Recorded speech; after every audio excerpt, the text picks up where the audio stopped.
Pay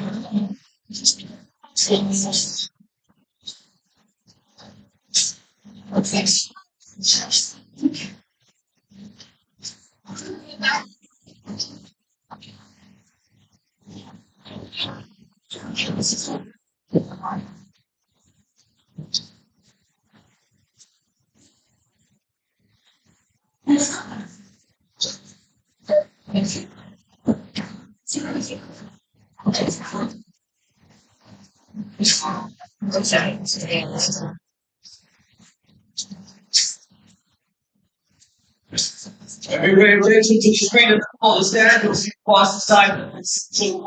Boy, 122. We've got those applications on control.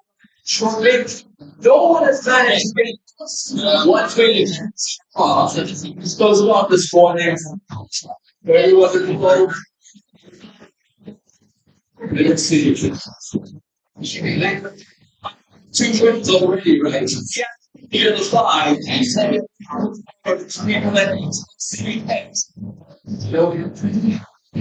Do the same face for the day, and we'll get to 103 sales with the new average. The winner of the total show today will be the field. And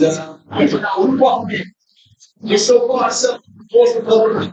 You know, TV, sound bars, gaming headsets, gaming mouse for 2, flat bag, razor. So, but it's not something the way you look at it, so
welcome everybody. Sorry for the weird ambient noise. Very loud this side. Join me as we set up our stream again. Something happened and power went out last night at our lost scenes. But that's okay, we'll recreate them. Drop a message in the chat if you want to be at rAge that can't be here. We'll see if we can show you anything specific.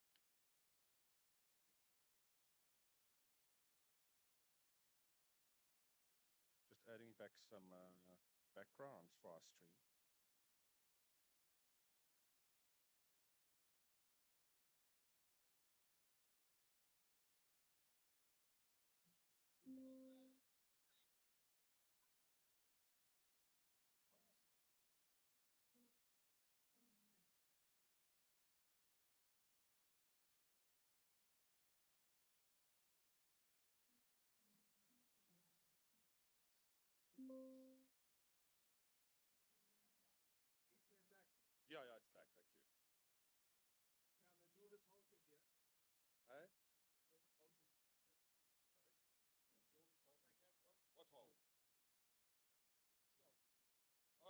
Protection. Oh. Do you have my extra thing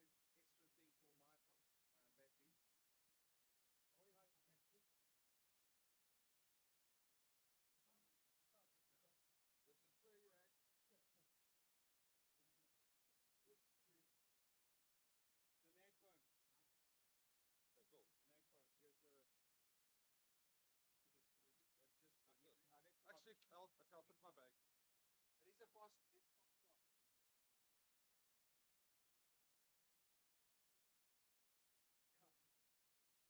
Yeah. Broadcasting. I've seen.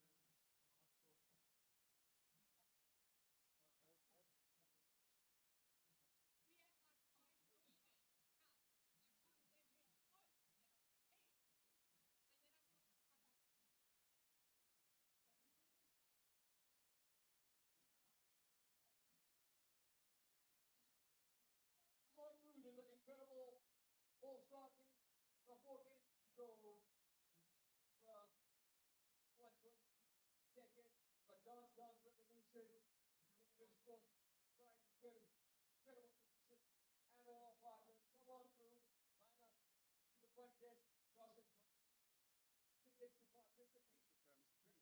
But yeah. Okay, thank you, man.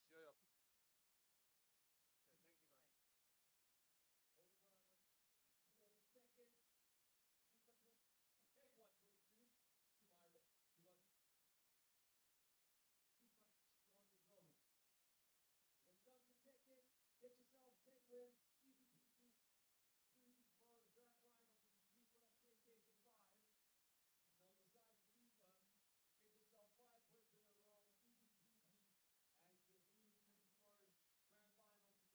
Right, there we go.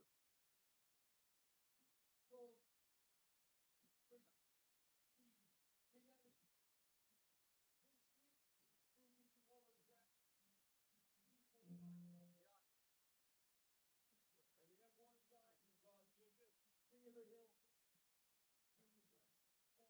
Right, now we're adding the second webcam. Wondering maybe I should share the main screen with you guys too. Let's check.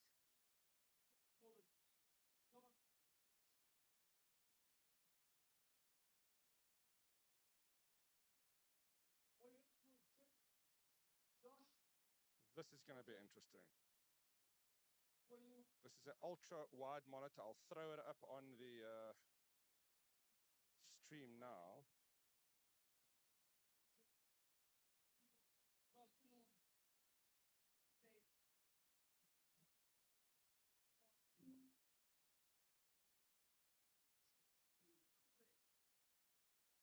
If you see the camera shaking, it's not me, it's Len shaking the camera.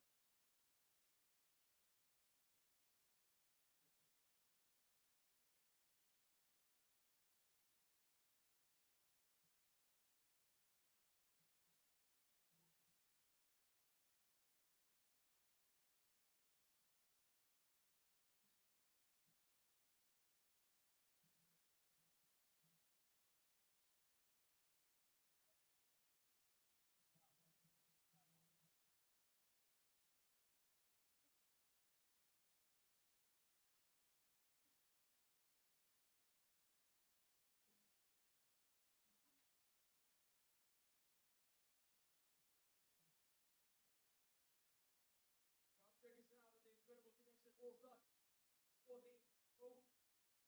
Forward to give away. Check out the front desk. Join the two of your choice. Game.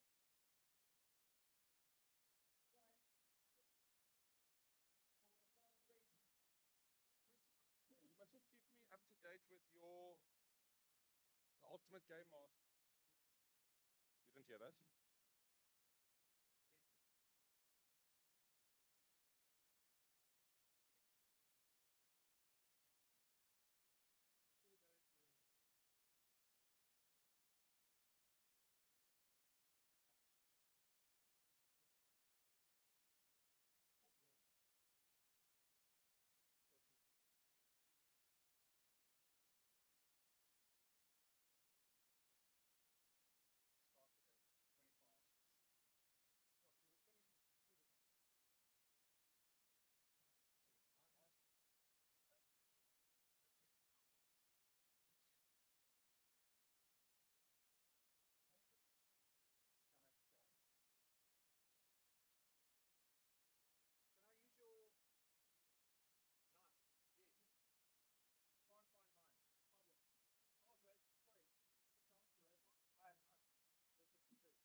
sorry, the announcement on the main stage.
Ronald, thanks for the message. I'll ask him now. Len,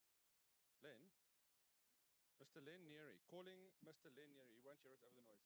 Len, we got Ronald asking, how's the tattoo?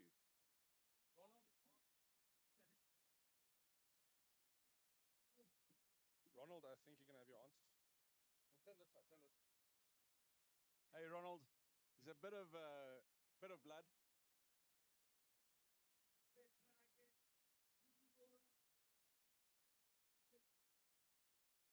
No, don't slap it. But I mean, yeah, I like the color. I know it looks very bloody, but that's actually real. That's the real color there. Got a bit of leakage. But thanks for asking, bro.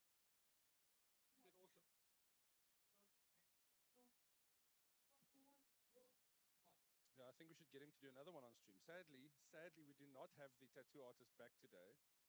Big oversight. Not really. We couldn't get him both days. These guys are expensive. All right, I'll be back now. I'm just setting up another webcam.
And of course, one of the webcams don't want to switch on.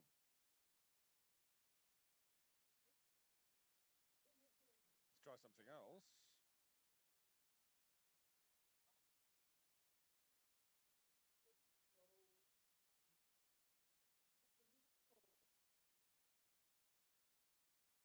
We'll be improving our ambient sound a little later this morning. A little learning stream as always.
so en dan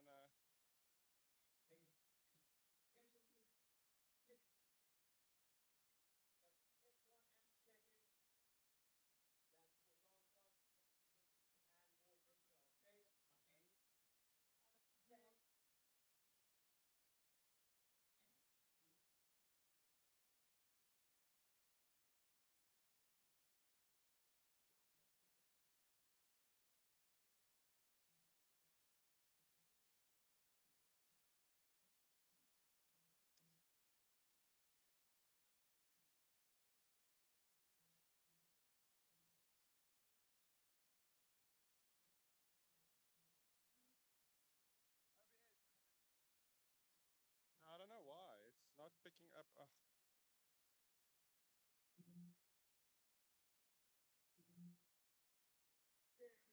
Okay, we'll leave it like this. Yo, headphones gebring vir jou, hoor. Ja, headphones gebring.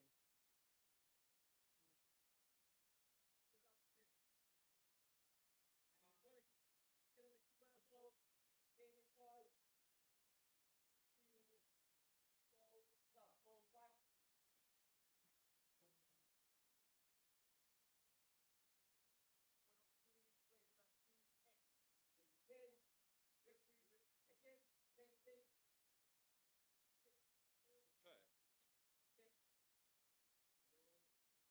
Wil jy in die mic and chat? All right, now we're turning up the volume again. And we are with the man who's going to fix some ambient audio for us. Yeah, we spoke that way around. I see that. Just do. Sorry, I didn't listen to your microphone. Oh, you muted me. No, I just took off the what's the name? That's for monitoring. Okay. Yeah. So what should I not have? Should it be on? If you put it on, it's like a pre-listen, like a prepaid listen. Dan kan jy net seker Okay, okay. I see what you're saying.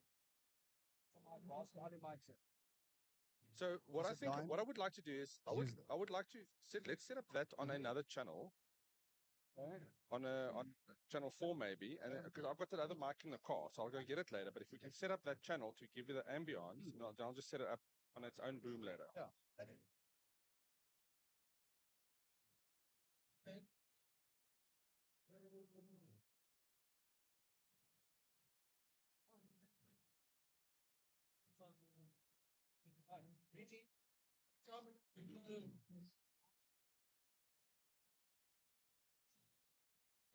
Let me have a look here.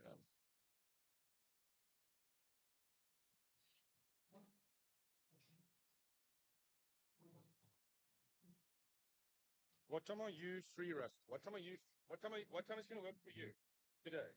We're just setting up some audio, and then I've got a 10 o'clock now. How long do you think will it take to set up the ambience and stuff? Done. Plug it in. Are you already done with it? Yeah. So we just need to plug it in and bring the level up to about there. Can we do it in 10 minutes, 15 minutes? Do you want to set up and stuff? Let's just check with Len if he's available, because I think he needs to be... I'll call him now. We can do it now. All right, so Heinrich, what you basically did was we set up another channel with a microphone to better create the ambience. So it's on channel 4. It's settings. I just went into the settings here. On the noise gate here, all I did was I just brought the noise gate down. So there, that's mine. Okay, so I can pick up the ambience, that it doesn't overpower everything else. All right, I'm going to need another crash course in this. So if we plug in that microphone now, so let me... So all we do is we swap that channel to there.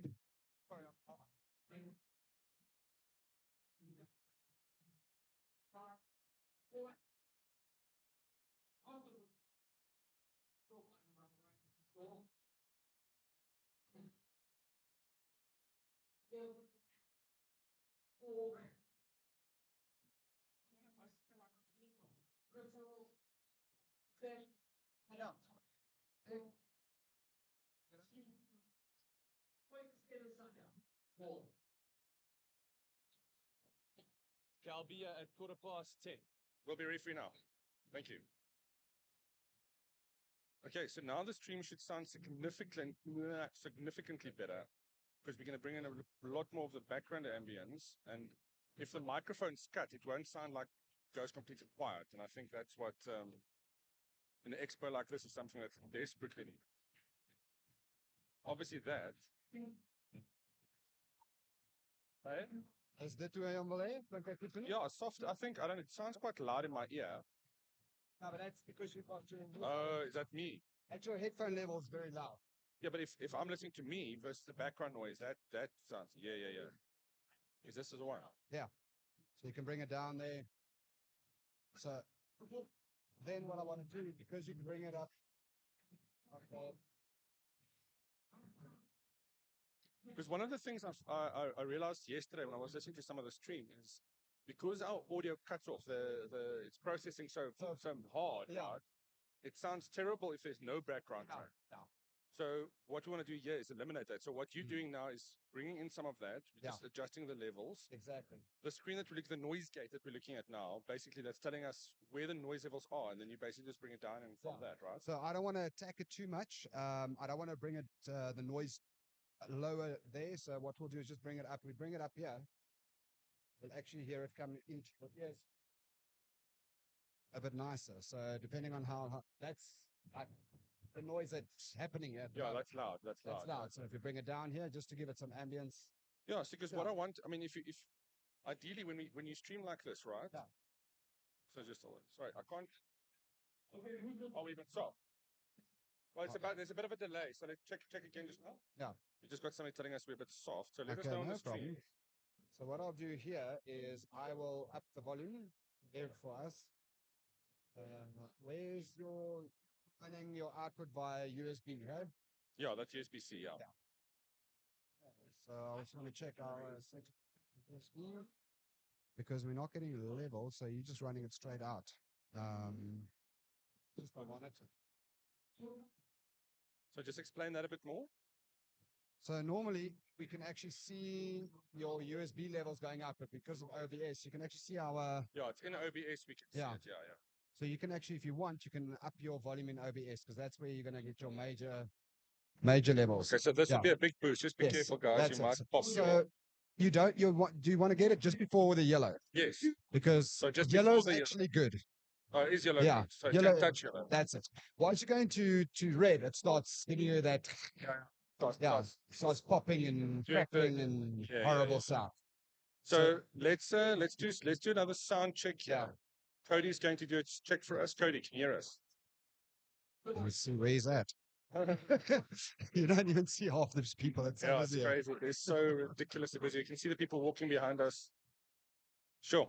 No, Such there's a lot happening here. Cody. You listen again. Was it Fine fun? now. Yeah. And the background, you probably can't hear the background. No, you won't hear the background noise in here. Yeah. Okay, so that microphone is now set up for the ambience. I'm going to get the other mic. Yes, so we can. I'll just lift it up and just have it running higher or something. It doesn't really matter. It's going to pick up whatever happens. So What's the best placement for that? As an ambient mic out for of the way where nobody touches or bumps it. yeah. So that's going to be the easiest way to do it. Because I also found when these mics are on, Yeah. if people are standing around chattering, Yes. it picks it up it's quite sensitive. It is. Well, it's because of the setup here that we had to do for us speaking in such a loud environment. Yeah. So with the compression and the noise gate, what will happen is if there's audio coming close to the mic, it'll pick up the voices of the guys. Okay. Yeah, So yeah. what we want to do is just lift it up a bit higher where there's no people coming close Speaking to the mic. directly into it. Yeah, Exactly. So does Rode have a specific microphone Yes. for the ambient? there are pickup? ambient mics for cameras, for if something like this. It's a little shotgun mic. It's called a M5 MP. It's a match pair. You can actually have two of them. Okay. Now the guys normally use that for your choirs and your bands and things like that. But those can be set up on a mic stand, say for example, hung from the ceiling, and that's how you get the sound out for those. I must be honest with you. Yeah, I mean, I'm quite impressed with how well these microphones work. I mean, yes, we had to do a bit of fiddling. I mean, our stream wasn't perfect. And Yeah. that was part of the plan. Yes. But I mean, this is amazing. No, it's actually very Very good. noisy. Obviously, Yeah. there's a lot of tweaking that Yeah. needs to be done. I think this board makes it a lot easier. The Rodecaster, Yeah. because how else would you do this? Software, right? You can go software. There are other products out there. So your standard mixers, as long as it's got USB connectivity, the guys can do a stream. So on the Rode side, this is the version 2, the Pro 2. Yeah. Then you get the Pro, which is the first version. Yes. A lot less complicated. Not even Fast. close to the advancement on this thing. I mean, this thing's got your Revolution preamps on. That's why the mics are sounding so good. Yeah, so there are 2 other mics on the market, different brands, where you need, it's called gain hungry mics, where you need to use an inline preamp on any other device. Now, what Rode did with this one is they upped the gain levels on it to over 70 dBs, where it means you can just plug it straight in. And if you actually plug an inline preamp into this thing, you get noise on that mic. Yes, yeah, because the preamps are so clean and so powerful. Wow. Yeah. Oh, wow. And then it's got, I mean, this thing's even got 4 gig onboard memory for the banks, for the pads there. Yeah. Because you got, we've got to bring up the level for that. There we go. Now, another question I want to ask you was with the feedback. Yes. Yesterday we were playing some videos. Yes. One person could hear it, and I couldn't hear it. Yeah. Is that a board? So that's a build setting. So one of those. Yes. So when you press, this is a pre-fade listen. So sometimes what happens is when you set the pre-fade listen, only one person will hear that, whatever's coming through. So you actually want to route it out to a certain person on the board. So there's a lot of things that you can do with this. For pre-production, what I used to do is I used to have a separate mic out to a production assistant, where I would be sitting and chatting to the people on a podcast, and that person will talk back into my headphones, but nobody else can hear that on a mic on a channel here. So you guys can have back channel communication. Yeah. So when I mute my fader, I can chat directly, and the people can't hear me talking to those. That's amazing. Yeah. So it's a radio production. I mean, it is a full-on radio production. You can run off a battery bank, right? Yes, you can. This one, I haven't done the battery bank because it's a new type of connectivity to it. The older one is possible. It should be possible, yes. Yeah, we can. We've recently tested properly. It's USB-C, so I mean, you can power it with virtually anything that can needs support the power. Yeah. Of course, it's not just any basic battery bank, of course. Yeah. This one runs, so it's got a converter pack to it that will block that it comes. All right. So if you we threw that away. Was that important? It wouldn't switch on. Now, the other thing I wanted to do.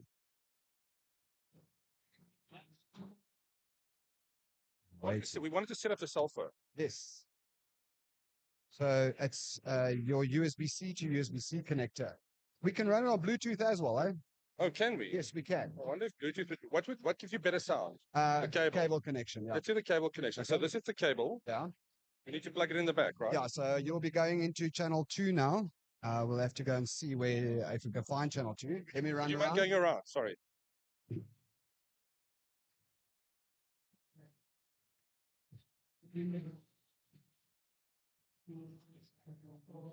Thank you. All right, so there's a USB-C to USB-C. Yes, so USB-C to USB-C connector. Okay, plug it into the phone. Now what we need to go and do is I'm going to a settings here on our output into our routing.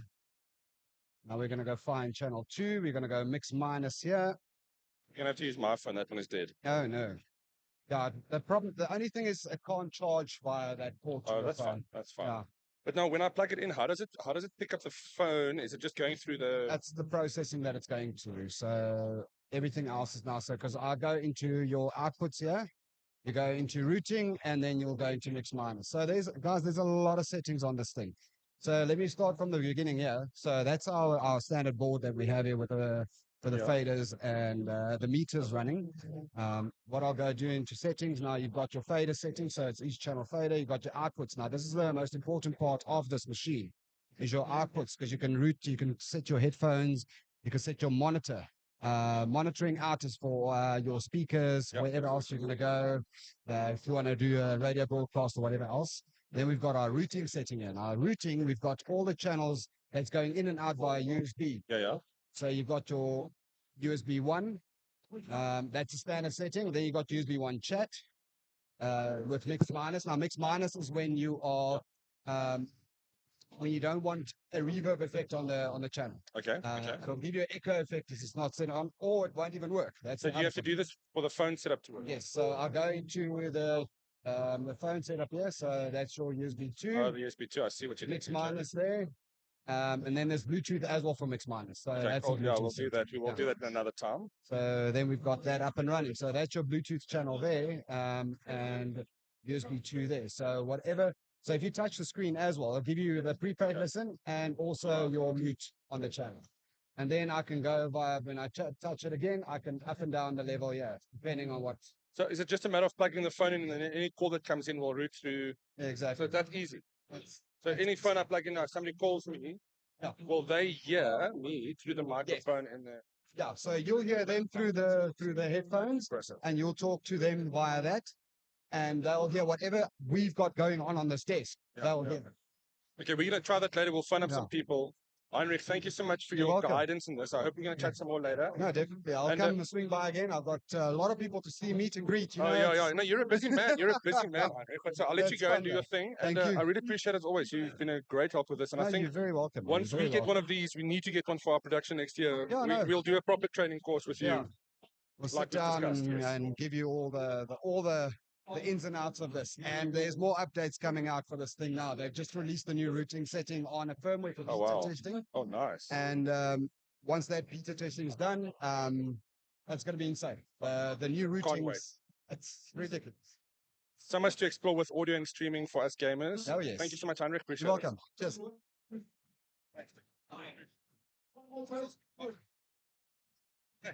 Bring your fader up. Chat. I still want to chat. But yeah, you can keep me on. So that's the background noise.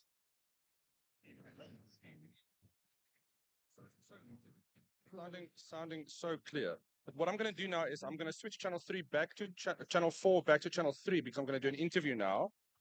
And then I'm going to bring that other mic back. So I'm going to do an interview now. So switch back to the other channel. Thanks, I appreciate it. Awesome. Hi.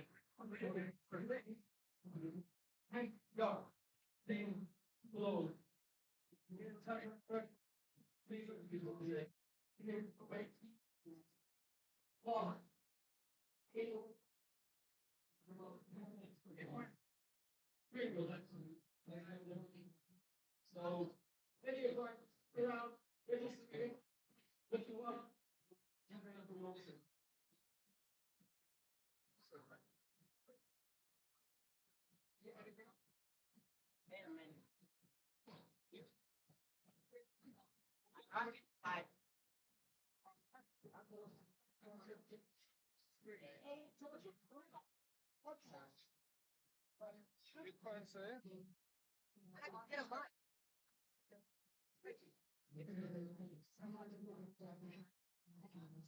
yeah, many of them.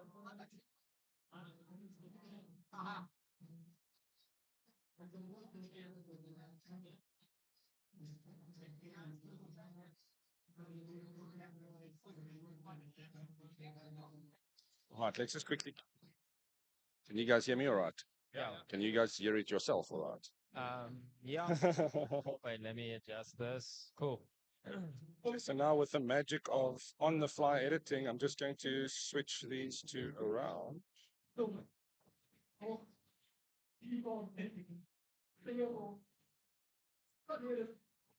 See, this is where the widescreen comes in handy. The screen has been like, I was afraid of it at first. But now it's on. And then as I started playing with it, it was like, yeah, this could work well in my workflow. Yeah.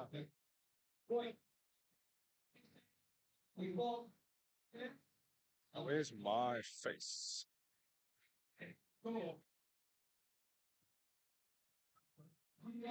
There we go. All right, welcome, guys. Welcome, gentlemen. We've had this chat has been a long time coming, man. Yes, yeah. Martian. Yes. The monitor brand that everybody kind of said never existed or never was going to exist so much doubt, but you guys are here.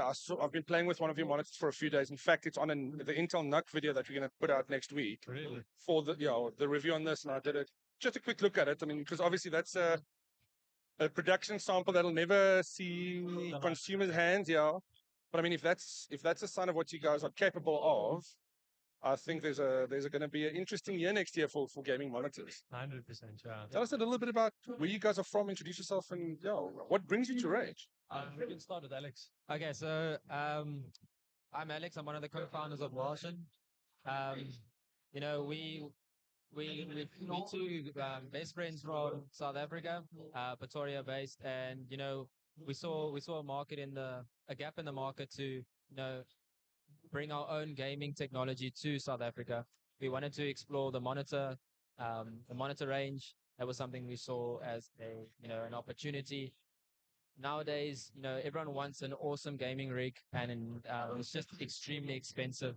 So we always feel like people need to settle for, what they can afford. And we don't want to do that at Martian. What we want to do is we want to bring you guys the best specs possible that we can at the most affordable rate that we can. Oh, okay. That's much better. That's what happens when you do production on your own. Yeah, that's much better. All good. Okay, cool. Yeah, so we South African based ODM.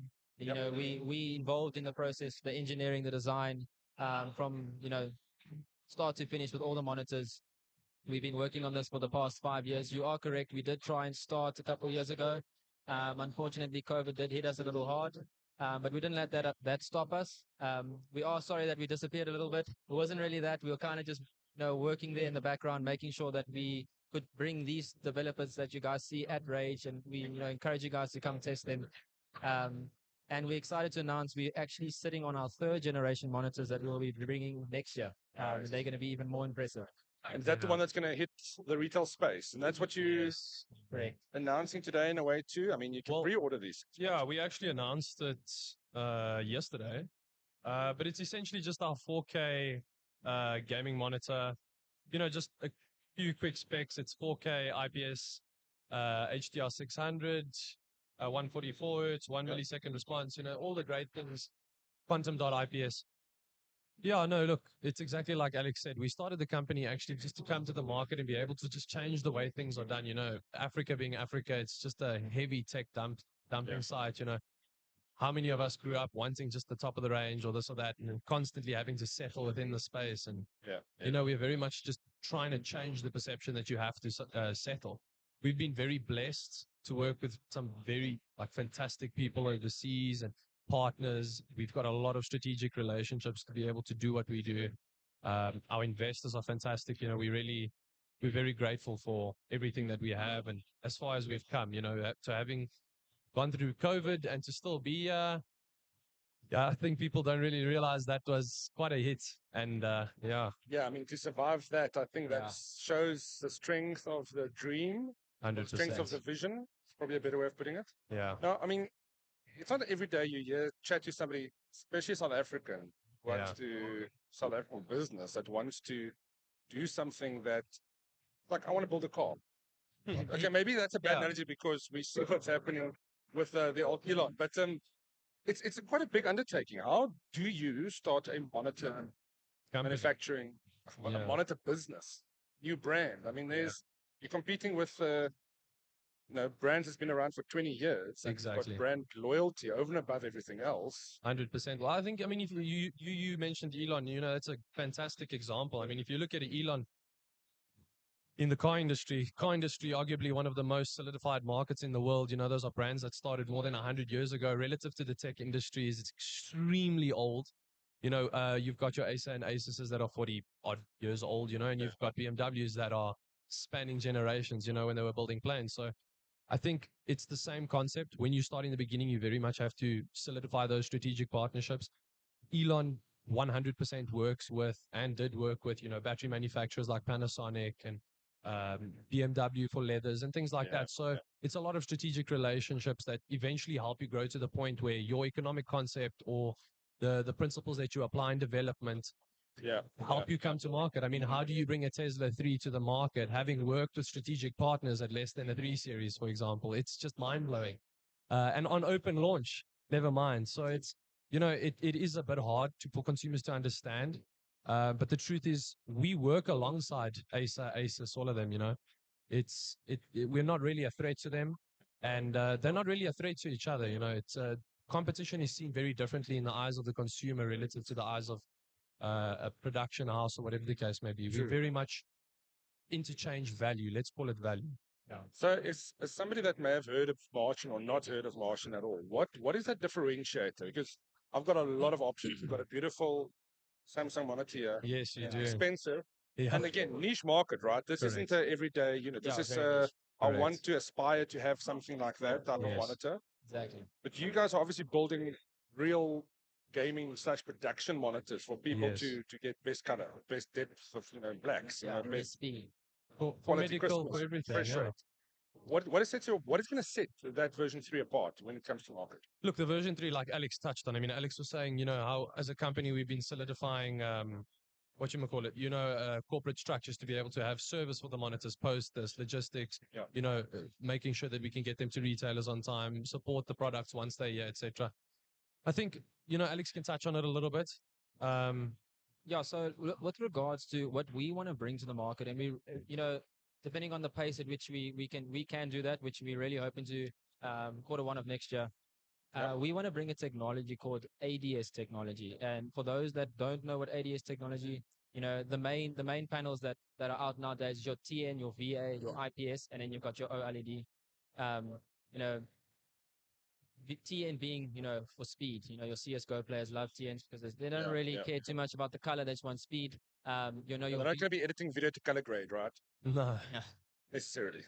So your VA, in terms of brightness and contrast, they're really good there. It's kind of a one step up from the TN. If you kind of want a bit more better color, but you're still kind of getting that little bit of speed. And then IPS, we all know IPS is a really great panel. It's what our second generations are using, and we really love the technology. And then you get an OLED screens, which we can't really fault them in terms of what they produce and what they do, speed, brightness, color. They're very awesome. They do have their flaws though. They're very expensive, and unfortunately they have screen burning, which over time doesn't become it becomes annoying that you need to now swap out something you've paid so much for. Yeah, exactly. So you have that Windows menu button burnt on your screen. It's not ideal, right? Yeah, exactly. So what we're trying to do is we actually going into a technology called ADS technology, and what that is, we're taking the best of TN, the best of VA, the best of IPS, and they've kind of like meshed it into one, and they're producing like this upgraded IPS, if you want to say, like a leveled up IPS, and it's really going to be a game changer in that market. Yeah, and it's not going to be expensive. It's not going to be anywhere near the OLED. Look, price range. It's just to add on to what Alex was saying. Our partner BOE, they supply the panels. They work with Acer and Asus and the rest of them. We all order the same panels and we push these forward. For us, what really sets us apart is the fact that we aim to always drive our panels faster. We try to drive them faster with better response, better brightness, better color, just in general. We all get the same panels. We have the same things to work with. How do you separate yourself? Coming to South Africa directly, our main advantage would just be how do we set the precedent so high and how do we keep the product in a value range? So we almost want to change the way the consumers views the intrinsic value of a monitor on the market. We want to price 4K monitors where Quad HD is currently being priced. So we just fundamentally want to try to change the way the market sees tech in general. So it's a bit of a competitive angle, but also the underlying technology is something that we haven't seen before. And you mentioned something the other day that a lot of people are going to probably switch over to this. So you'll see a lot of brands going to be announcing something like this. 100%. I think in the next year or so, you're definitely going to see your Asus and Acer and all of them start switching towards ADS and solutions like this. Let's call them alternatives to OLED. So, I mean, LG and Samsung make fantastic OLED, and Samsung makes new QD OLED things, and they have sorted out a lot of the problems. The major problem with OLED is not to do with performance. It is the fact that it is just not a value product to the market. Not all of us can afford a 25 to 35,000 Rand monitor. If you can, I would be the first one to tell you to buy it, genuinely. But if you're like us and you want 90 to 95% of that experience without the risk of burning or without that, like, it's not really value because you're going to be changing it every 3 or 4 years, then ADS will be there.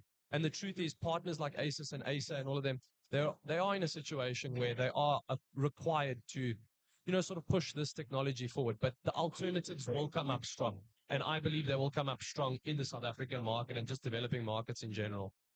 I look forward to seeing that. Now, from your side, I mean, what in terms of the next year? So you're launching this panel next year. 26th of March, it should arrive. Yeah. Is there going to be like there's only going to be so many developed, or are you planning on doing this, like a worldwide, put stock in all the main channels? So we want to focus on the South African market in the beginning. It's kind of like our way of, giving back to the markets, showing that, we also proudly South African. Yeah. We also want the cool stuff. We also want the best stuff. I mean, a lot of the times we get the second best things come to South Africa. So we want to, be the first ones here, bring it to the South African market and, just show, what Martian can bring. And, like I said, we like cool stuff as well. So it's nice if we get it. We do plan on going to the international stage. Yeah. We want to I want to say the word like conquer Africa.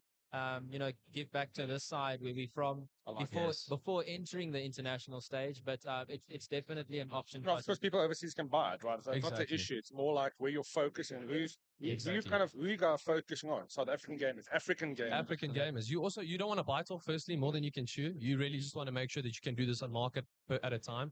And secondly, I mean, the international markets are very competitive, extremely competitive. And our partners are extremely competitive on those markets. So will we be expanding there? I think you could expect us in the international markets in a few years.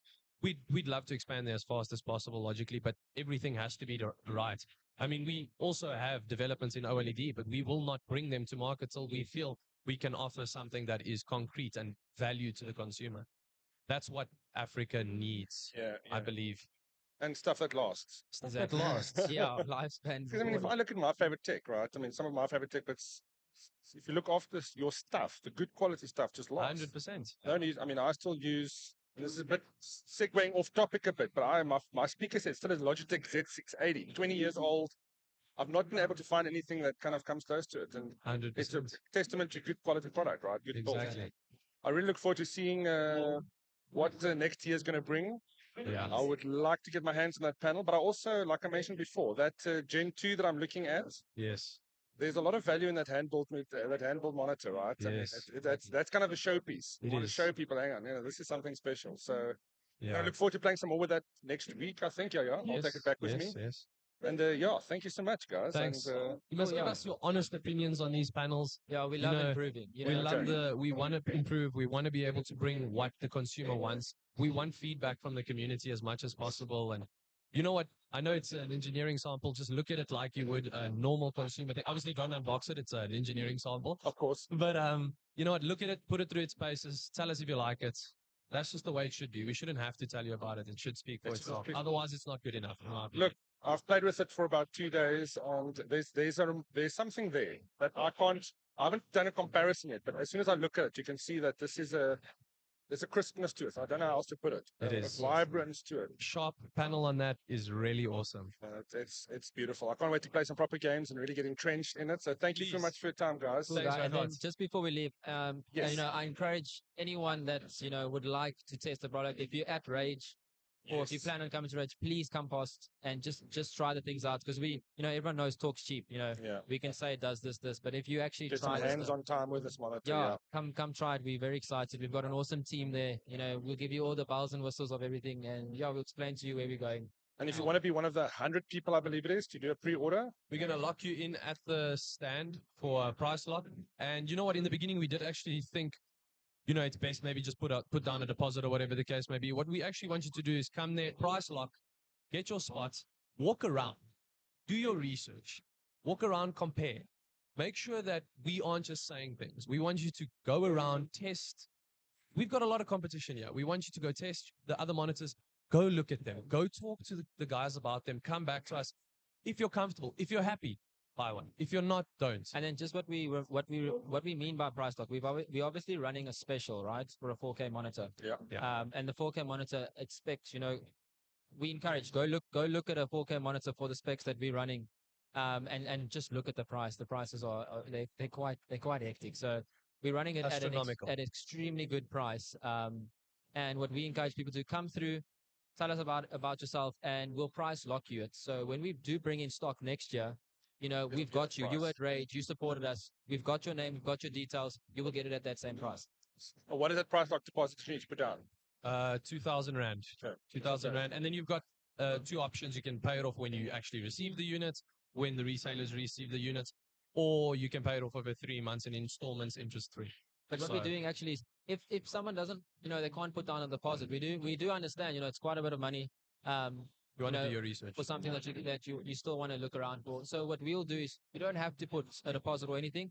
You can just sign up with us, put in their email, you know, go to our website, go to contact, they'll give you a form, put in their Martian at rAge, put in the message, price lock, and, you know, we'll have your details. When we come next year, we'll give it to you for the price that we had it here. Awesome. We'll definitely cover some more of this close to the time as well, and have a look at those and do a proper in-depth review on it. I think so too. And if you ever want a breakdown or anything from an engineering perspective, I think that's something that we can definitely look at. Let's have a geeky conversation about it. That'll We'll be do it in a awesome. quiet environment where we don't get distracted by everybody. Yeah, no, eventually. Yeah. No, but that would be. I think a lot of people are curious in that too. I mean, especially if you're curious about the monitor and you want to go for something that's not your stock standard. You're probably going to be a little curious about how it works. 100%. And how is it possible? We want to sit there. We want to walk you through the engineering. We want to walk you through all of that. You know, the average consumer doesn't really care. Yeah.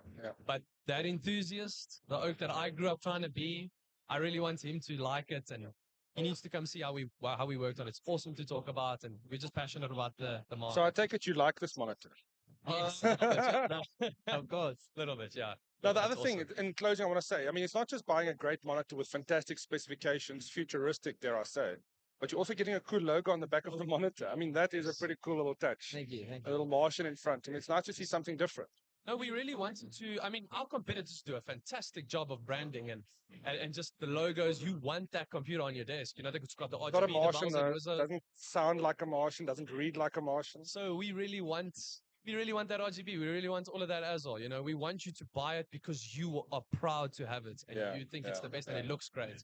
No compromise. We want an uncompromising product in every category. So guys, if you're coming to rAge, go check it out. They stand. If you can't get to rAge, check out our NUC video next week. Yes. If you can't check out our NUC video next week, keep an eye on NAG next year. We'll be doing a lot more content. Or online. I mean, I believe. Obviously, go check out the Martian website. Yeah. What's it? Martian. www.martian.coza. Okay, cool. Yeah. Perfect. Martian.coza, and you get all the details there. And I encourage you to come and book and secure one of these for next year, because I suspect the price will be going up a little bit.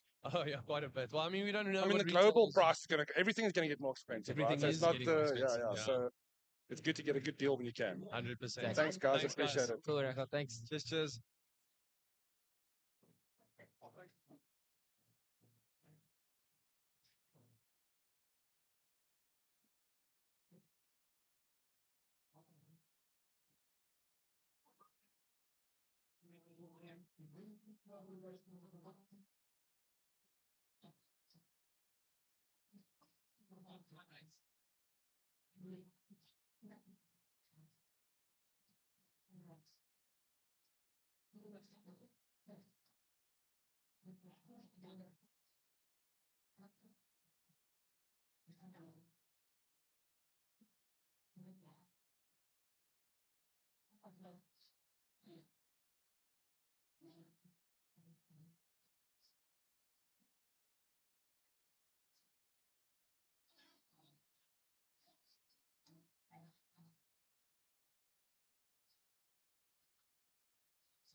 Morning, Gareth. Morning, Scooby Gutty Takey boy.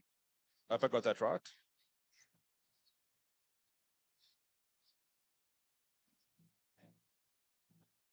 Okay.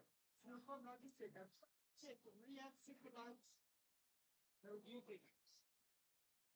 Jaguar. I don't know if they are. I don't know.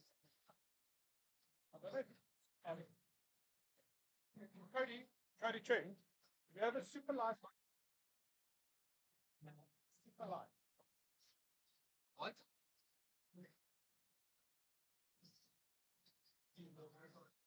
Hey, how you doing?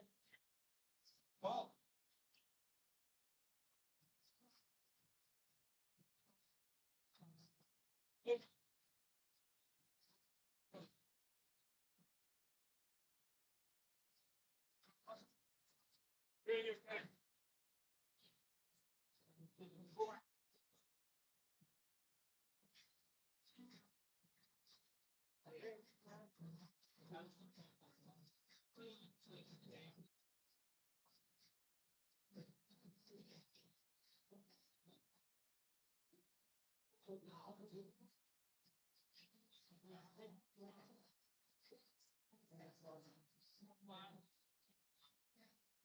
Okay, so those someone second place yesterday for F122.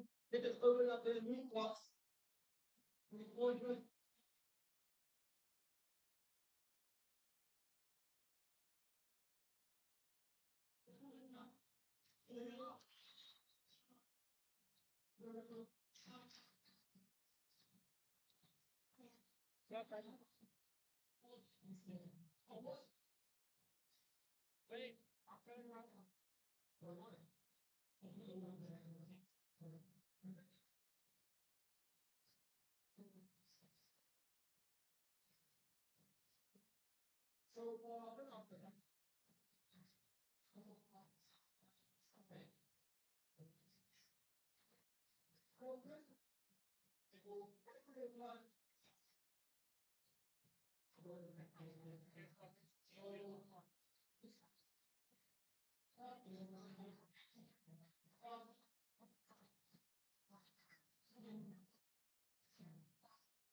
it's running the entire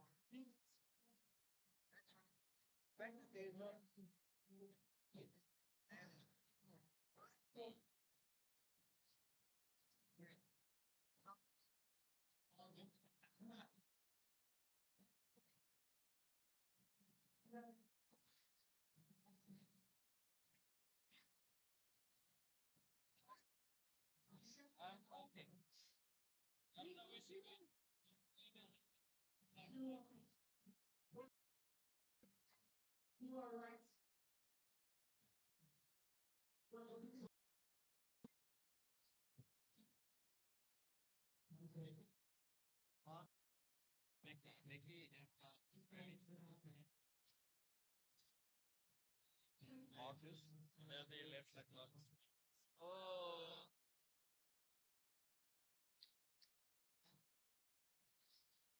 Oh.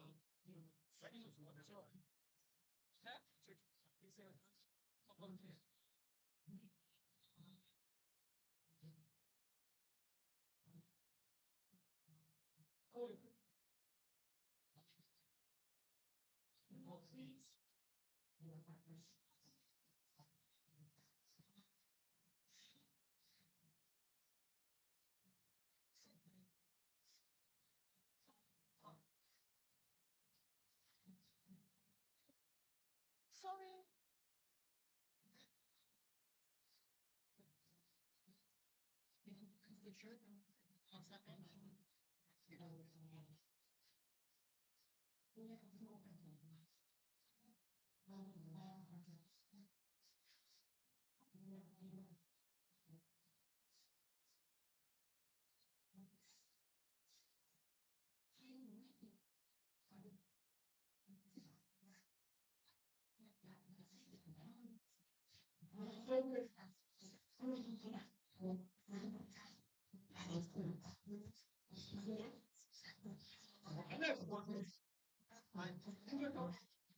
Very simple.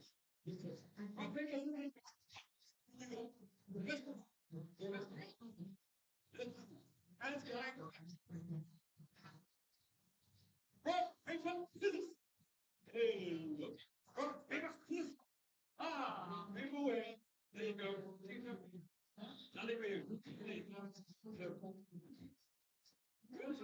Who's next? know you were yesterday. Saw you yesterday. Saw you. You in the blue? Okay, this one is. I'm gonna be at the night. What do you want to do? Best of one. Rock. Hey, what? All that. I'm kidding. Don't go. There you go. T-shirt for you. Thank you for waiting. Is it over to? Okay, keep it funny. We send this back. So we got to get forward. That's the goal. Who else want to look for a T-shirt though? Check. That's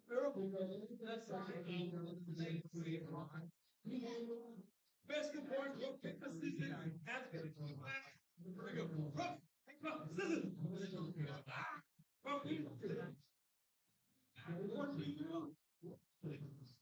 This one. There you go. Oh, we're almost ready. We're almost ready. Bear with us. DVR. Feet us back. Get it ready. Take it up again.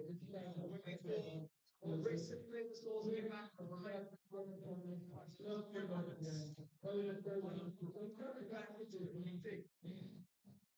So it's very simple. If you look up, move on to something. Yes. Gaming card. No, it's on. It's your turn.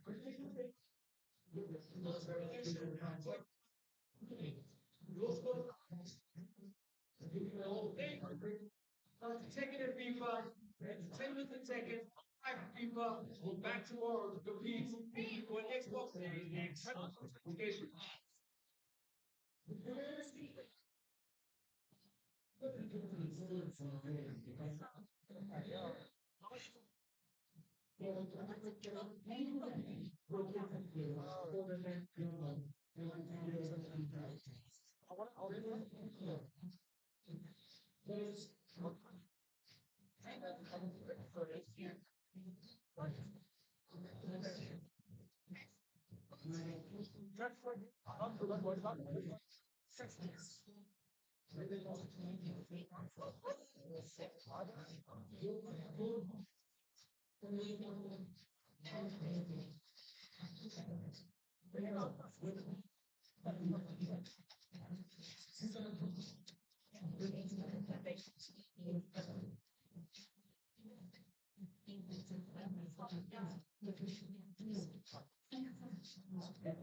Right, guys, we're going to do another interview, this time with Nutanix.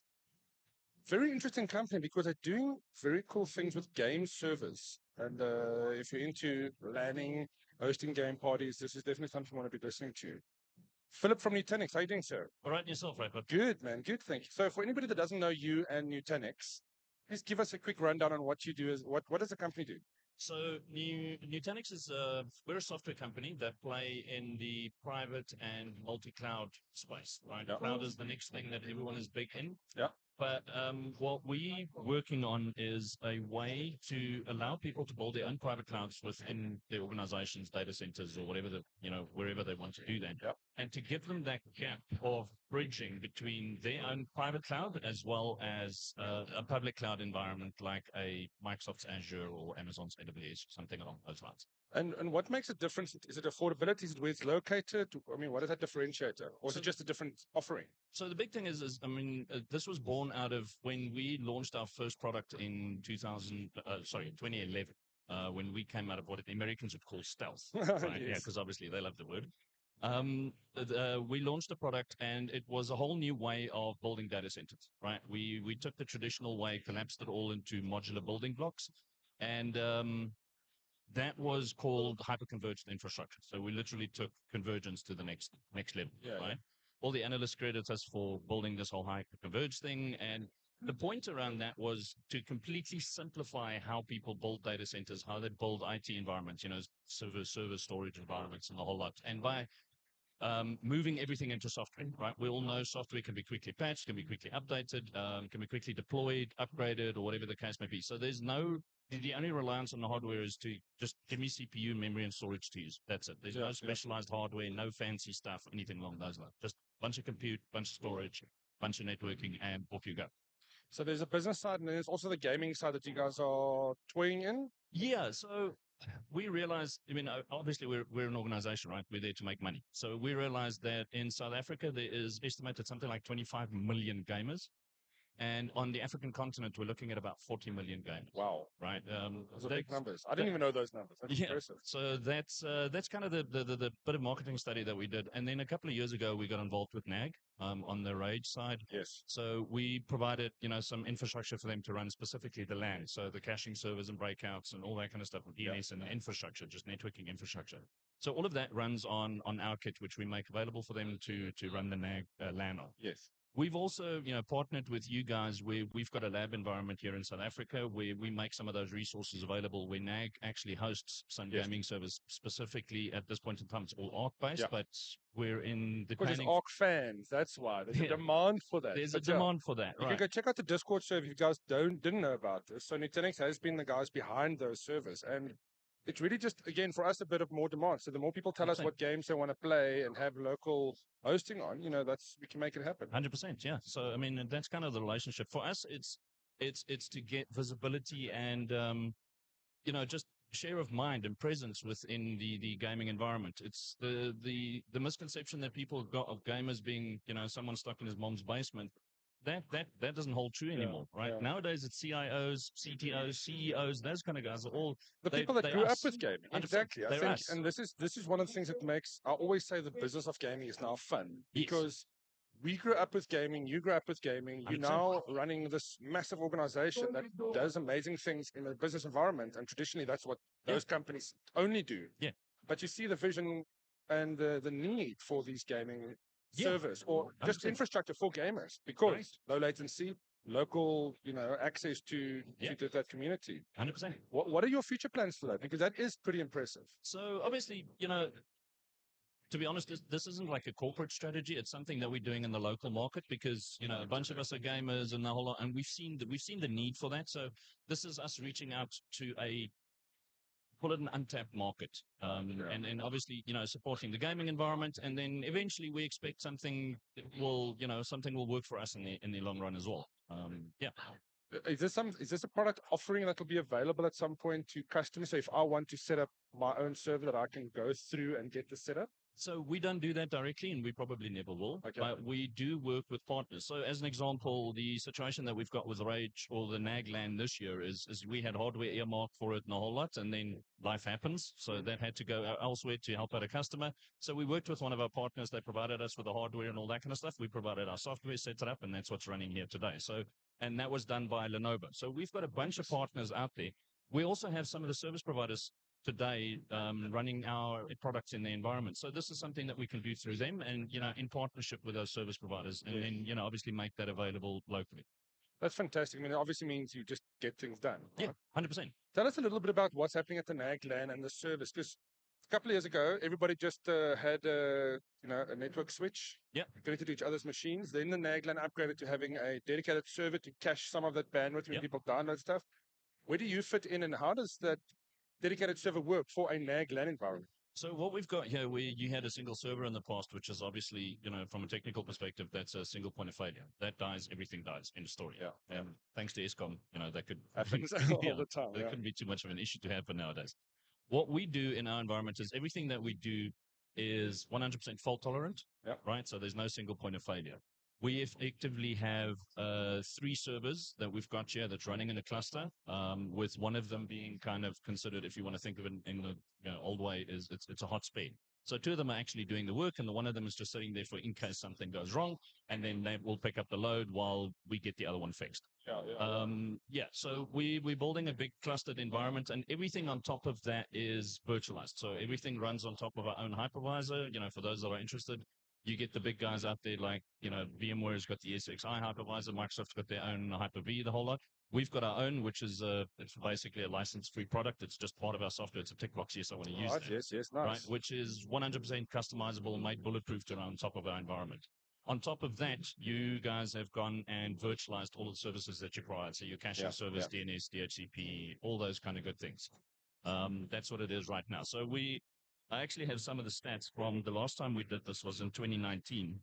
If I can get this. Oh, yes, please. Love stats. So the last time we did this in 2019, we saw 519 unique Steam games played for a total of 9,726 hours, 48 minutes, and 16 seconds. Wow. Over 3 days? If you do the math over 3 days, that works out to 405 and a quarter days of straight gaming over 3 days with the amount of people that we had here. That's amazing. What a phenomenal insight. I mean, the Steam game number, I thought there would be maybe 50 games that a bunch of gamers play. No.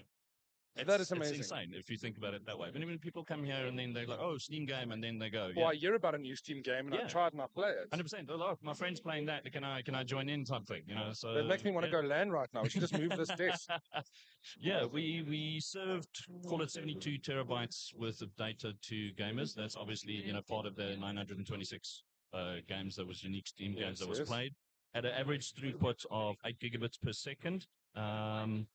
So just from a Steam stats perspective, there was 3,252 Counter-Strike Global Offensive games played. How many? 3,252. Wow. Counter-Strike games played. Sorry, just hold it. Sorry. The delay.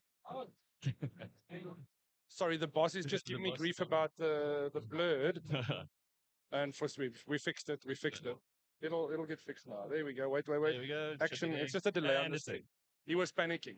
Sorry. No, So no please worries. continue. Yeah, so the Counter-Strike was played for 2,925 hours. There was 1,838 Dota games played for 2,281 hours, and 645 PUBG games played for Wow. 522 hours. So, that's the kind of stuff that we see that people do. And the beauty of this is you don't need the internet anymore. If the internet breakout goes down, or if it's over congested or something, and you can imagine with 2,500 players, the internet does get a bit congested. So, everything is served locally at 8 gigs per second, which is great. I mean, it makes so much sense, especially considering the infrastructure issues we could have. Just to have the local cache everywhere, and make sure that the gamers have the best experience. 100%. It's a lot more complicated than what I remember. A simple network switching LAN environment, hosting 100%. of your computer used to be. Yeah, little 100 meg hub, and you and your friends plug in and play, a Counter-Strike or something against each other. That doesn't fly anymore. So you're a gamer. Yeah. What are some of the games that you enjoy playing? So I like to punish myself. So I'm a big fan of Escape from Tarkov. I was just about to say, people punishing myself and Tarkov are the two words I've never heard apart from each other. Everybody say, I play Tarkov, I like to hurt myself. I like to hurt myself. It is so funny. I've sunk about 5,000 hours into Escape from Tarkov right now. I used to play all the Tom Clancy games. Yes. So, the Ghost Recon stuff as well as the Division stuff. I think with Division 1, I sank about 7,000 hours into. And nowadays, and obviously with the school holidays coming on, me and my son are playing quite a lot of Call of Duty DMZ together, which is actually pretty cool. Yes. Isn't that another thing? I mean, you say game with your son. I mean, that was the family gaming aspect of it. I know so many families that game together. It's become a lifestyle, whether it's a Nintendo and the TV or high-end first-person shooting. 100%. And generally speaking, Fortnite seems to bridge a lot of that gap for parents and kids, I find. I'm not a big Fortnite fan. I'm a big Fortnite fan, which is why I say it. I absolutely love it. No, I don't like to punish myself like you do with the Tarkov. So, my kids are big Fortnite fans and they enjoy the game as well, and that's good for them. I'll support them as far as possible to play whatever they want. Not for Dad though. But that's not for Dad. It's a bit too cartoony for me. I'm more of the tactical type of guy. Exactly. When you said when you said Tom Clancy, I can exactly imagine the type of things that you are into. Including punishing yourself. Including punishing myself. Yeah. Where can people find out more about Nutanix and what you guys do? So probably the easiest would be just Nutanix.com. All of our stuff is on there. People can have a look at how we put together. For the guys that are more technically minded and they wanted to get into the flashing lights and the bits and the bobs, the NutanixBible.com. You can have a look at that. Interesting. Okay. That actually it shows our entire architecture is built out in minute detail. There's nothing there that's hidden. It's everything that we do. Our entire product is based on open source. Yes, we've done a lot of custom development on top of that. Of course, that's what open source is about. That's you get what a it's good all about. Base product and you make it your own. 100%. Yeah. So our entire software architecture is there. It does go into the minute detail. If you're a developer, you can figure that out. You can build the next Nutanix if you want to. The groundwork's been done. But we don't want to. We want you guys to do it properly so that we can just subscribe to that kind of service. Perfect. Yeah, that's what it's all about. Thank you so much for your time. It's been a phenomenal conversation. I hope we can get to do this again. I want to find out more about the service, the technical aspects. Let's have a geeky chat. Yeah, well, we've got the plans. Early next year, there will be some more expansion on the games and stuff that you host on our lab environment. Yep. And then I think the next one, I don't know if I'm allowed to say, but I think it might be Minecraft. Maybe. Well, I don't know why we can't talk about it, but yes, that's amazing. It might be Minecraft. Minecraft is huge. Yeah, huge. That's probably one of the top family games, I think, because you can do so much in that. Build together. I don't know. That sounds like a lot of hours to spend. But then again, I spend hours in my games. Yeah. Isn't that the fun thing about gaming, right? 100%. That's the whole thing. So, I think we just want to thank you guys for allowing us to participate and, for the opportunity to be involved in this great initiative of this. Thank you. Awesome. I appreciate it. We'll take it soon. Thanks very much. Cheers.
Mass exodus.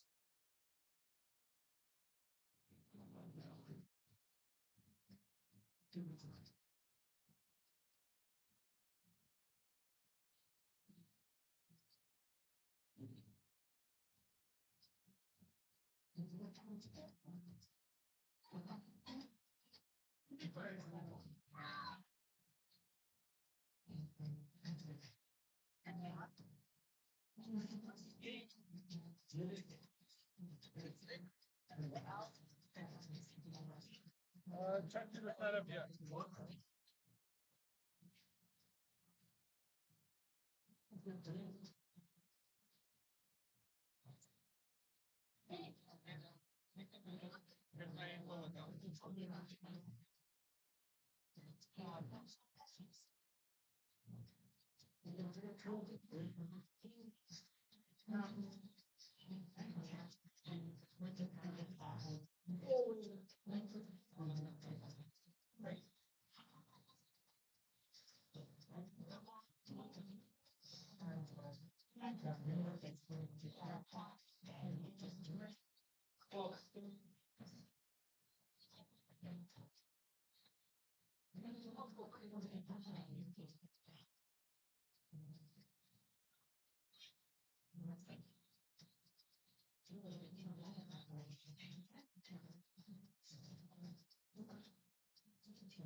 Now, what we have with us now, can you hear me?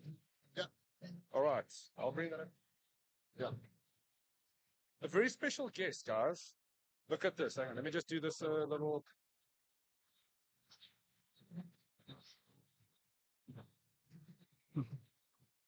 Yeah.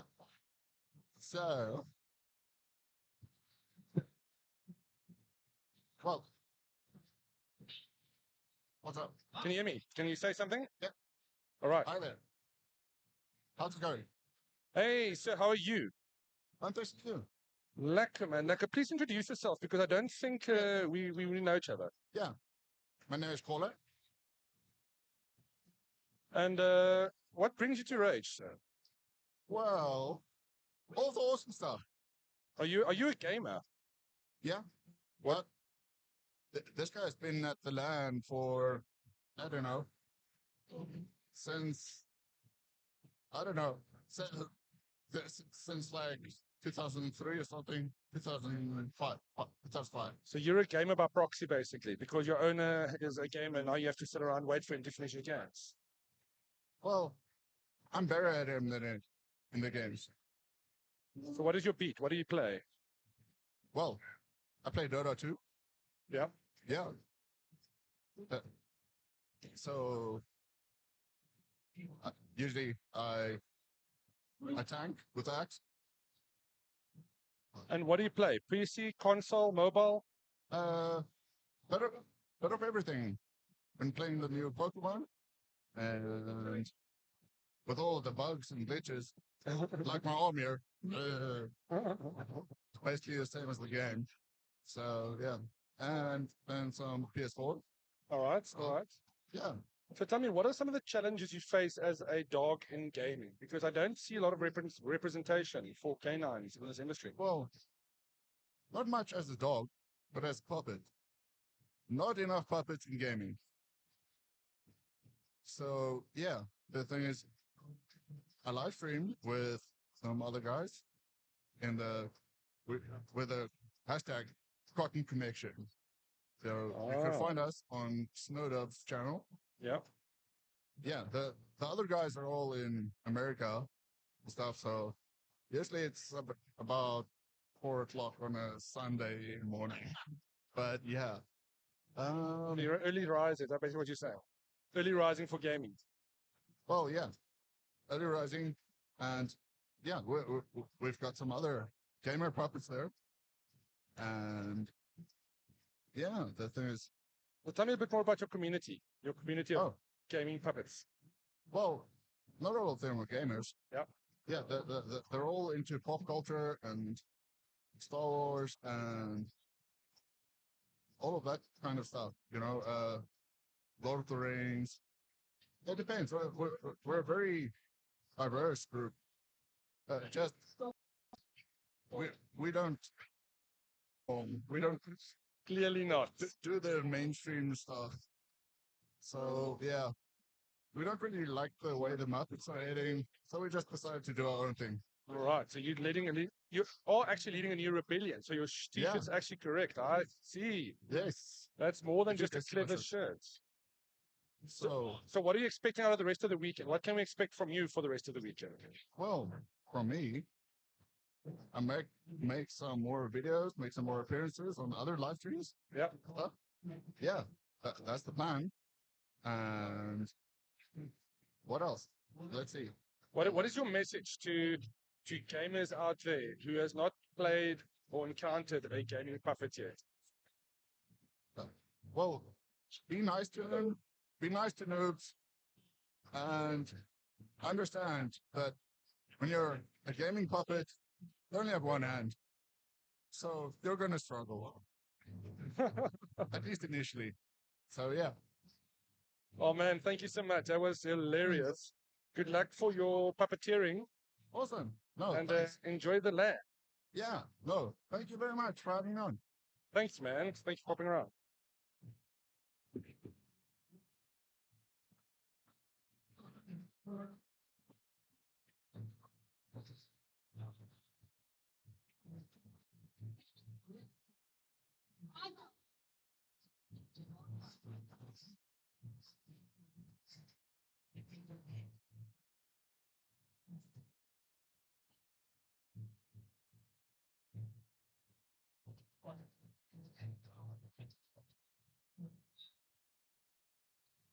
Which one?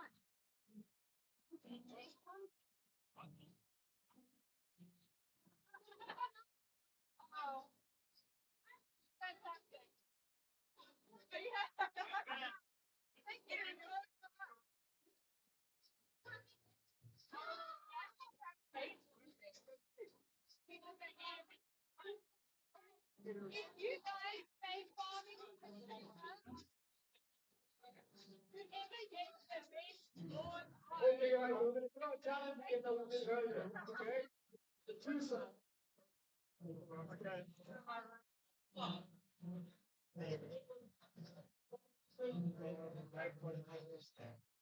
When I say anything available,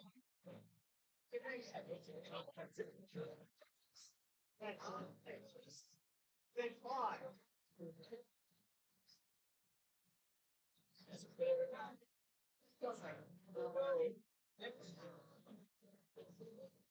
You guys ready? You guys ready? Here we go. When I say, let me start.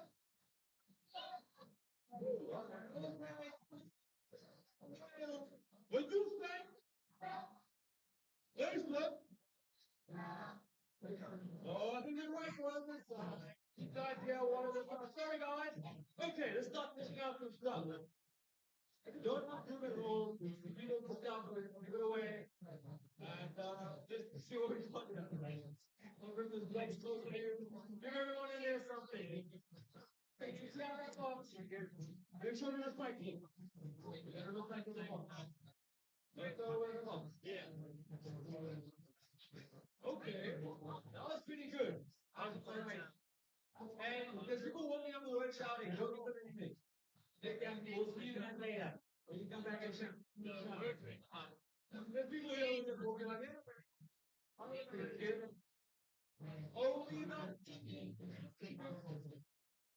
show up to people who the box empty?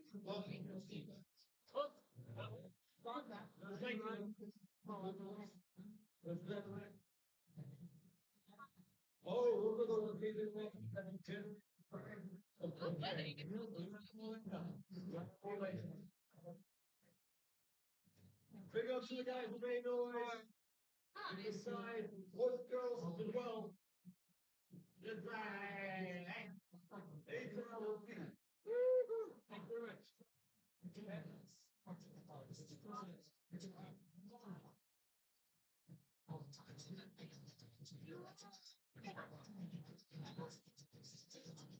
Okay, so the match of 1-4 at this stage. You will go to B, position 4, losing time. So, let's see. Ready?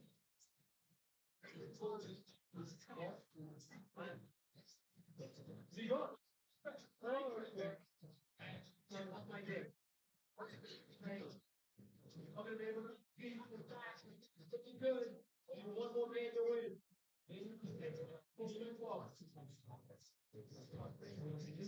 Now we're going to protect it. Which takes away with the new box or the new box like you know, take care of these the more you box whatever.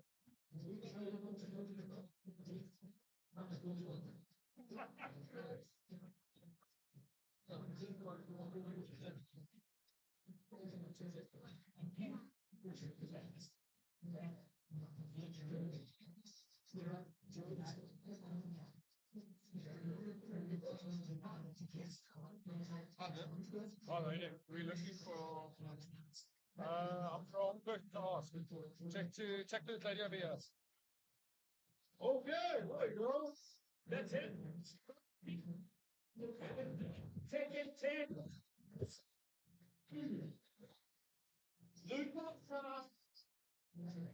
Okay, so where's my team?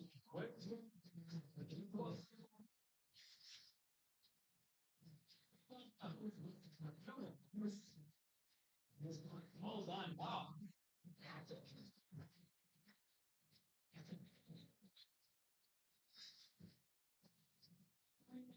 Just other you can play. Was there any point where you're like, and they don't push you to a thing? That's the thing. Well,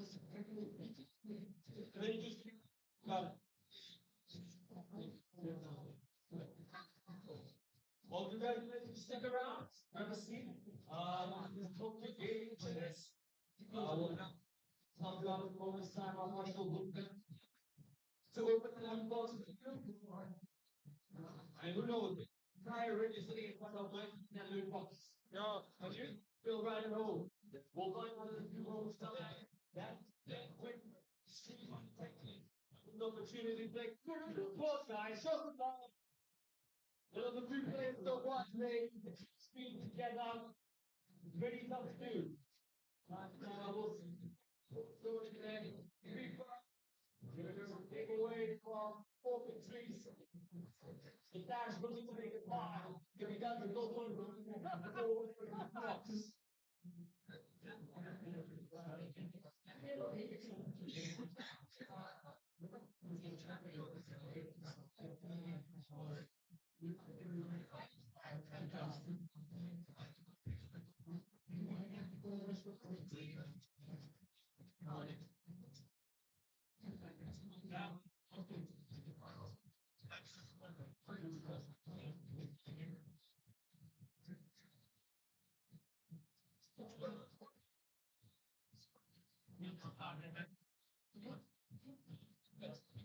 Just like creative, offshore, we're going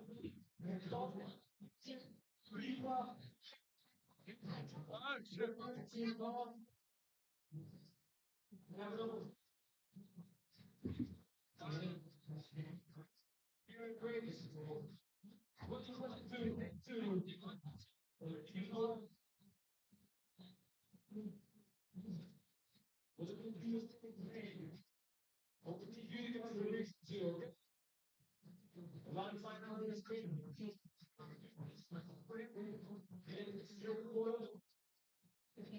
Holy brown, five words. Yeah, forward.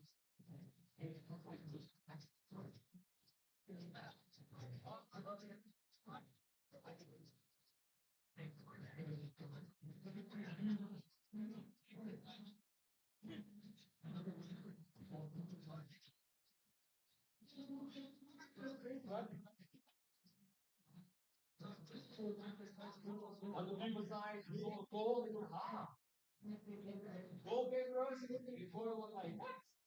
It's 2 years stay. Not like it's using the word team in the game or anything. But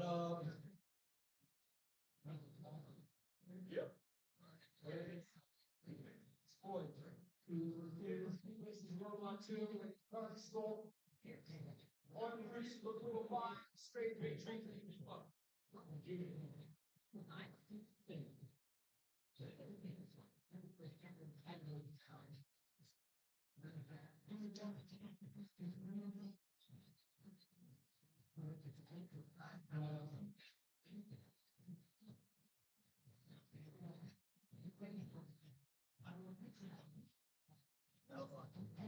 Okay, we got some culture CDR.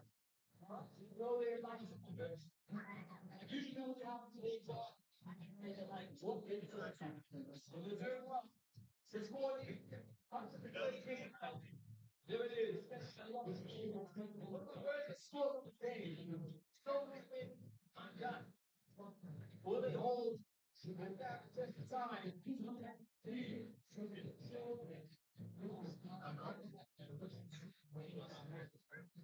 Okay, we're gonna get ready. Toit is not being ready.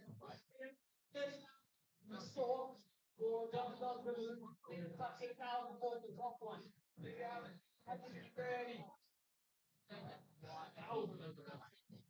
Good rumble. It depends on the player. Yep. Yeah, we just say the scoreboard. The second. Here. Say. Now. Top one.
That's what we do. Actually.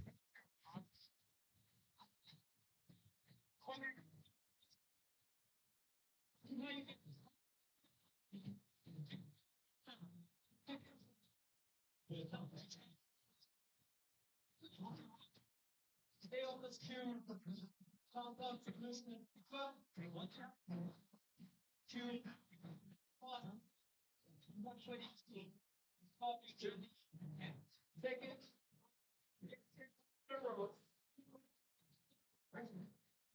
To the Nutanix. Qualification. Xbox Series X. Everything fine.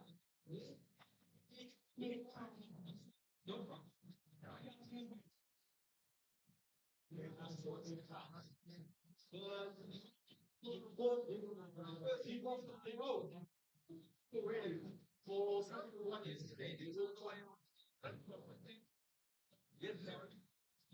TV, we give away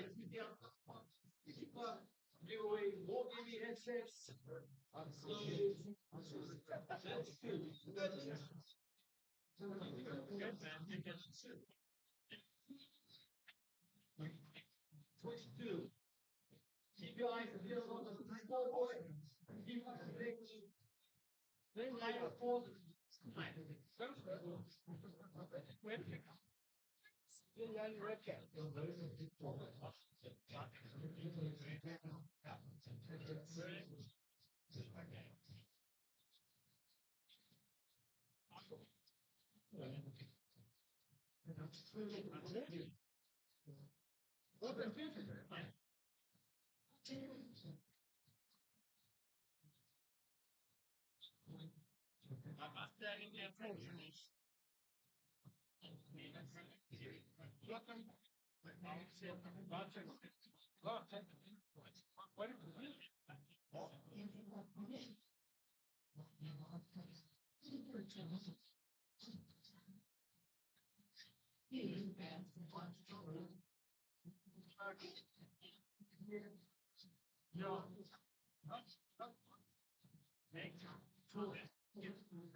Len, I can't believe you tried to get me to go onto the stage. Nice move. Should I put a cap on? Yes. Why didn't you have a cap on when you were on the stage, by the way? I know I was going to run up and give you mine. my bald head. I was going to. No, you look fine. You'll check the WhatsApp group. I just sent one to you and me and Raycard. History in the making. In the car. In the car. What? All right, guys, welcome back. We're going to do the interview now.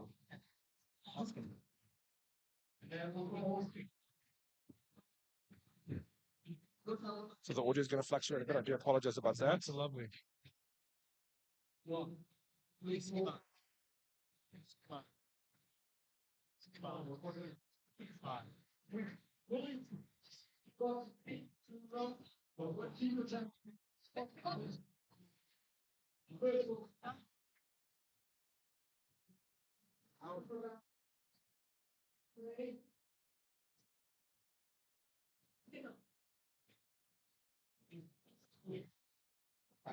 There he is. There he is. I like the caps there.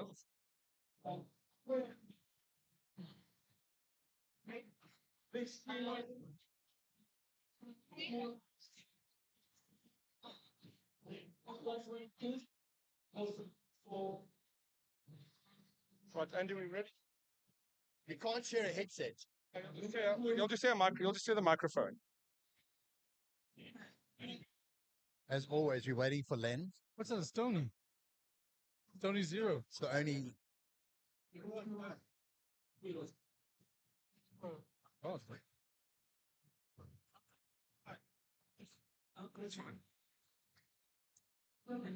You just elbow him in the ribs there.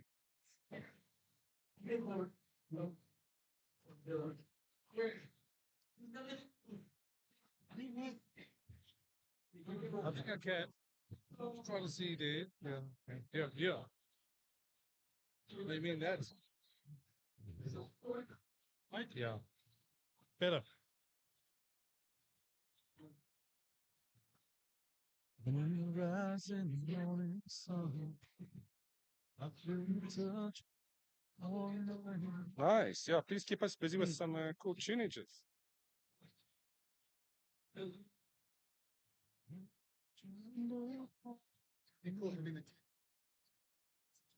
Oh, there we go. I actually understand. I like these hats. I like these caps you guys are wearing. We're on air. Okay, lovely. I love these caps. We're permanently live. Thank And you. it's a 20-second delay. 20-second delay.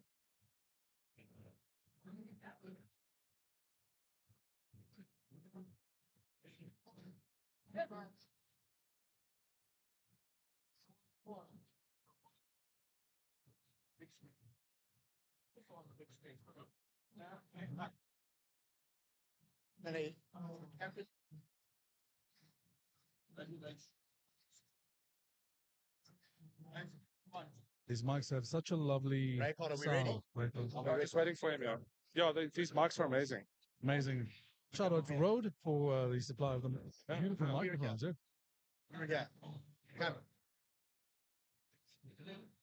There you go. I like to just like not be able to listen to my own voice. But Andrew, you can stand over a little bit so you don't look like you two are. No, I mean, you'll stand in a bit. Yeah. Can you hear me, Len? I do. Clear. I don't know if Andrew can hear you. No, Andrew can't hear us. I can read your lips. You can read my lips. We'll speak loud. No, but So- you can hear us organically. Anyway, so. Yeah. You'll probably have more conversation outside in any case. Off screen.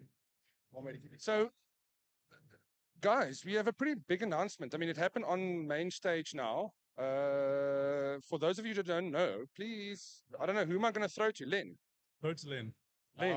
And then Andrew. Deep in first. Okay, cool. Something big is happening next year. Yes, yes. So, Trace, why is that not working? Isn't it? Oh, it's because what? There we go. That's the way to do it. So, Trace TV and NAG are pleased to announce that next year the Ultimate Game Master is launched.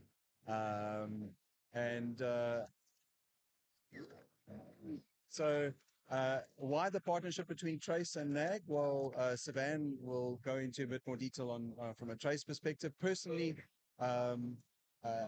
NAG, brings you all things gaming, has been involved in the gaming ecosystem since 1998. I think we kind of understand gaming enough, and I think we've got an audience that trusts what we say. So I'm hoping that that's the reason why Trace is happy to partner with us. From a NAG perspective, I mean, I love watching Ultimate Master and a bunch of really cool content that Trace are involved in and push out. So I'm very comfortable that NAG is able to partner with Trace in this journey. So, Savan, the rest is up to you. Because, thanks, Len. I mean, for us, it's a very exciting time. We make a lot of shows across a lot of different genres. We've never made a gaming show. And earlier this year, we have a show called Hectic 99 on SABC. We tested a gaming format on Friday, gaming tournament, and it had unprecedented success. So we thought, let's expand that. We've got this beautiful format for Ultimate Braai Master. Let's do a spin-off of Braai Master called the Ultimate Game Master. And when we did it, when we initially developed it, it looked great. It had all the architecture for a good format. But I think it was only after engaging with NAG that we were able to shape it into what it is today, which is it has gaming thinking in it. It has gaming DNA in it now. And I think amateur gamers or pro gamers alike will find it quite easy to either watch the content or participate with this particular brand. And we hope that like Ultimate Braai Master, we can build it up into a long-term and long-running brand in partnership with you, talking to the right people all the time and putting it out to the right people all the time. So, and the idea is that we go free to air with this. So we'll be on a free to air broadcaster, 13-part series, and then eventually get it onto the likes of a streamer like Netflix or Amazon, so that we have a massive audience ultimately watching and engaging us, which means African gamers or South African gamers could possibly be watched around the world. And for an amateur gamer, think of that opportunity and what it could mean if the opportunity to turn pro or to be discovered was out there. So that's the objective of the show. Yeah, that is huge news. Gaming show. I mean, based on the Ultimate Braai Master, that was a fun program. I mean, South African Braai goes hand in hand. It was one of the few reality shows that I thought, hey, this is a nice production value too. Yeah. The way that the contestants were put through the challenge was interesting. So our job next year is to come up with these challenges, obviously, to determine who that ultimate game master is. And it's not about being a professional, right? It's not about being a pro esports player where you are the best at what you do. It's about the versatility. It's about being a bit of everything. It's about the everyday gamer. Some TV people live with that type of content. So imagine somebody who's a specialist in first-person shooters, and they get 5 hours to prepare to play an RTS, and they've got to immerse themselves in that challenge. So that's the type of thing we're going to throw at people, because ultimately that's what we're looking for, is who's overall the best possible gamer in there. You may not be the best specific gamer on a specific game, but across the board, across different platforms and games, who's most consistent, I suppose. Yeah, I think ultimately, if you have a look at Braai Master, we all believe we can braai, right? Well, generally, as some people are more confident. The braaiing is never the problem, right? With braai is what we picked up. It's making the fire. That's the problem. Exactly. So to my point now, that there's so many people that maybe think that they're not a gamer, but I'll speak to an old lady, a young kid, or this, that, whatever. I'm not a gamer because they think that being a gamer is an esports pro gamer, and that's far from it. This is about anybody playing solitaire on their computer. Guess what? You're a gamer. Yeah, no, absolutely. Yeah. I'd love to hear from something like Andrew, I know Andrew for a long time. He's very much an outdoorsman. He loves the outdoors. Andrew, I mean, in your head, how exciting is this partnership at this time in TV? Yeah, Just Sven, lift I it up to think, your, just lift it yeah. up to your, So, not that way, the other way. so, thanks. Yeah, Savannah, I think it's really an amazing partnership. We've known each other, like you said, for a long time. And I think, joining what I'm doing at NAG and what we've done historically in TV production, especially around mobile. I mean, that's my passion. So I think, also bringing the mobile element into our formats, the ultimate game master from mobile to, the high end rigs to basically anybody, the person who can play solitaire on your mobile phone. We're looking for everybody that's, even at that entry level to come into the ecosystem and to make it really not intimidating for people to come and start getting into the gaming ecosystem. And I think that's really what NAG and Trace want to do, is to really, flatten that and basically make it inviting and not taking some mass intimidating. markets, to be able to take in the mass markets, Exactly. create an opportunity for interactivity engagement, which is a lot of what we've done in the past, very successfully on TV Exactly. shows.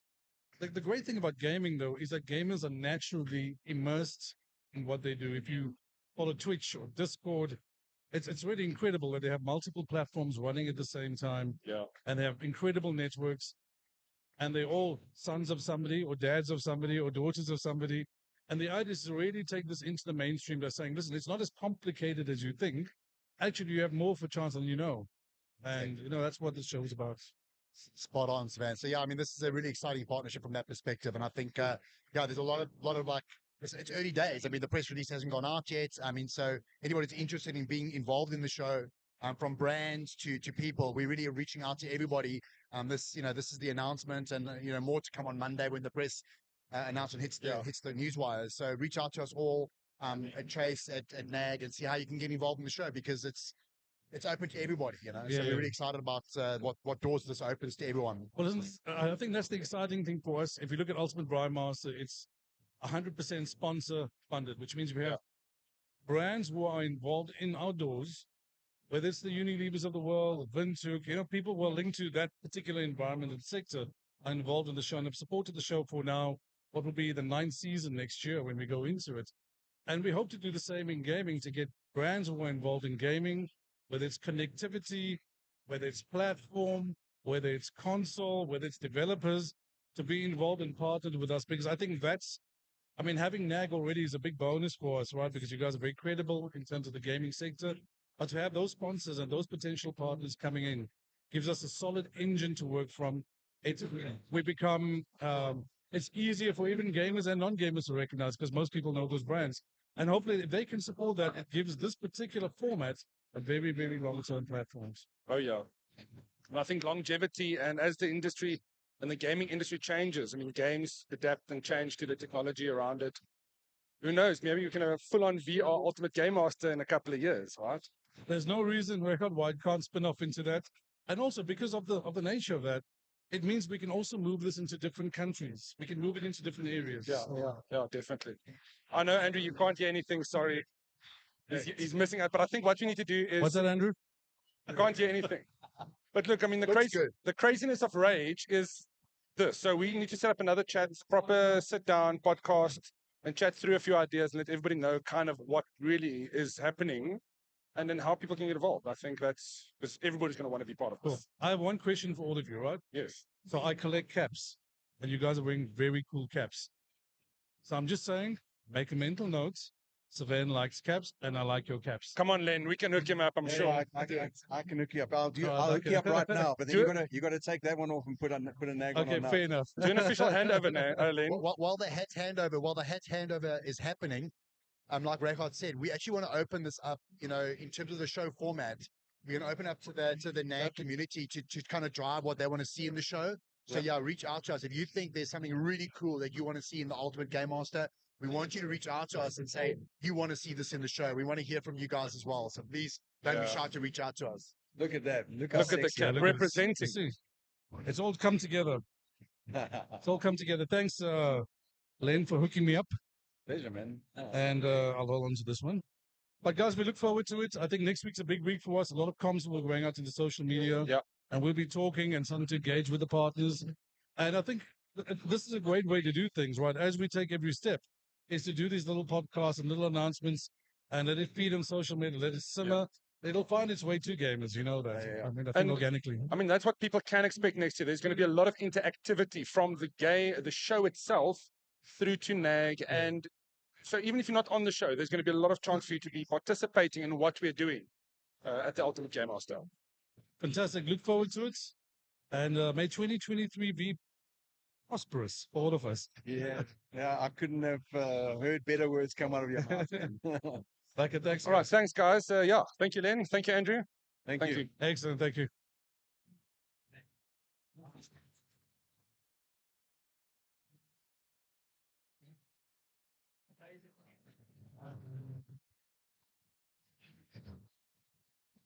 Sorry.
This one. Main one. Main one. This one.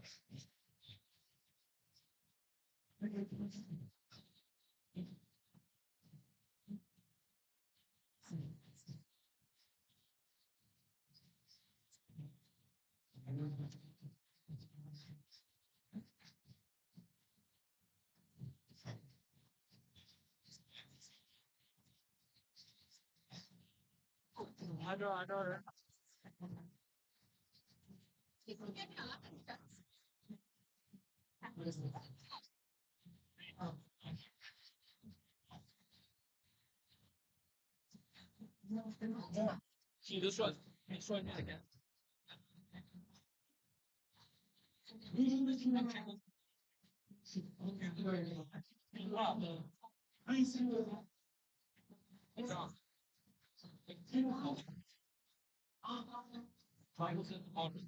It's more feeding and trouble here.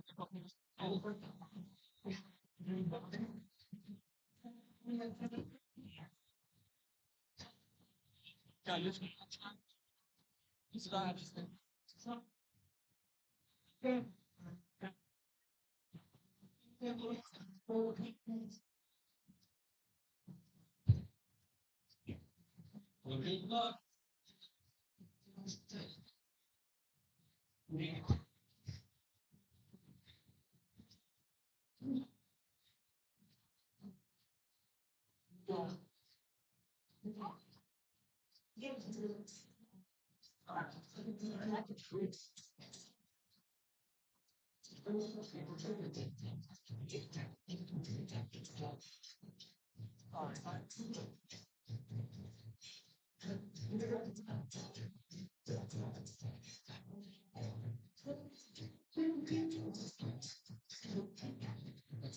All right, can you guys hear me?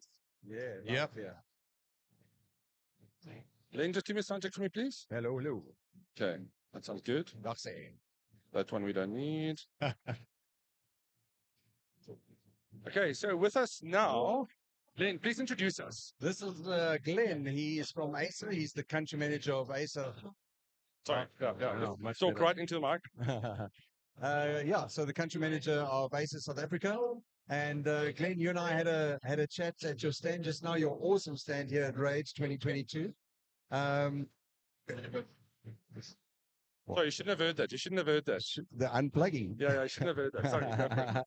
And you mentioned something to me, and I immediately said to you, I need to interview you on the next stand because I don't know if you can talk about it. So I might be putting you on the spot entirely here, but you spoke to me that you want to do some things and potentially involve NAG for next year with some cool gaming upliftment.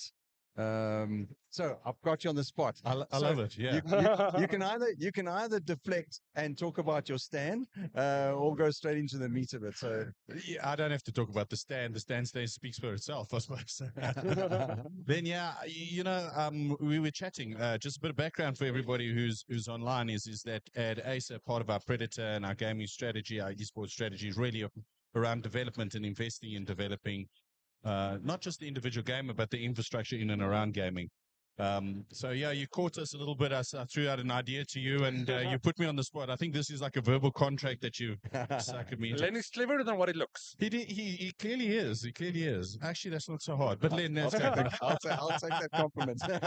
No matter how shallow, I'll take it. So Len, yesterday we announced that we're going to be launching our or opening up our Planet 9 gaming platform to the schools in South Africa, free of charge.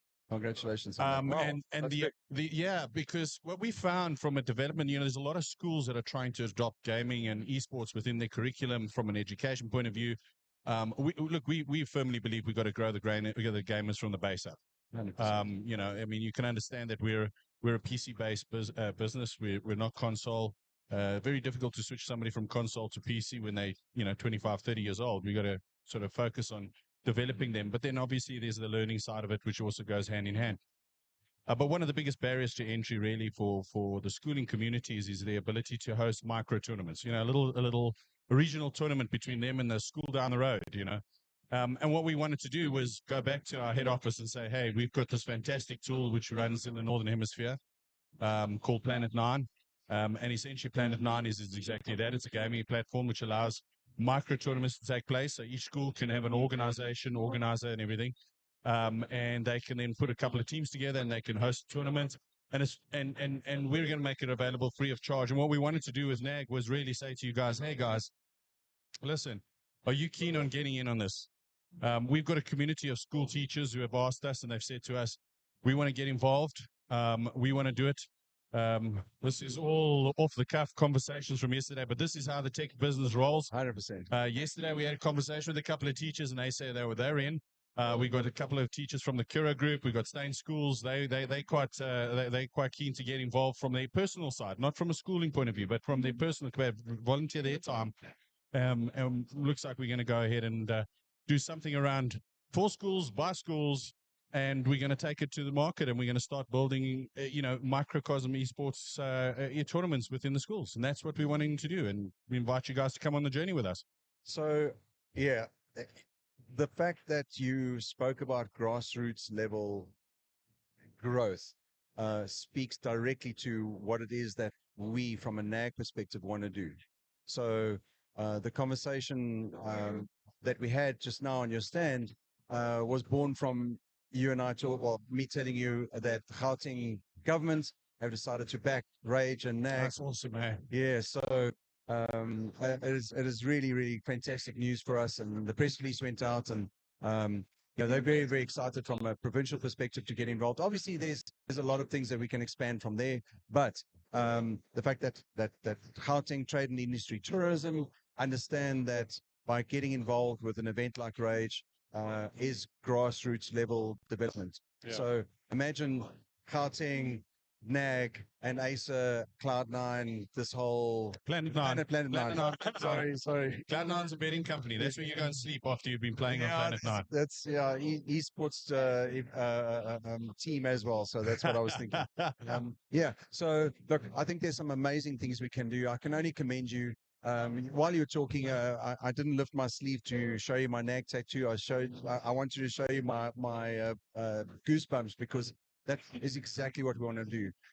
We just before you came onto this chat, we were talking to the guys from Chase TV, and we officially launched the Ultimate Game Master with Trace TV, and that is all about looking for young talent and nurturing guys that are not esports players, just want to get involved in gaming, the average guy. So there's so many synergies, there's so many really cool things.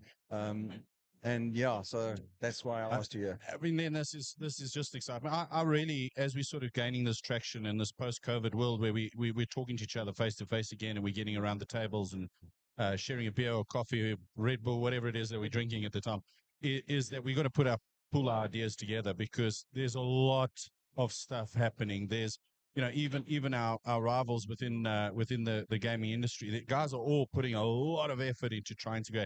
And we really need to get ourselves around the table and get together and say, how do we take this to the next level? How do we get together as a community of vendors, of sponsors, of media personality, of all of those guys, and say, take it to the next level? Because we really have a great talent. I mean, we look around here, it's a phenomenal turnout, phenomenal amount of gamers that are out there. But we've got to build that grassroots. Our demographic is not what it needs to be. There are not enough girl gamers in the schooling environment. There's not enough access for people from the communities that really can't afford that. And that's what we got to do, is reduce those barrier to entries and do whatever it takes as an industry to get there, because that's how we're going to grow this future. From your mouth, man. Yeah. So, Reinhard, this is the first time you actually hearing this. Nice to hear your. Thanks for the input, Glenn. No, this is pretty phenomenal. I mean, grassroots level gaming development, as we see in sports too, it's so critical. Otherwise, you lose. In sports, is more critical in a way, because you lose access to that base when they grow older. But growing up with games and technology, it's not just about the games, it's also about the technology. Absolutely. Becoming a programmer off the back of enjoying Minecraft as a kid, right? I think it's unlocking the future of that little person when they get shown a structured version of gaming. Also for the parents who's not into the gaming thing, right? For them to see this as an official curriculum, or as an official project, or as an official thing, there's a lot more credence to it. And then people go, okay, gaming can become a career, can become a business. Yeah. I'm very excited. My son or daughter not just locking themselves in an emo room. Yeah, it's not just a frivolous pastime. Well, that's exactly it. I mean, we've got to, we say it often in our offices. How do we work with, especially in the education sector, to bring esports out of the basement and out of the behind the closed doors and bring it out into the open a lot more? Joe, don't even get me started about the stuff we're doing around esports in education, because it's a really big focus of us to develop that. A lot of it goes unseen. A lot of it, you battle to show the ROI on it, you battle to show that, but it's not about that. It's about the long-term influence and impact in that. But it's definitely where we're at. Fantastic. Cool. So we'll be chatting a lot more about this as things kick off next year. Yeah. So that aside, your stand. Yeah. Okay. Well, that's gorgeous. As usual. I know. The last time I saw it was in 2019. I know it's kind of the main structure is the same, but oh my God, I've got something to share with you. Go for it. So in 2019, we as a rAge team decided that we're going to give you guys stand of the show. And it never happened because we were concerned that we'd get fingers pointing at us going, oh, it's bias, it's this, that, whatever, because we love your product. Oh, yeah, we know that. So we ended up not doing it. But in the run-up to rAge 2022, obviously we've gone through a massive amount of stress. I mean, I shared some personal stuff with you earlier on. It's to get to where we are today and seeing the amount of people coming here. It's like a ton has come off my shoulders, all the rAge team shoulders. It's been a real worry. And the fact that we are able to spit on each other and be spat on and yeah, high fives. Not a high five. Get what's that that? cheese in the environment. That's even the worst. Yeah. Yeah. So, yeah, your stand is amazing. Like, really, really is. But there's one thing that you showed, and I'm sorry, I'm apologizing now because I'm going to put you on the spot again. In the run up to rAge, when you guys were deciding to come to rAge, Bobby made the fatal mistake of showing me a notebook that's got 3D capabilities, and you look at this thing and you get to experience 3D and without wearing glasses, without any additional screen in front of it. Amazing technology. And then I saw today that it's not only the notebook, there's a separate screen. And I know it's not available in the country, I get it. But when is NAG going to get a review unit for us to have in our studio, unpack, and share with our audience? We need to see this thing. Okay, so actually, that's quite easy to answer. We're closing. The offices are closing. Once rAge is done, we'll pack it up and send it to you guys to go and play with. There you have it. Yeah. Yeah, we had to do. We wanted to do a bit of a soft launch on it here, just to sort of let everybody see what the 3D technology is about. It comes from our spatial labs house, which is really geared towards engineering and design and the medical field where the guys are using it. And the company decided, let's take this to the gaming world, and it is absolutely immersive, mind blower. It's not something that you'll be able to pick up on at your any day store. It's quite an expensive product at this stage, but as the technology becomes cheaper, in fact, when we looked at launching Spatial Labs technology 2 years ago, the price was almost 3 times what it is now. So that's what technology does. It waterfalls down. So eventually it'll become cheap and easy for everybody to be involved. Well, what's fantastic is that people get to experience that brand new tech here at rAge on your stand, and I'm very, very happy that you guys decided to bring it here. Well, and that's show what it's people. about. You know, I mean, I think that the events like rAge, this is where we get people to touch, feel, and smell. What you would notice about our stand isn't a very heavily geared towards, hey guys, come and buy. We're not. That's what it's about. It's about showcasing. It's about getting people access specifically to the Predator branded products, which in many instances most gamers wouldn't get access to. It's the top of the range. It's the Mercedes-Benz of gaming devices. So I've got a confession to make.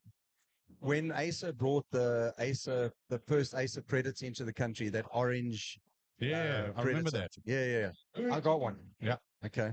And what was fascinating to me is the fact that it was sprayed in McLaren. I think so, It something was like one of those, the car manufacturer. Anyway, the PC is long gone and whatnot, but that monitor, even though it's not the latest and greatest monitor, is still there as my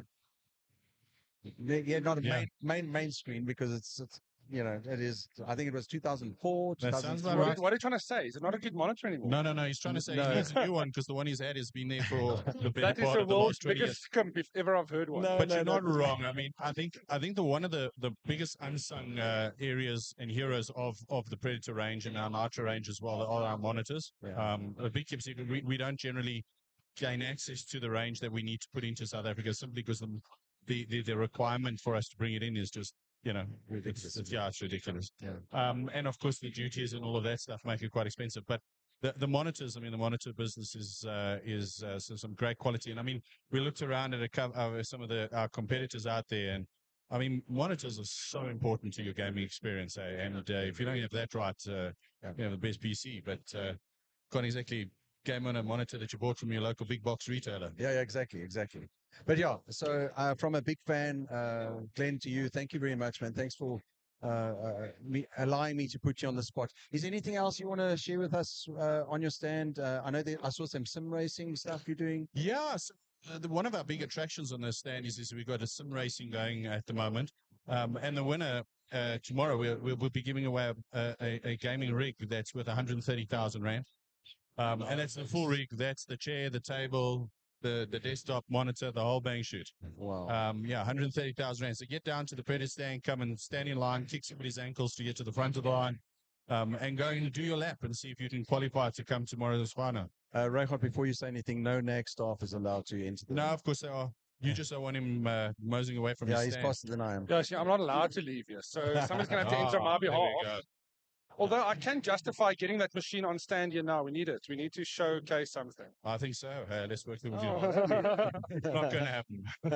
Yeah, no, somebody deserving needs to win that for sure. I mean, that thing changes your life. Once you get access to a decent piece, not just for gaming, changes your life. So I hope it goes to a worthy winner. Tell me that Thronos that you showed in 2019. I keep wanting to say last year because holy moly. But yeah, I know it's not nice to move that thing around. It's quite a static. What are your plans for that? Is it just a showcase? So the Thronos was a 2018 product of Acer's. We still got that Thronos in our office, which we let people play on whenever they come around. I have to tell you, I lick it every time I come to see you guys. So that's you. But it's a one of those been there, done that, got the t-shirt type of products. We decided this year we're going to go a little bit more open, a bit more in the sim racing area.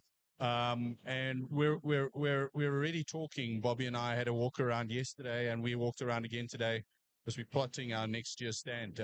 So that's going to be there. It's going to be focused on the latest technology. That's what I mean. Thronos 2018, 4 years ago. I mean, who wants to see that? We do. We do. I don't think that thing will ever get old. I mean, just upgrade the monitors, upgrade the PC, and the bones are good, as I say. Yeah, but and the hydraulics. Yeah, it's a heavy look. Again, there it's like this 3D technology in the notebook and screen that we spoke about just now. It's amazing tech. And yes, it was you showcased it at rAge 2019, 2018 product.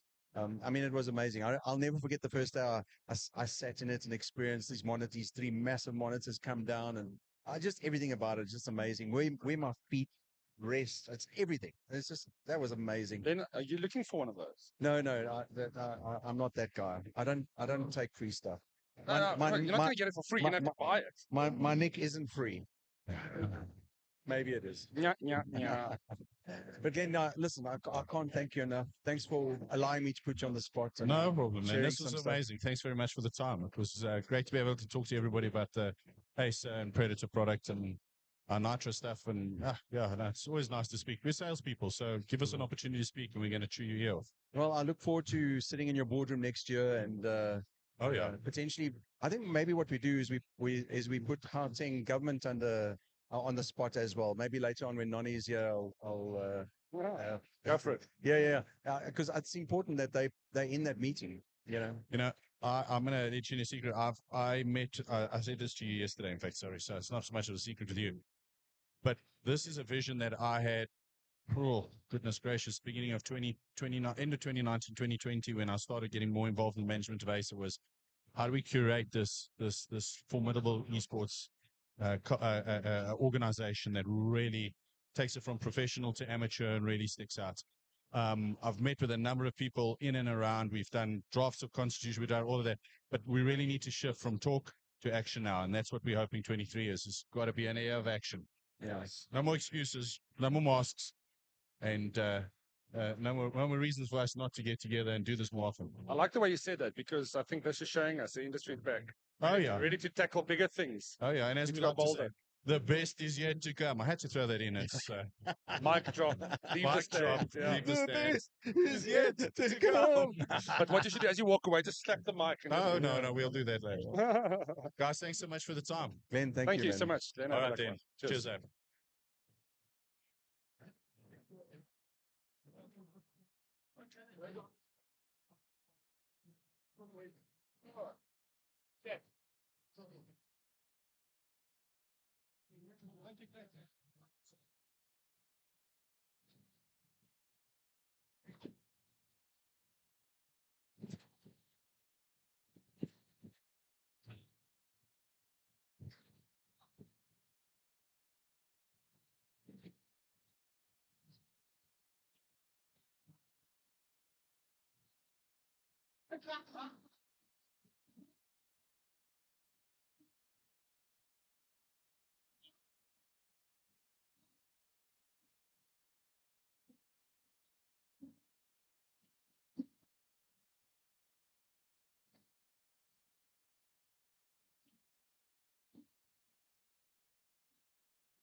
Find something.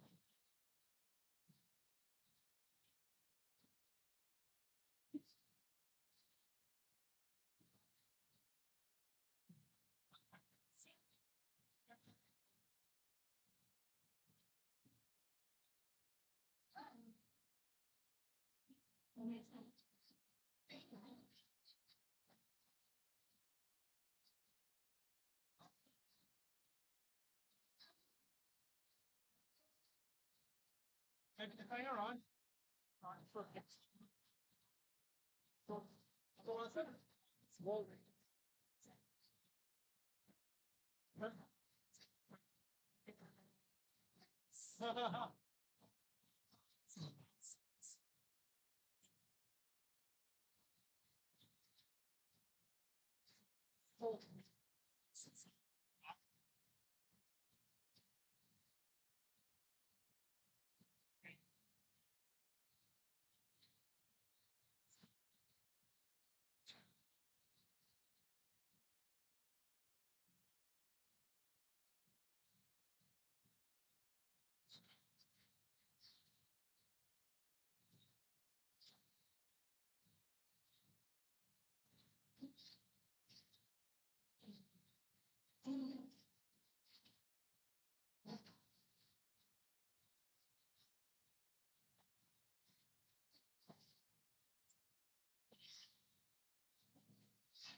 Let's roll inside. Try. I think I'll just check.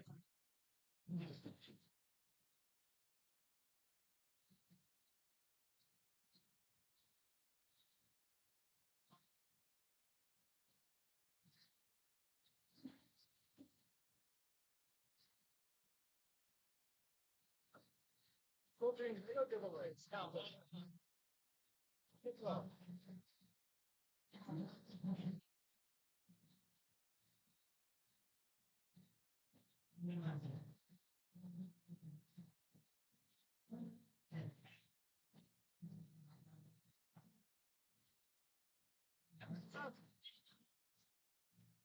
Right? Skate here. Let's go. I just look at it. Look at it.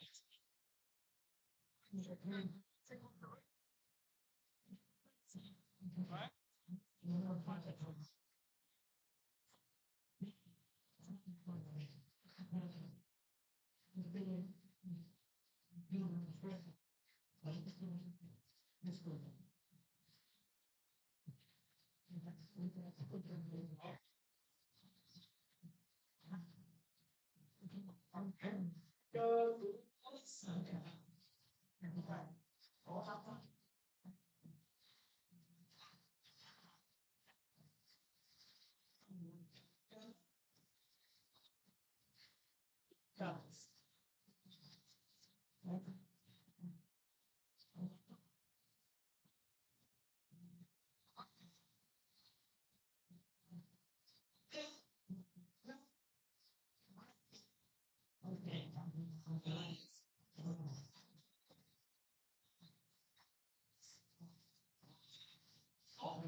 Let's see.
People do that. That's the thing. My God, I'm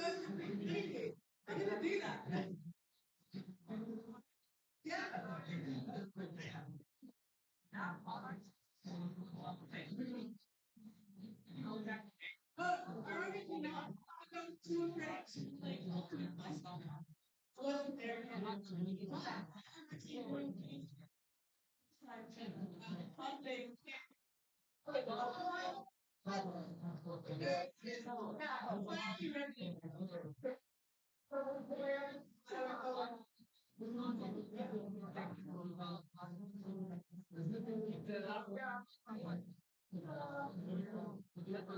that.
So my initial goal is to different level. But I knew that I'm going to get here. So I took on for principal and that's my technical aspect. That was become harder than that. So once I managed to do this, I agree with that. But that's like working to make sure that but hopefully next. No promises. Well, not crunch, no constantly. So you take it down. We get all the time. For instance, I am excellent.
The whole world straight at Eric that's what he's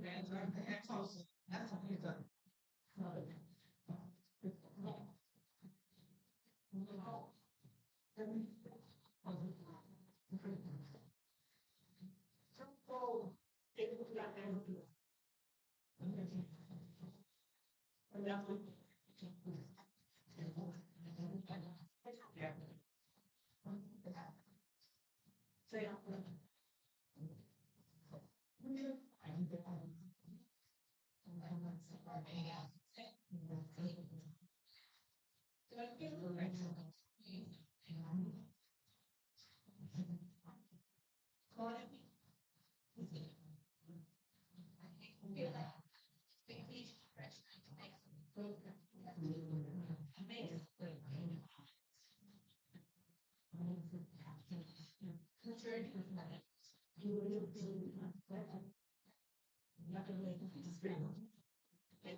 Guys, welcome. Time for another interview session. This time with some pew pew pew. It's not pew pew pew, it's vroom vroom vroom. Vroom, vroom, vroom. So, Len, please do the introductions. We've got Schick with us, and they're doing some interesting things in the racing sim arena, but also, broader than rAge. They've very much been involved with gaming. How's it? Welcome. Please do the Okay, so introductions. just a slight correction here. So with me is Flip, who's the team owner of a company called LTR, or LT Racing. And yes, you mentioned Schick. They are officially sponsored by Schick. Very, very nice to see Schick getting behind South Africa's, arguably one of South Africa's best racing team at the moment. I'm sure they'll get challenged a lot, because when you're at the top, you've got a dartboard on your back. So you guys are doing a race at Spa, 24-hour event, and you got two amazing sims here. Tell us a bit more about your team and what you're doing here at rAge. Hi, Len. Thank you. Yeah, we basically started the race 15 minutes ago. A bit of an unfortunate start for us. We had to start from the pit, but we already made a 5 positions, so another 23 hours, 45 minutes to go. We got nice rigs from Motorsport South Africa. I want to thank them. We've got proper backing from Schick. So we're looking forward to the race. Lots of things can happen still. And big up to Nag and rAge for having us. It's been amazing. A few challenges to bring the big rigs in, set up everything. Not only do we have to contend with a 24-hour race, we have to contend with load shedding, but proper infrastructure here, it's definitely assisting us. So, it's almost more challenging than the real thing. What are you talking about? No, we're competing with guys from South Africa and overseas. The overseas guys are lucky; they don't have to contend with load shedding. So, we need to go back to our schedules now and see what's going to happen with load shedding. Get the drivers in. So we're doing physical driver swaps in the rigs at LAN. And then we've got four guys racing from home. So we're also incorporating them. Oh, that's awesome. Race. Yeah. So can you tell us a little bit about the idea of doing an actual 24-hour race like you do in the real world? It's a bit of a crazy thought for people that don't know much about this. What goes into the process of doing it? I mean, it's live, connected 24 hours, driver change, input stops. I mean, you almost have to be the real athlete here. Yeah, I would like to think that we athletes. But the 24 hours races, it's got its own challenges. I mean, we basically start 2 weeks before preparing the cars and drawing up schedules, looking at possible load shedding schedules. Slotting the guys in, racing the cars. The thing with the 24-hour race is you share one car. So we'll do virtual pit stops, do a driver swap, and then you basically get the car from the previous driver exactly how we would give it to you. And the thing with the 24-hour race is we need to get all 5 or 9 drivers now comfortable in the same car, same type of setup. So that's one of the challenges. But I think for the biggest thing for a 24-hour race is to be consistent. So if everybody's comfortable in the car, we'll do well. If we don't make mistakes, don't end up in the pits, don't have to fix mistakes, stay out of the wall. then we're going to do well. Does everybody have a different car setup? So when I do a driver shop, is there a different swap? Is there a different setup for me, or is it the same setup? No, so basically there's one setup for all nine. And that's why I said we need to get comfortable with the car. Everybody's got their own sort of driving style, and the key would be to get everybody comfortable with some sort of a setup that works for everybody. Yeah. Now, Len, you're no stranger to the art of sim racing. I mean, before I got you onto Fortnite, I shouldn't talk about that. Not in front of Flip. Not in front of the guys. But tell us a little bit more about the casual scene in terms of sim racing in South African. This is pretty high end, but there's a funnel to get to this level. Well, I'm glad you're asking this because this is exactly why I love working with Flip and LTR. Let me say this. I have always stayed away from personally jumping onto a esports server, competing against guys. Purely because, it's the NAG brand that kind of drags along with me and I guess expectations. It's all personal stuff, I guess. I shouldn't put myself through that level of stress, I guess. But it is what it is. And I think I'm okay around the track. Well, I thought I was okay around the track. And then, I met Dylan, who's also part of LTR many years ago. And we've been doing some amazing stuff together.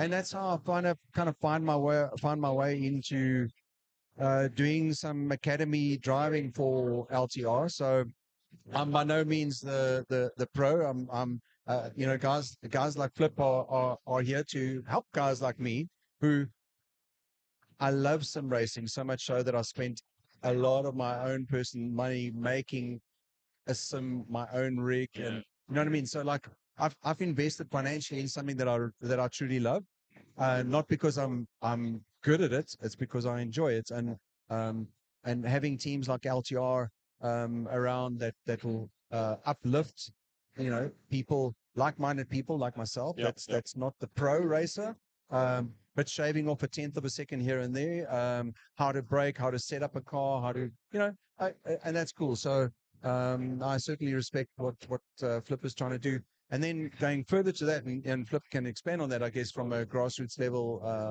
upliftment and what the team is doing. But this is exactly why companies like Schick have decided to back LTR. So there's some amazing things happening within sim racing that eventually leads into being in a real kart, and fostering career and growth, and there's some epic things on the go. It's an awesome lifestyle. I mean, we spoke to Dylan about the go-kart racing as that's kind of the other side of it, right? That realism that you're talking about. It's the same thing, right? It's the same passion. Yeah. You're just adapting it to when you can play. I mean, you can play games anytime, right? But out in the real world, if you want to go racing a go-kart, it's dependencies and people that you have to rely on. So I think case in point is Dylan. He's busy racing in the F400 endurance series right now.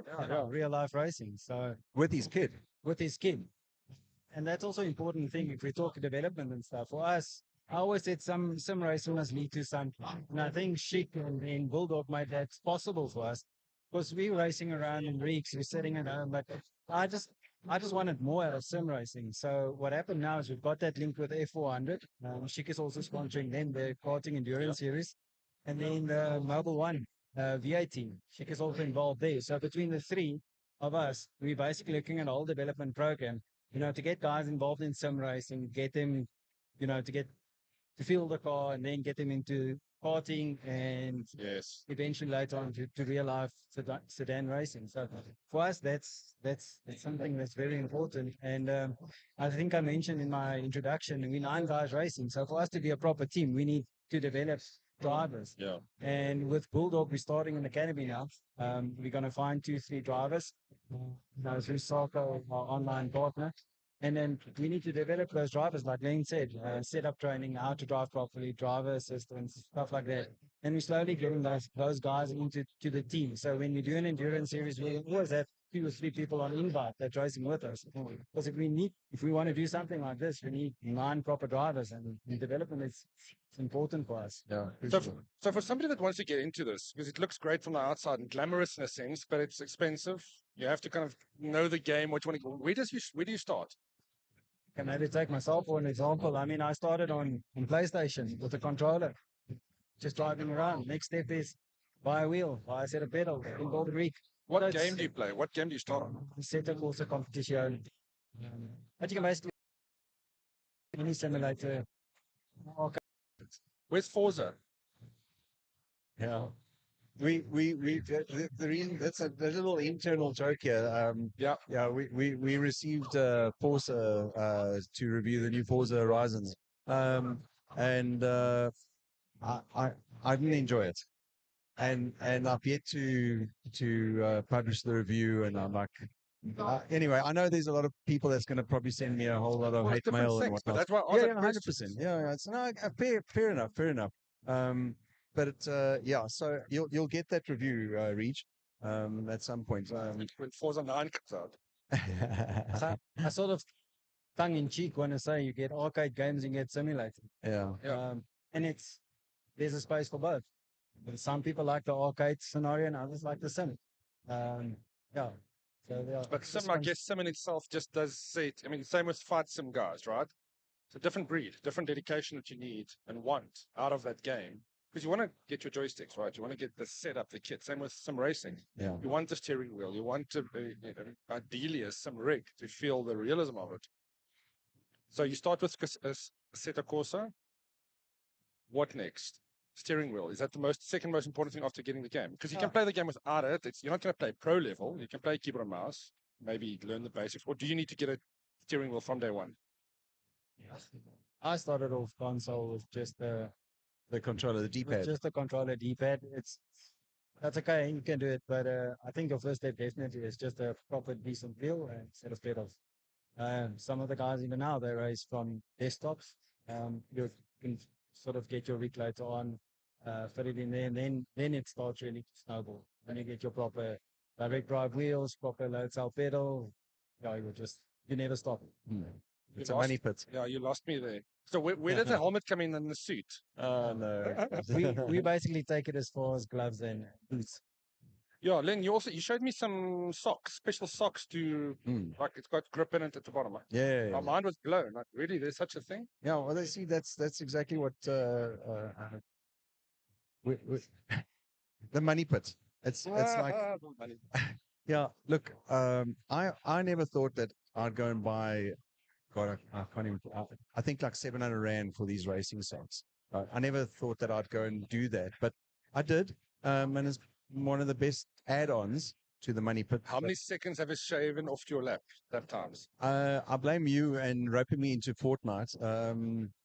In the run-up to rAge, I did say to Flip, you know, I'm hectic. I can jump onto that's the thing about sim racing, right? So, the amount of time that you invest in it is hectic. You know, yes, you can jump in a car and quickly do a lap or whatever, but you want to shave off a tenth of a second, and to do that, you need hours and hours and hours of lap time. And the minute you slightly damage your car, that's going to impact the lap time, and then it just throws everything off. Does it auto repair? I mean, I know games like Forza, it just fixes it automatically. Not like that at all. Leave Forza alone.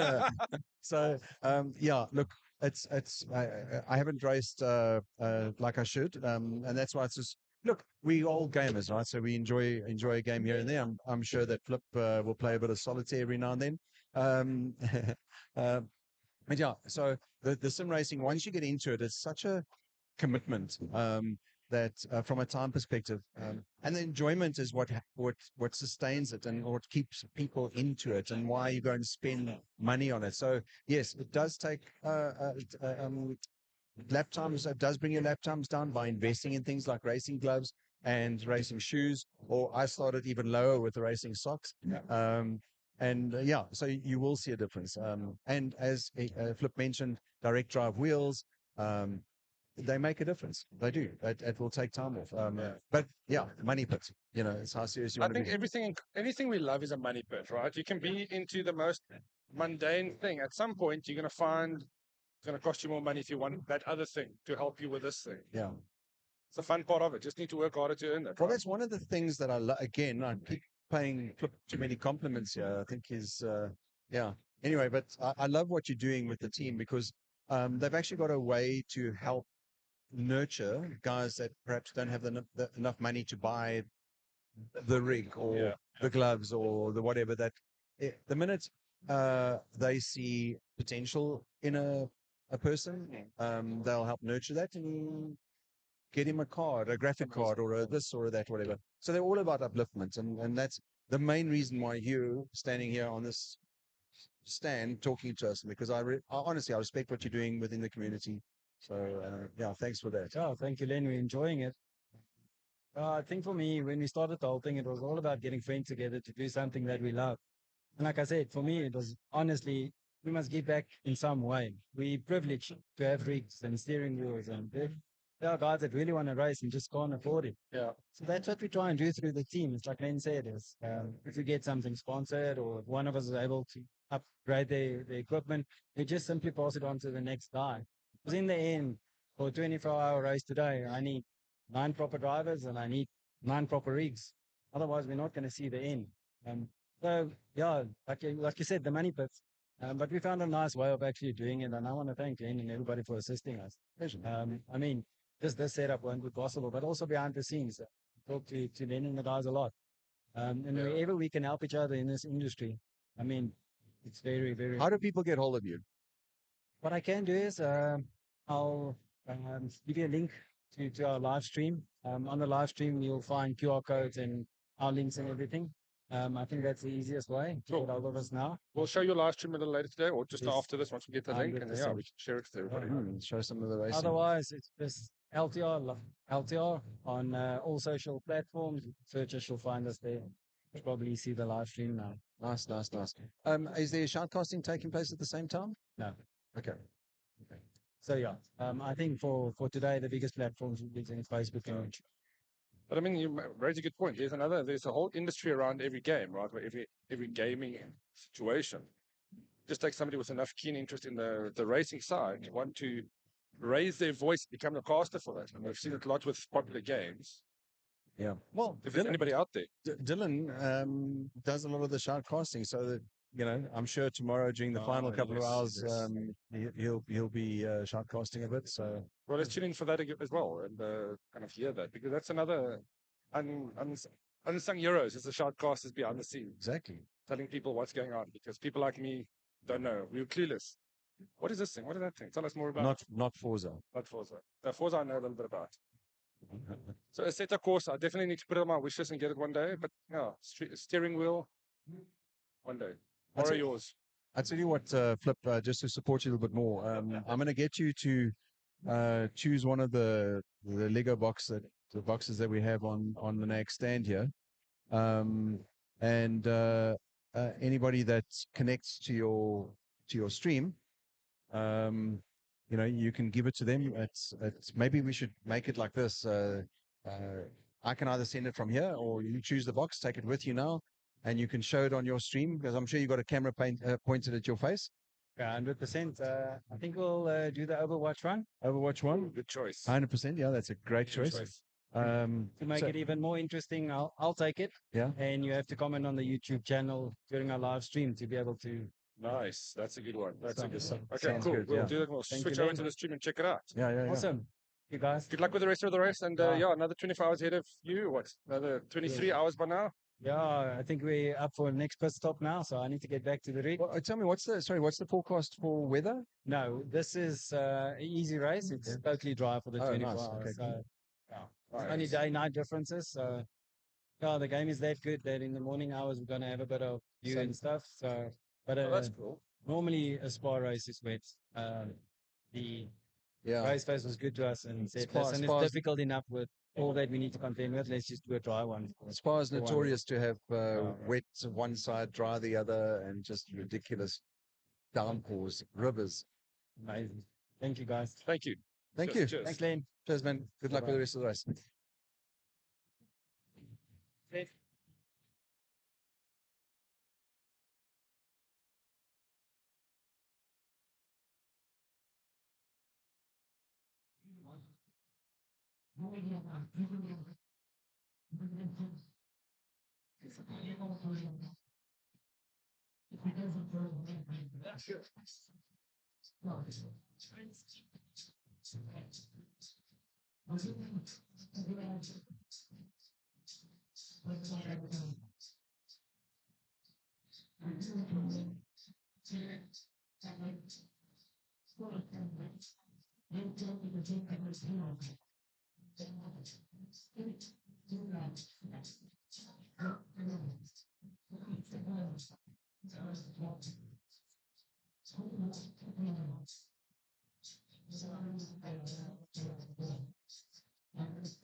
More like take a little part, then one part. One second.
What's what makes the good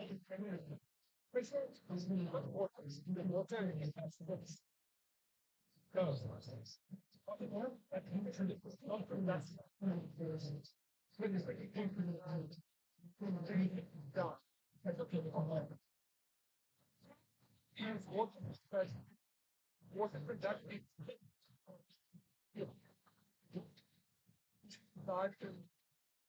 any second.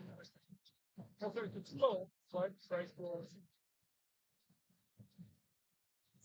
come.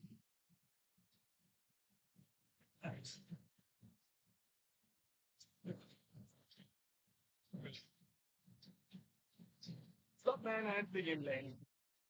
Oh, you want to? I thought it was going to get weird there.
It'll have to do. It'll have to do.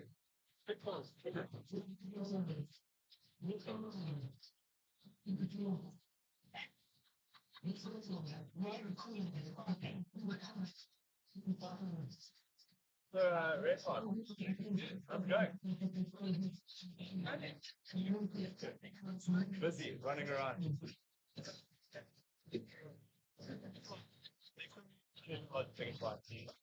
You're gonna say next time some webcams and I was like, what? We did the unstop streaming camera. Right, that's right. Chris us. Fine. No, we've done video cams, but I'm usually off. I have people getting that. Right.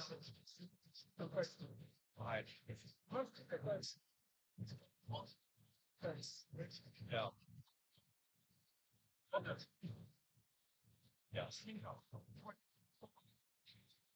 Yeah. Yeah.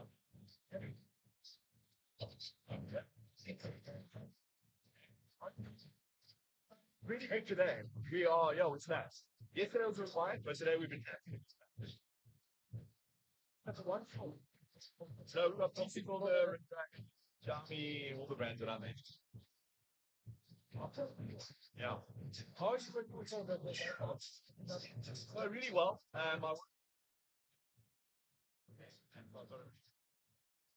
I try not to touch on the first stuff unless they use my help, and then after design and that. But generally, Sherry handle all of the errors. Yeah, so actually, well, I want you guys to do a little more. One of the things I was going to chat to you about, hopefully we get a chance, is more. No, we have built the gas a little bit, but I'd love to see. Let's check out what.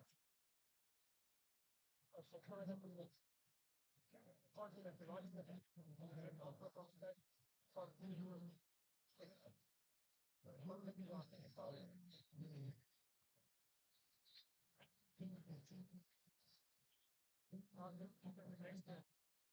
the Xiaomi's also a very good product because it's interactive. So we can also look at ways to incorporate products into the also.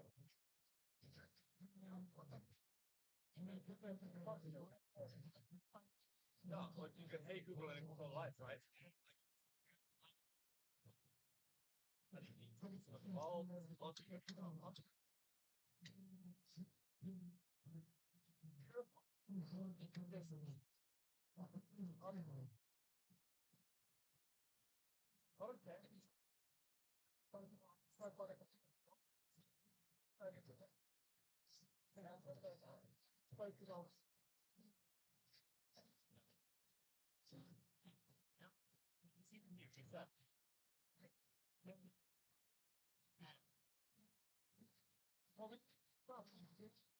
Look, I go for now. I'm going to get the thing right. Putting on fire.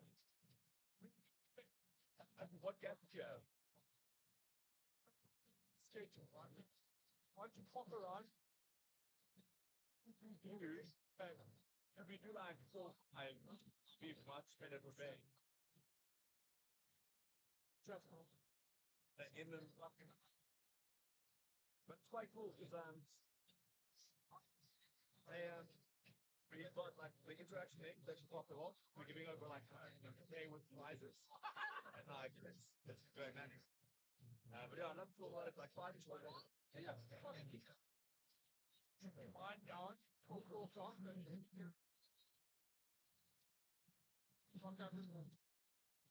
Outside.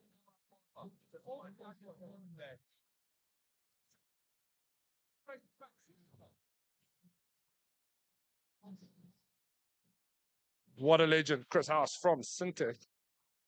Just a little off-can chat there. How's everybody else doing? Thanks for the feedback and the chats, guys. Thanks for all the messages. Sorry for those of you that cannot be here. rAge is absolutely phenomenal today. Busy, busy, busy. You've got the little overhead cam here that you can see some of the stand. As we bounce between interviews, taking a little bit quieter now, just because it's so busy. Trying to fix one of the webcams here. We've had some webcam issues where they're not picking up so nicely, but that's the woe of the streamer, I guess.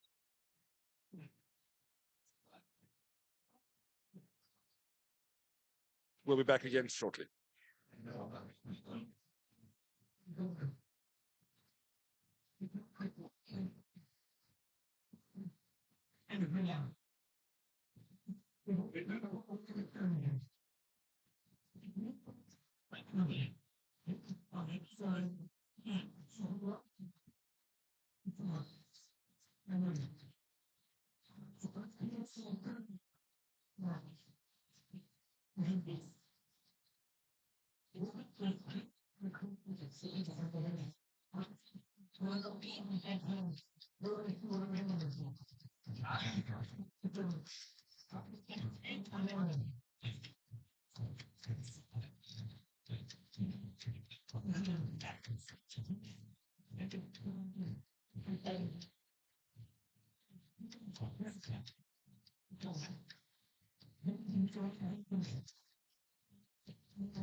Actual rain.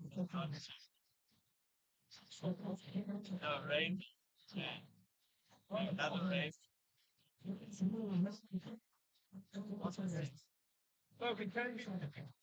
Well, we can on for double.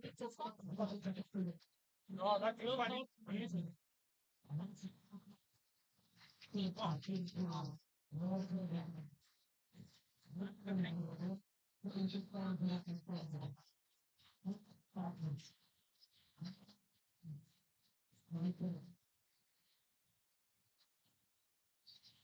So, like,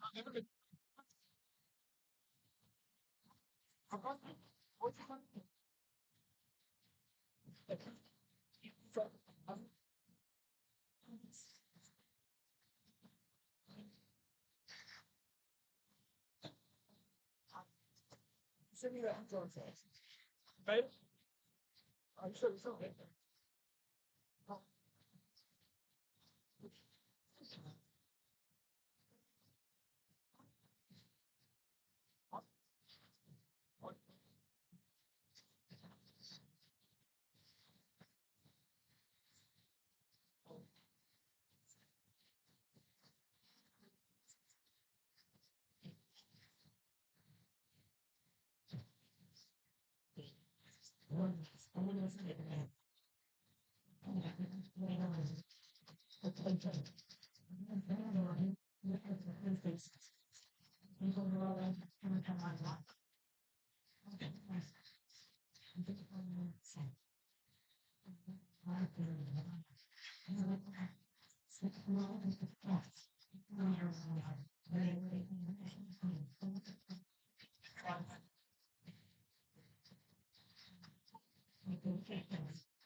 Sure.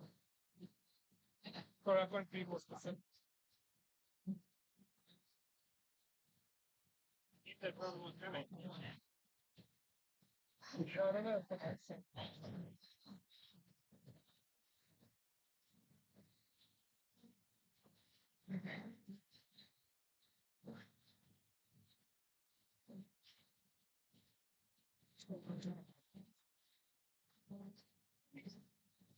Oh, not from this.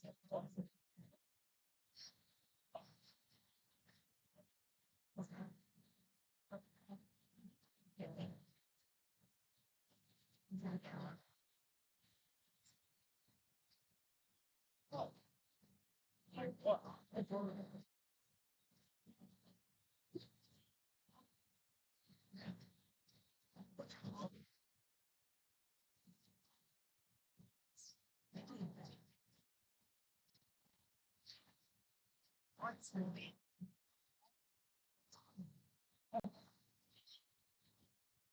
One with musky. Sure.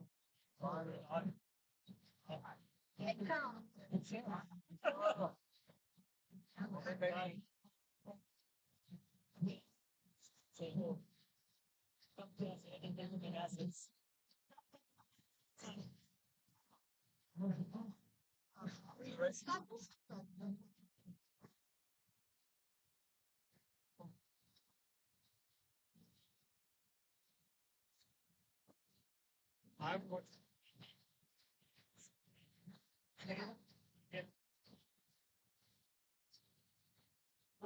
See you. Figuring it back over.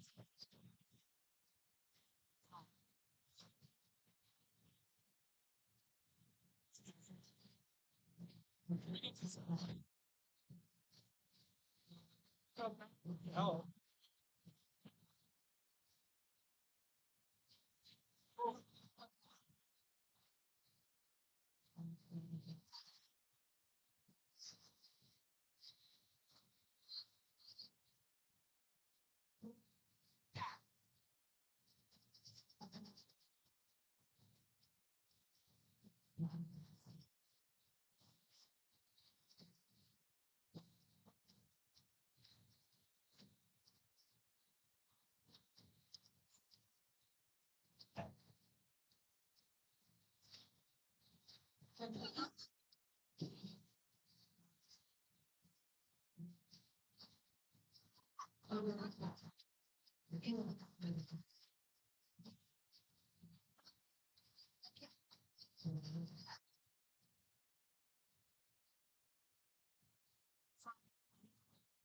Pick you up.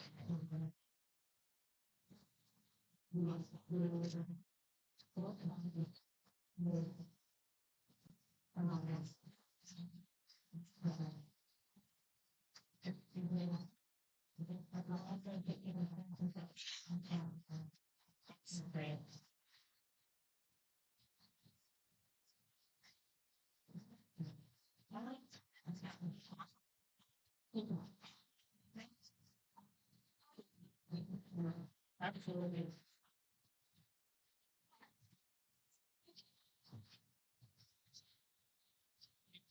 Yeah.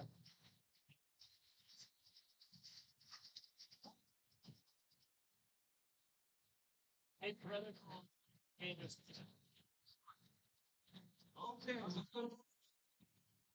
People with one. By making the world into box. Being an amazing prize.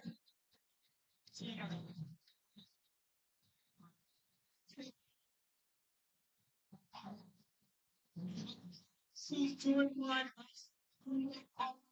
congratulations. What you doing?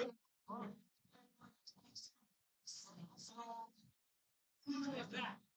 Now, we competition. Well, you have to walk.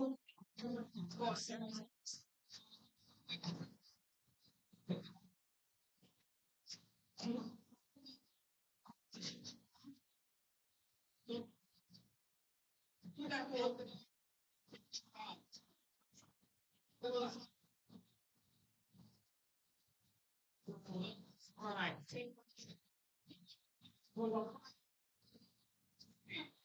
As far as everyone's concerned,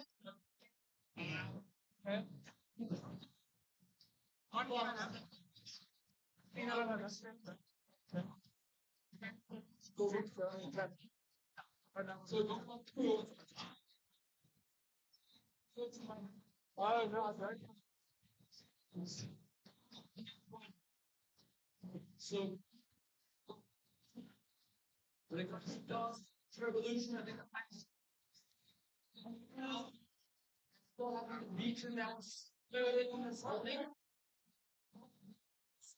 and like I said, we're looking for one more challenge. First, I put the curve for one to round. Next. Oh, this one was already on 4. Okay, let's see. Go back and check still.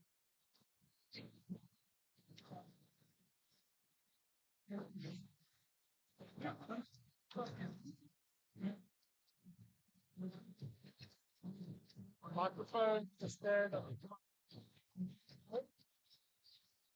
Why is the doors for the first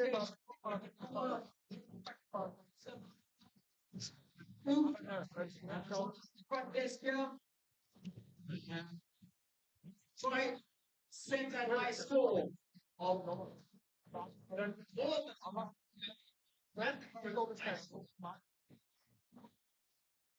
There we go.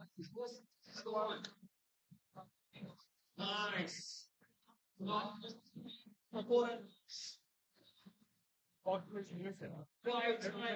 Winner managed to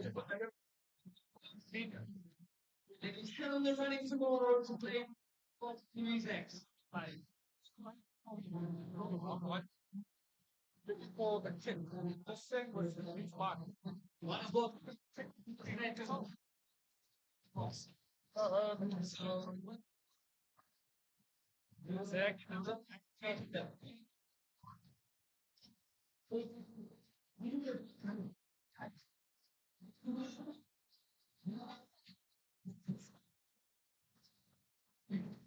If you check out Zero on YouTube. Straight to the whole video. So we like experimenting. But experiment. Pick up the skill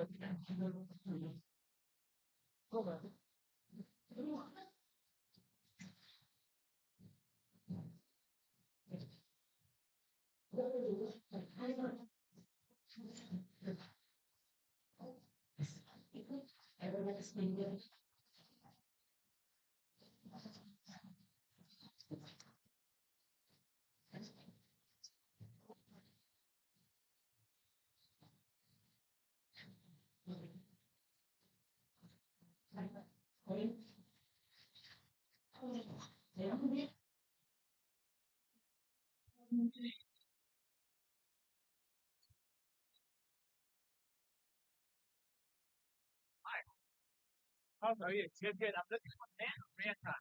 I'm Rare Partner. That is me. Hi, I'm an ST transformer. What? Brand guitar? Okay.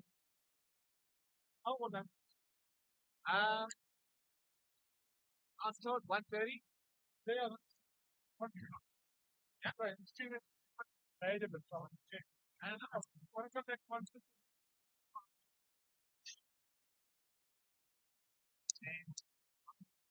No.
That's the person.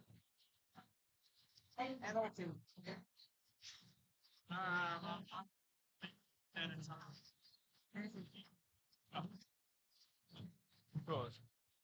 So through these, I can hear you and hear me. So you should be able to hear me now? I hear you 100%, bro. Thank you. Cool. So we had another tattoo. Just do this. We had another tattoo artist on the stream stand today. It was a very impromptu thing. Please introduce yourself and where you're from. Hey, brother. My name is Jonathan. I go by my pseudonym ShittyWizard on social media. I go by ShittyWizard on social media, and people know me from there. I tattoo predominantly like anime and gamer themed tattoos, and so coming to rAge was kind of like just a no-brainer. It feels like the right place to be. Yeah, it must have been crazy. Gaming and tattoos in the last few years. I mean, it's always been a thing, but now you see a lot more gamers getting gaming specific tattoos. Yeah, it's been a bit of a build. You know, we've had to put a lot of effort into convincing the geek community that tattoos are also for them. And it works really well for me because I have to have a job, but I also want to still be a full-blown geek. So it's a win-win for everyone. Nice, nice. Now, what are some of the tattoos that people have requested over this week so far? Oh, okay. So I've had a couple of really cool ones. Yesterday I got to do Power from Chainsaw Man. She's a pretty strong protagonist slash anti-hero in the anime series, so it was awesome. And it's a relatively new anime, so that was really rad. I'm later doing a Portal tattoo, and that's always for me like a solid classic in terms of video games. Oh, interesting. Yes. How would you creatively do a portal? Is it going to be just a two colored portals, or how would you tackle something like that? So unfortunately, this one's going to be the simple silhouette from Portal 1, where you've just got the man half in, half out, and you place the pieces separate from each other. Oh, that's pretty cool. But I'm down to tattoo a companion cube if anyone's up for it while they're at rAge. Oh, okay. So then you need to know where to go. Where's your stand? We FM01 in the flea market. You can see us directly from 86 Otaku stand as well very easily. Nice. Just ask for ShittyWizard and I'll be there to help. Is it a ShittyWizard or is it just a ShittyWizard? It's a ShittyWizard, as in the Dota reference. All right, yes. For buggy games. So even my artist name has got a gaming reference to it. So what are some of the tattoos that you've got and that you enjoy doing? I mean, what is the thing that really inspires? My journey started with this whole thing with Pokemon. Okay. I own every single Pokemon made except for the news ones. I haven't bought those yet. Mm-hmm. And then it just started. Like I wanted to tattoo Pokemon, and then like, okay, I don't want to get bored of doing Pokemon, so let's anime. And then you don't want to get bored of doing, throw in some video game content, and then it becomes like consistent. You're just building up your portfolio and your expectations to carry on. And I'm game for pretty much anything as long as it's geeky. It's really fun for me. How long have you been doing this? Only for 3 years. So you're relatively new. I'm relatively new, yes. Did you have any artist kind of background to that? I mean, because when I look at a tattoo artist, I always assume they are phenomenal skilled at drawing. Unfortunately not. I have a corporate background. I just fell in love with the industry when I started doing management in tattooing. Yeah. And I saw that there was a shortfall for people that were geeky. I heard people come into our shop and be like, I'd love to get a geeky tattoo, but that's not cool. So I'm not going to get that. I'll rather get something that's more mainstream. And I was like, I think someone needs to push and promote this and build it up as a thing, and it should be acceptable. Yeah. So is that your main focus, just looking at geek and pop culture inspired art?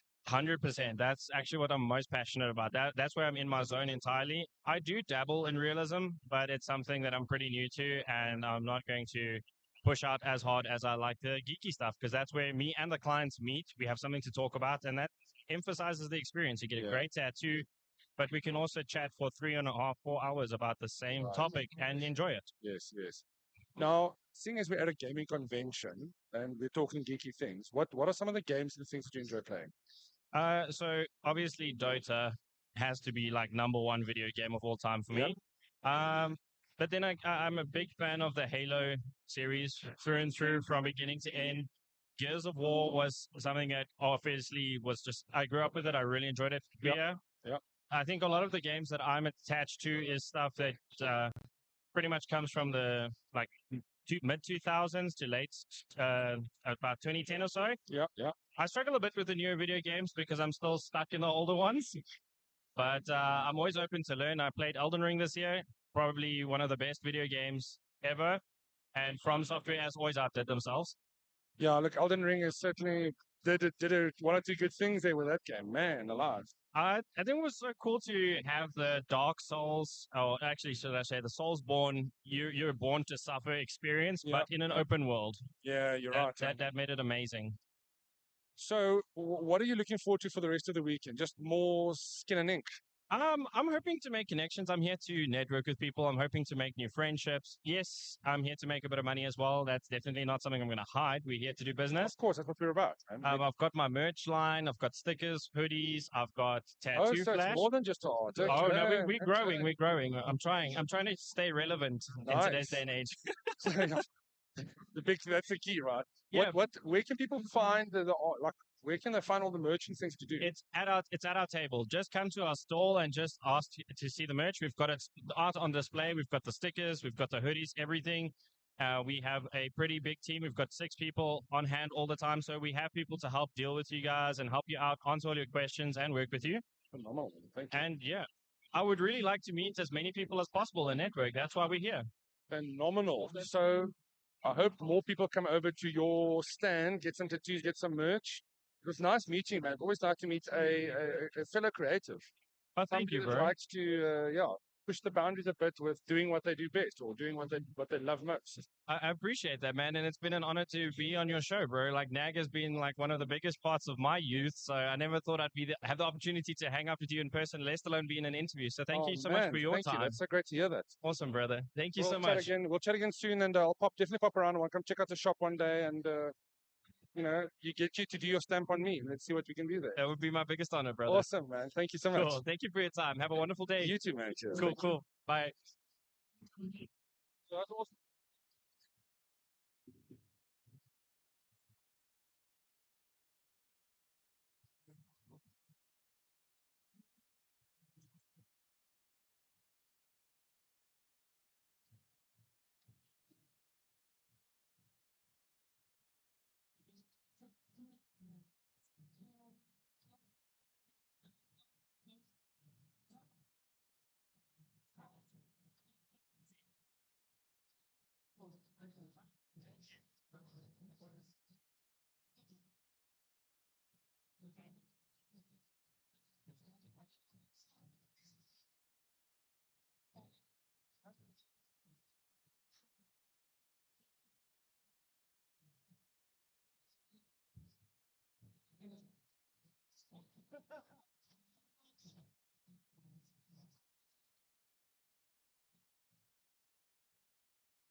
Ja, da is packages met saam in die station.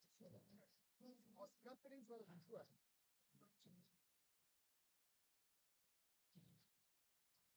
Ja, so 5,5.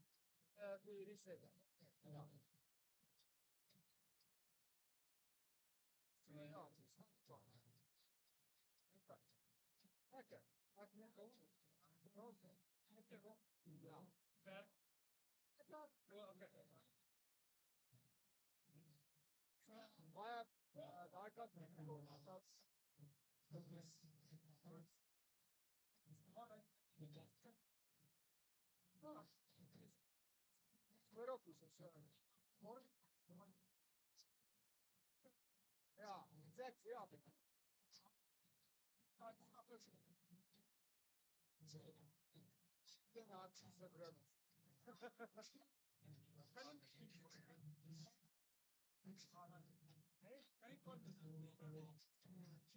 Ek begin met hom as dit nou anders keer.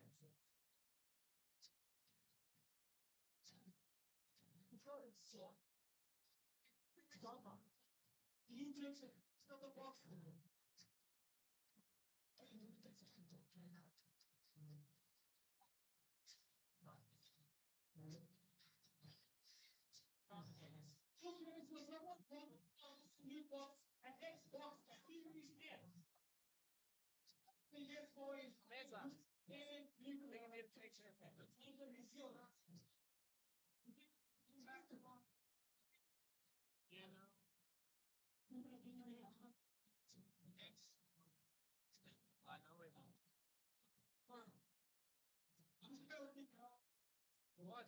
Two brothers?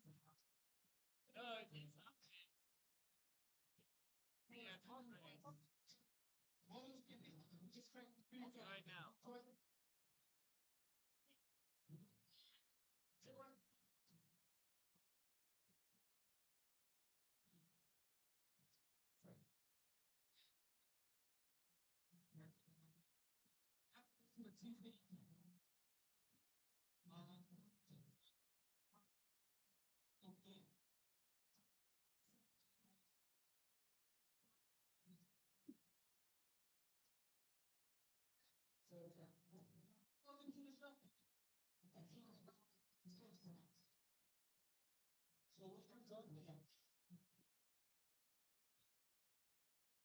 All right, we're doing another interview, guys. Yes, we are. How's it, sir? You doing? Grand like 1,000 rand. Love that saying. Let's Never go. heard it until I met you today. Yeah. Well, you could put it in a Tupperware and take it.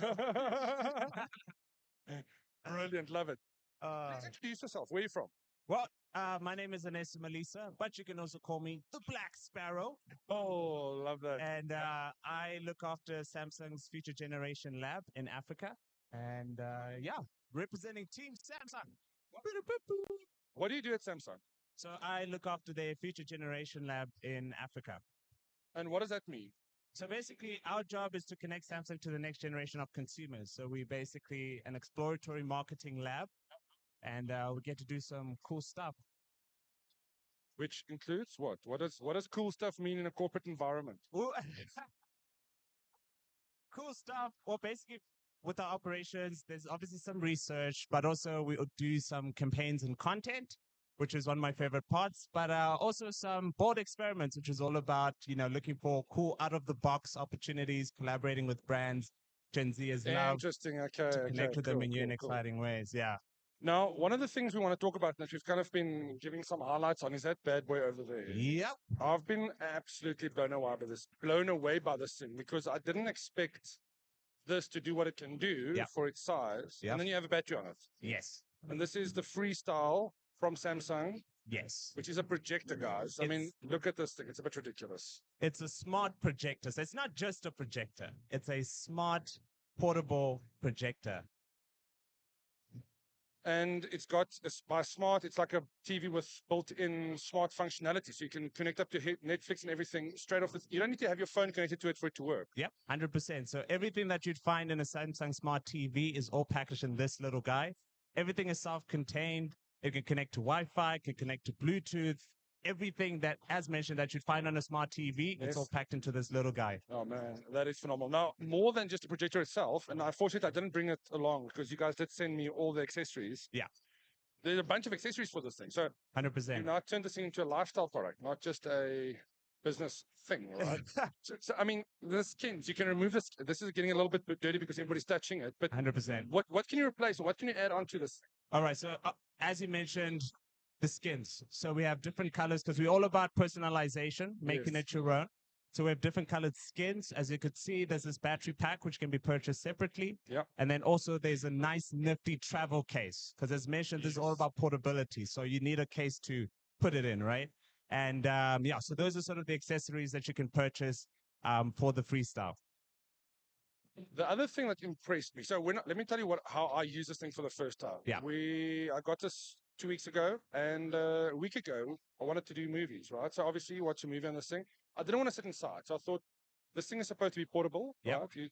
You guys talk about the camping angle a bit, and I was like, okay, we watch these movies when I go camping. Anyway, put a sheet up in the garden. Yeah. And I think I found the perfect reason to buy this thing. One. Home movies in the garden with a 100%. sheet. Yeah. And the quality is phenomenal. It Is is. that the purpose for the thing, or do you see other uses for it? It has so many uses. I think what we love to say is that the way in which we built the Freestyle is to fit into your lifestyle and what you'd wanted to use it for. So, for instance, we talk about how it's easy to set up. It's literally as simple as put it down, point, and project. So if you're someone who likes to always be outside, doing camping outside, all you have to do is literally put it down, point it at the sheet like what you did, and then start watching movies. Or maybe sort of inside, load shedding happens. It has been happening. And you're kind of like, you know what? I'd like to sort of watch a movie inside as well. But you know what? Maybe I want to watch it on the ceiling. Maybe I'm feeling a little bit dreamy. That's a cool function. Point it out on the ceiling so you can literally point it right up. I mean, and you guys can watch can't a see movie we're there. watching an entire movie up on this desk ceiling yet now. So that's also another sort of way that you could use it. Also, we encourage people, if you love cooking, you can literally take it, plug it in your kitchen, stream a YouTube tutorial on a particular dish. You can check it out. You can make your food, and you can check out the display. And that recipe, you could have a recipe on a wall, man. What are you talking about?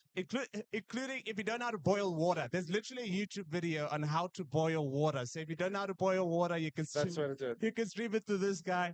And oh, that's funny, man. It's absolutely incredible. And I think a lot of people are really going to enjoy that. And as mentioned, it can fit anybody. So once again, if you're a gamer as well, we have a micro HDMI that you can connect your console to the Freestyle as well. And you can enjoy gaming. You can connect your phone as well, screen mirroring. So really, at the end of the day, it's all about who you are, what you love to do.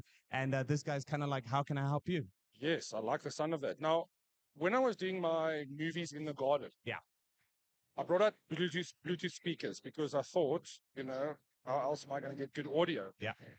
But this thing can actually handle, I mean, it's got good bass, got good high, and it's pretty loud. I was like, how do they fit that in there?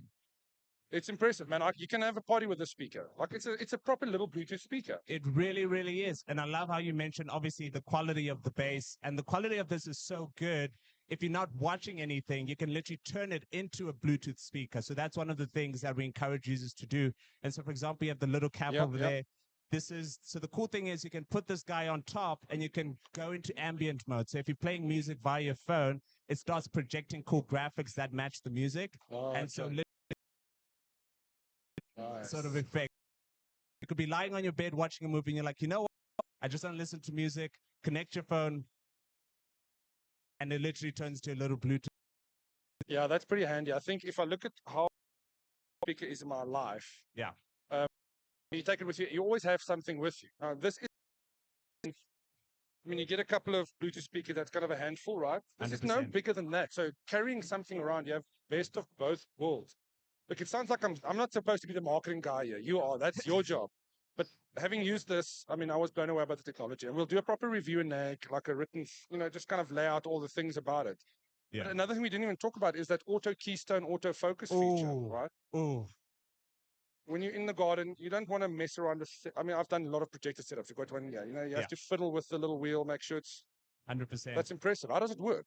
So, as mentioned, as I said earlier on, the idea with the Freestyle should be for anyone, right? You don't have to be a tech geek to know how to fix this.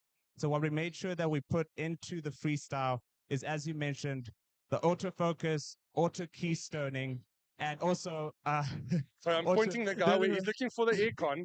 No, 100%. It's right behind you there. He was looking for the aircon everywhere. Like, where's the cold air coming from? So to answer your question, the really cool thing is on the Freestyle itself, there are a lot of sensors on the Freestyle. Oh, So yes. obviously it's sort of like the sensor sort of figure out, okay, cool, what's the nearest wall, what angle is it at? And then it obviously tells the projector, okay, cool, I think the wall is a little bit slanted this way. And so it all happens in real time, as mentioned. And like I said, you can literally go from pointing it right in front of you, straight on top, and those sensors go. It just They does, keep yeah, it on just working. works. They keep on Another working. thing that's quite handy inside my house, I've got some walls that aren't white. Yeah. This thing also works well with any colored wall. It does some magic with the coloring. Yeah. So even if you have a weird like pink wall or something, I believe it'll work on. It'll just flip those color. Well, it knows it, so it'll improve the color scale or rectify the color scale, so it 100%. looks like the real thing. 100%. And that's sort of like the whole idea. Magic. It is incredible magic all packed into this little projector. Because as mentioned, it's all about just making sure at any time, whatever you want to do, put it down, point, and display. You don't have to go in and now trying to figure out, okay, how do I do it? It all does it for you, which is amazing. Now, if I'm business minded, which I'm absolutely not, I'm not a corporate worker by any means, but should I want to then impress my bosses with a presentation of notes, how well will this thing perform? I mean, this is as good in the boardroom as it is in the picnic, outside under the stars movie scenario. Yeah, 100%. As mentioned, once again, the cool thing about obviously with the micro HDMI, you can connect anything to it. And I think the awesome thing, like as you mentioned, is let's say you sort of load shedding hits, you're kind of like, hey, we still need to do this presentation, but you need to see it on a giant screen. You're just like, 100 hey, inches max, right? 100 inches max. Let me pull up my Freestyle and let me show you guys exactly what it is that I've been working on. So Let me just show you guys again, because I think this is with the battery. So it's a bit whitewashed with compensating for the brightness. There's a speaker. And there you can see there's the front. I mean, this is an impressive piece of kit. What does it go for? So you can get it on our Samsung e-store for 12,999. Okay. And then also you can get it at other retailers, including Samsung brand stores. And then the battery base itself you can get for 1,999. Which I think is it almost you need to buy them together. You have to it's buy not it like together. that. You guys should have put it as a kit. Hey. And give me a discount for buying that kit. That's my request to you fishing now, sir. Let's go. I want it up the chain of command. But I think the battery is I don't want to say it'll be useless, but like in our current like blackout scenario, right? Having that battery just makes this thing actually functional no matter where you are. 100%. That's what I like. And you can charge your phone with it, can't you? Yeah, you get it's as mentioned, it's just as good as any other battery base as well. So it's really, really handy. So as mentioned, it kind of you have to buy the two together. Yeah, and then also the carry case, you have to buy all three together, especially if you're going to be going around. And the carry case, it's really sort of, if you grab it, it's really sort of like rigid and you know, like, okay, cool. This thing's going to protect my projector. Yeah, the carry case makes you realize you can go camping, hiking with this thing. Yep, yeah, exactly. Is there any plans for poor people like me to buy this on contract? Or is there going to be plans to get this bundle somewhere? Do you think? Sorry, I mean, I'm not trying to put you on the spot here, but I recall seeing this somewhere, but I think I might be mistaken now. But do you think there will be a way to do this on a contract somewhere? So get an entry-level phone and a high-end projector. So what I can definitely do is verify for you. What I can do, I can verify for you, but there is something like that was out there, so I just need to confirm. Oh, so I didn't mistake. I thought I saw something. You weren't mistaken. So basically, what you're saying is there might be another way to get hold of this, 100%. not verified yet. Yeah. But I think what we'll do is we'll include it in the review when we do it. So we'll put all those details in there, how to get this thing, where to get it from. So if those people want that, otherwise check out Samsung and social medias. I mean, there's always the news. 100%. So it was awesome talking to you. Awesome talking to you as well. Thank you so much for educating us again. You're not going to take us with you. This is going to come with me. No, this is I'm not done. I'm not done with this thing yet. We need to watch some movies first. I appreciate it. So you've really educated us, and I look forward to chatting to you again. Awesome. Check you later, calculator. Thank you for having me. Cheers. Oh, bro, that is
Walking around back. Not aware. No, that's also good. You see the monitor on this race is not here. It's a new Samsung on. Big monitor.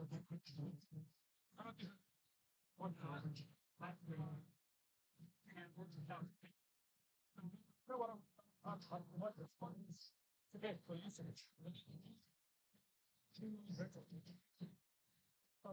Monitor.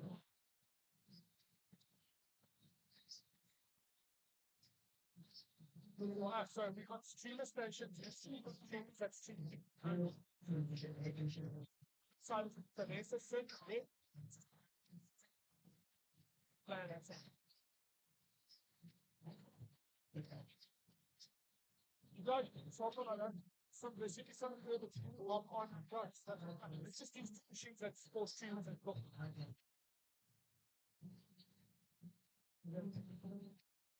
Yeah, it's been like.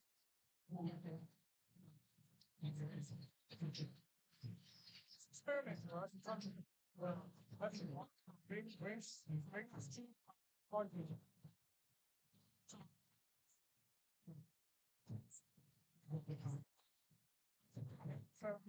it means to exit it better. More cameras. Never done so.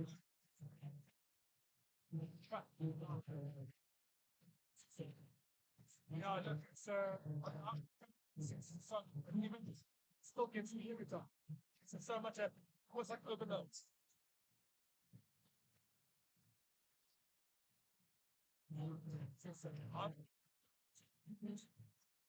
I don't.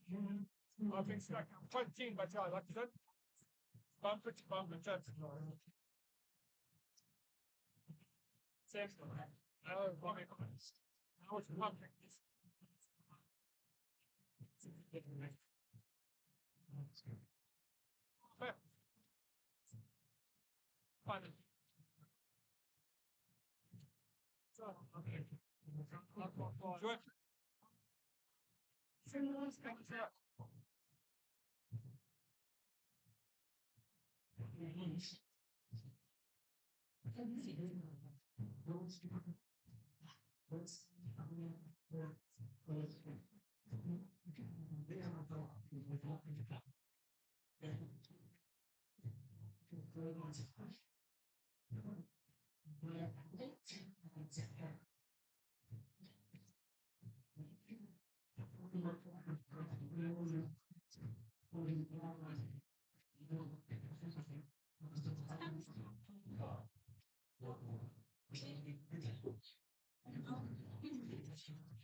What happens?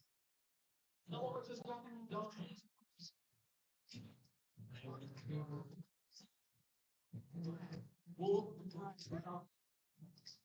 The station with my times. Well, it's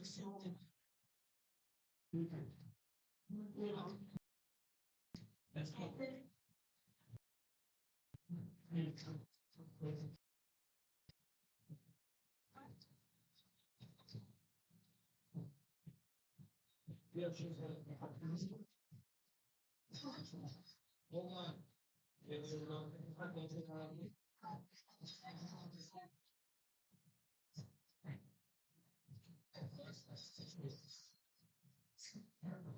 Okay, so let's do this. I got this. I play against each other. Play against each other. Alright? You can read it? Let's see what you can do. I know it's like close to that.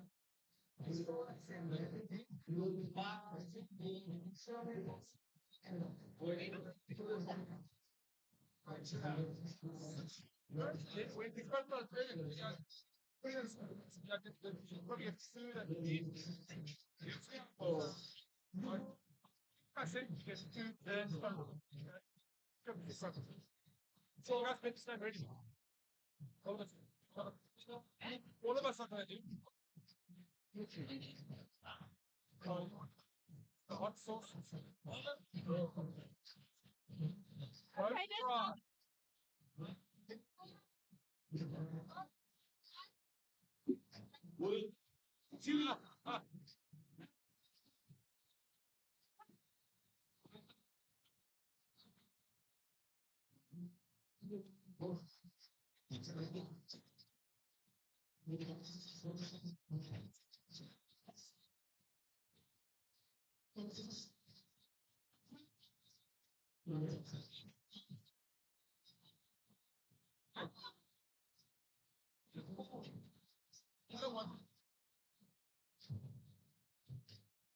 Appreciate you. Here we go.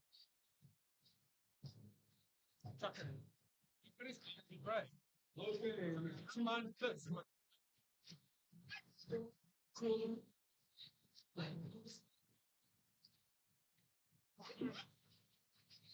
No, I was good. Sign up the bubble. Now, look, I'm not really unlike coffee. One yeah, Andrew.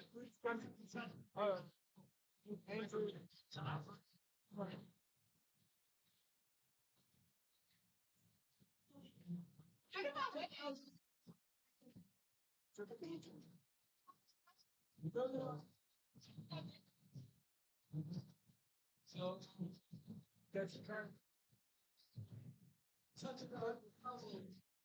So, you will bridge. It's moving. Stick. Good. I'm gonna give you stick it. Ah, come here. You can back up. Good.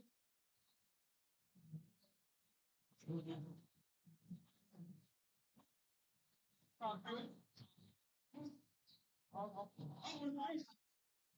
Fantastic. Oh, see.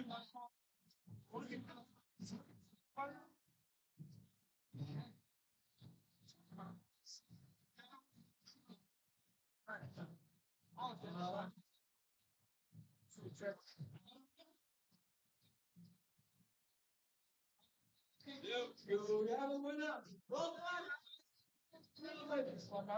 That's pretty good. There we go. Slide back through. Don't worry. Team good. There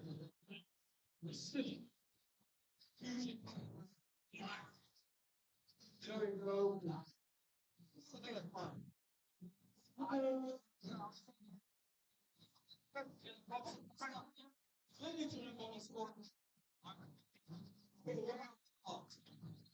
Nice. Congratulations.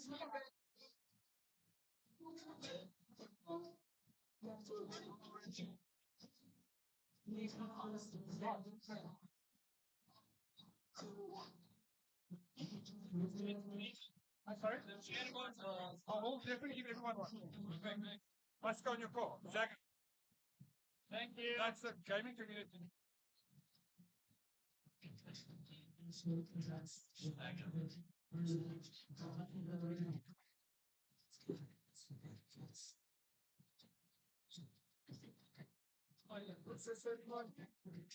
Thank you.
So the problem is new jackets.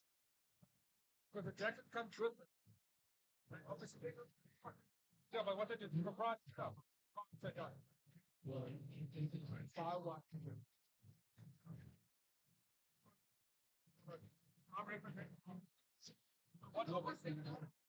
What we can do, stand.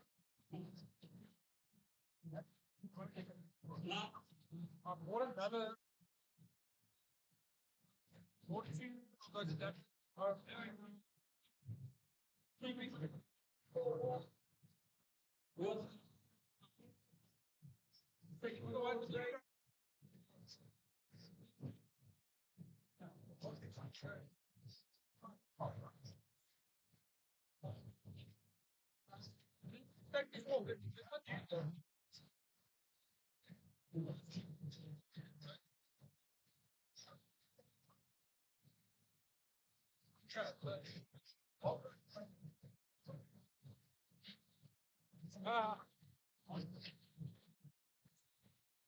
okay, then Where do I, what's the easiest? Where must I sit, stand, do? So you're doing the Sorry. sorry. I don't know. the outsource challenge. Yeah, I'm gonna do the hot sauce. So I'll be on this mic, I think. But it's cold. Don't worry about me. When it's cold, it's terrible. Yeah. And it's expo food to begin with, so it's bad already. Yeah. You know what I do miss, and this venue will never ever make up for it, is those chili dogs that was at the Dome. Guys, then I'd go to the land, and we would start, I would be part of the hooligans that would camp. So you start Friday morning already with a double chili cheese dog. And then it's lunch, and it's dinner. Somewhere you're squeezing donuts. And then you go Saturday, and it's breakfast, and it's lunch, and it's dinner. And then in 2019, we saw McClup a couple of castles, and that just went down well. And so no, and that those hot dogs. No, I don't know who or what, but they'll never be the same. How many is in the land? 2,000? No. 800. 800. Only because but you're going to do the weights.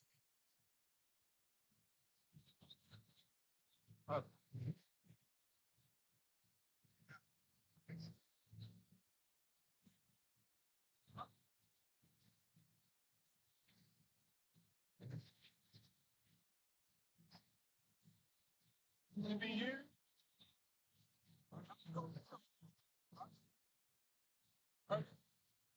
It's just not going to be a challenge. I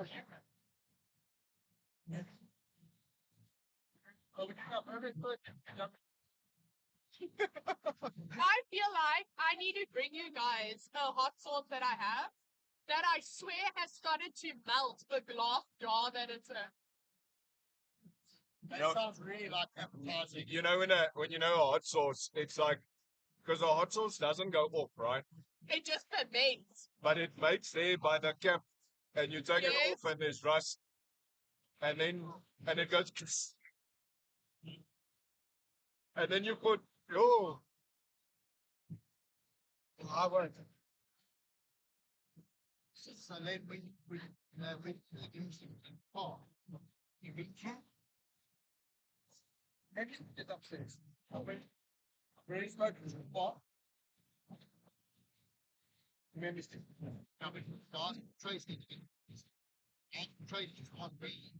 Read memory. So now I'm bring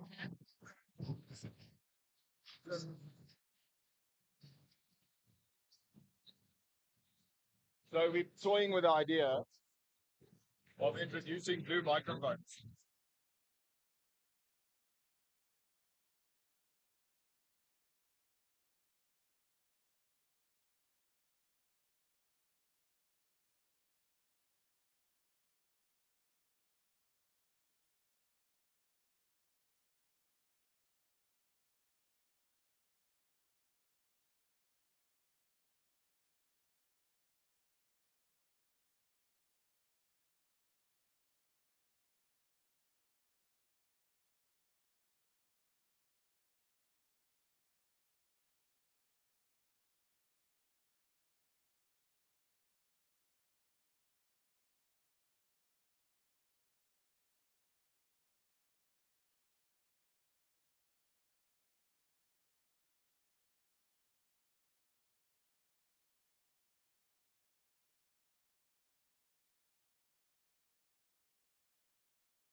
I'll just all eat I'm your gonna laugh. chips. Don't eat all your chips now. That's the communal hot sauce chips. Ariel, it's easy to hear you. No, leave it higher, please. It's unnecessary. My projection is spot on.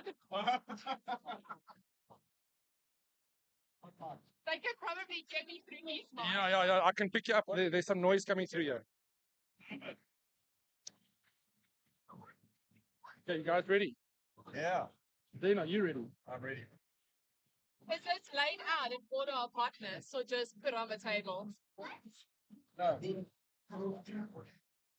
Maybe wet wipes. Yeah. So probably wet wipes. Yeah.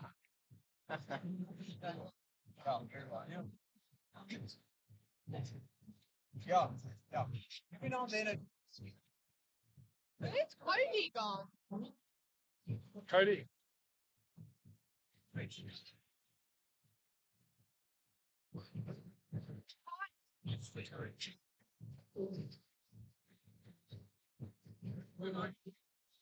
What do we eat? Oh, you went to your dad's first. I have.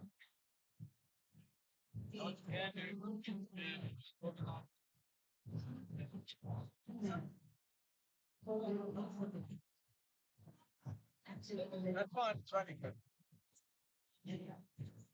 So I guess I'm the one that's donating my chips. Yeah. You didn't eat half now. It's on you. We got good sisters. I feel like I'm getting robbed here. I think Raymond also has chips, so maybe you can rob. Okay, listen. Yeah, How you is can- this laid out? How's it gonna work? To hardest. So let's just do hardest. All right, so we're ready. Wait, no, I need to get the This camera. one we opened it, and it take an hour to open it. We're going to be finding what's a range of man. So basically, Yeah, you went wrong. Guys, we need a shop knife. All right, go. In that red bag.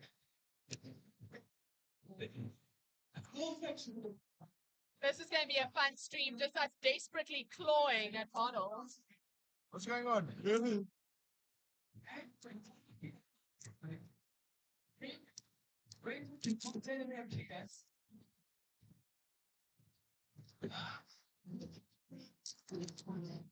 You said, but no. Yeah.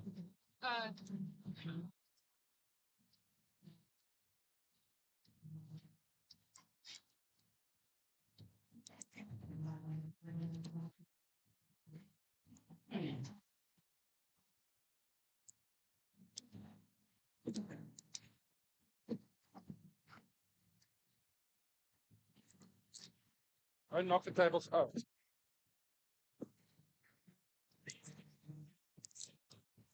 What? You're gonna eat. Right, guys, we're gonna be doing a hot sauce challenge using the Saints Row Roy Bart. Oh, this is not my idea at all.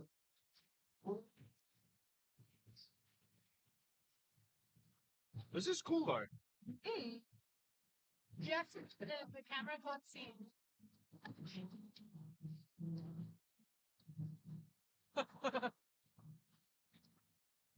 What are you? Scale of 1 to 10 half. We don't know. We're just It's gonna be an adventure. Yo, Alex, look at your arms there, dude. Like I can add a little. What flavor do you get? I get hot. What? Extra hot. Really? Do you go lemon and herb? You get more than that for breakfast. Yeah. All right, is everybody here? Can everybody see everybody? The team. Okay, now we have to handle close Pull in. 3 minutes. Yeah. Stop enjoying your AirPod. There we go. Everybody in. All right, so guys, we are doing a little hot sauce challenge here using the Saints Row press kit that we received earlier this year.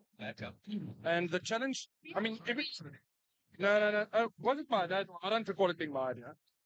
So what are we going to do, guys? Are we going to go from one side to another side? We got some chips that we're going to be sampling it with. You grab your chip and you douse it 4 times. 1, 2, 3, 4, and chow. But on hot ones, I only do one day. Not a dip. No, I agree. 3, 4 dabs sounds great. Taking all just because you're used to this kind of stuff. Dip in the bottle. Yeah, that's what I'll say. Dip in the bottle. One, dip, Yeah, but then don't you double dunking. Yeah. Then you can't reuse it though. That's gonna be a bit. But okay. Okay, we also have the For the final one. Omar Roy cooks this. For the Roy sauce. Oh, okay. That's gonna be hot and saucy. And they are with sweet things. there's 5 here. For the final one. You see, it's perfect. Oh, but it sticks up. Okay. But somebody's gonna fall out before the end. Rafa and I will into the What's the loose condition here? Yeah, what's the loose condition? I suspect it's humiliation. We just bow out. Live on stream, I think everyone has to taste them all, whether you're tearing up or not. Fair. Okay, so let me just see what the opening of this looks like. So you can talk a bit better. I don't know. I don't know if it's like a hole or a skirty thing. Leave it there. Ah, it's a hole. But we can't dip the cook sister in there. I think use the lid. So Okay. Yeah, do that in the corner. Yeah. Just a little bit in the corner, yeah. Yeah. That's like some meat. What's in there? Yeah. Is that a chunky sauce? So you gotta take your chip and you must coat it. Okay, like this. Coat. Okay. Coat it. Ariel. Okay, you're ready. Do we have to double up? Oh, you need a You need to spoonify the chip. That's only on one side. That's okay. Here we go. Good guys. Cheers. Oh, that's yummy. That's nice. Not bad at all. Yeah, that's nice. It's lemony. With the lemon and herb and mango. Lemony. Okay, guys.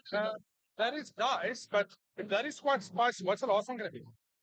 That's not spicy, is it? That is a 0 on the spice. Yeah, I didn't sign up for this challenge, guys. Let's do a rating out of 10. Okay. 0. What? Hotness or lacquerness? Yeah, hotness or lacquerness. Let's do two. Let's do two. Okay. Let's do the first one is hot and the second one is lacquer. Okay. So start with you, Trent.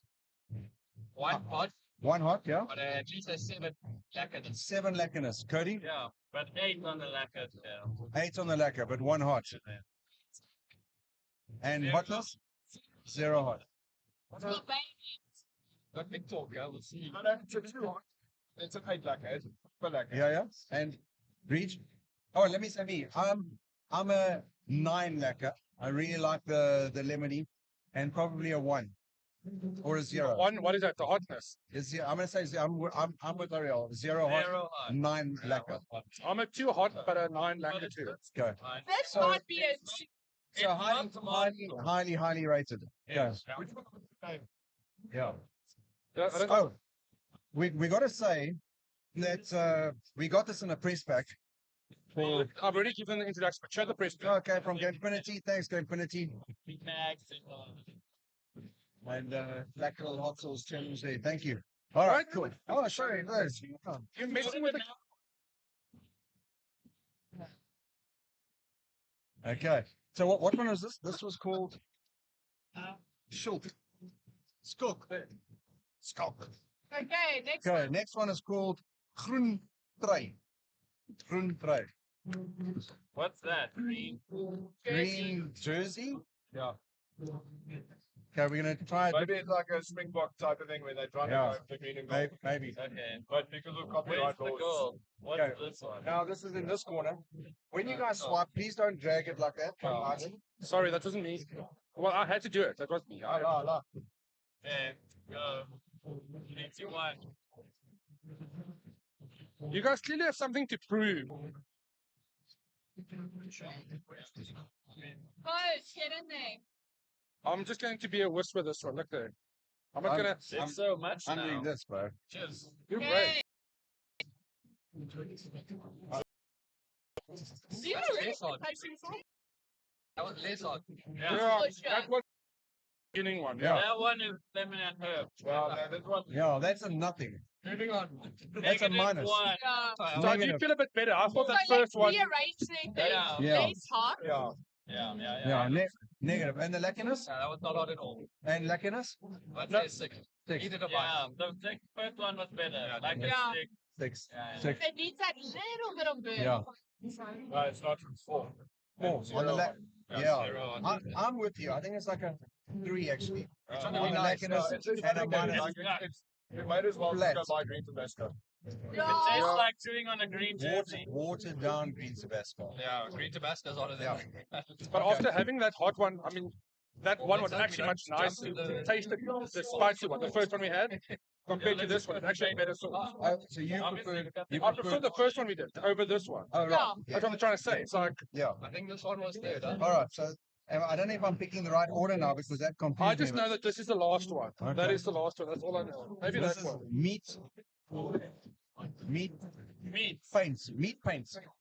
Meat paint. But here we That's go. that. Okay, hang on. We got the breakdown here. No, it's a basic one.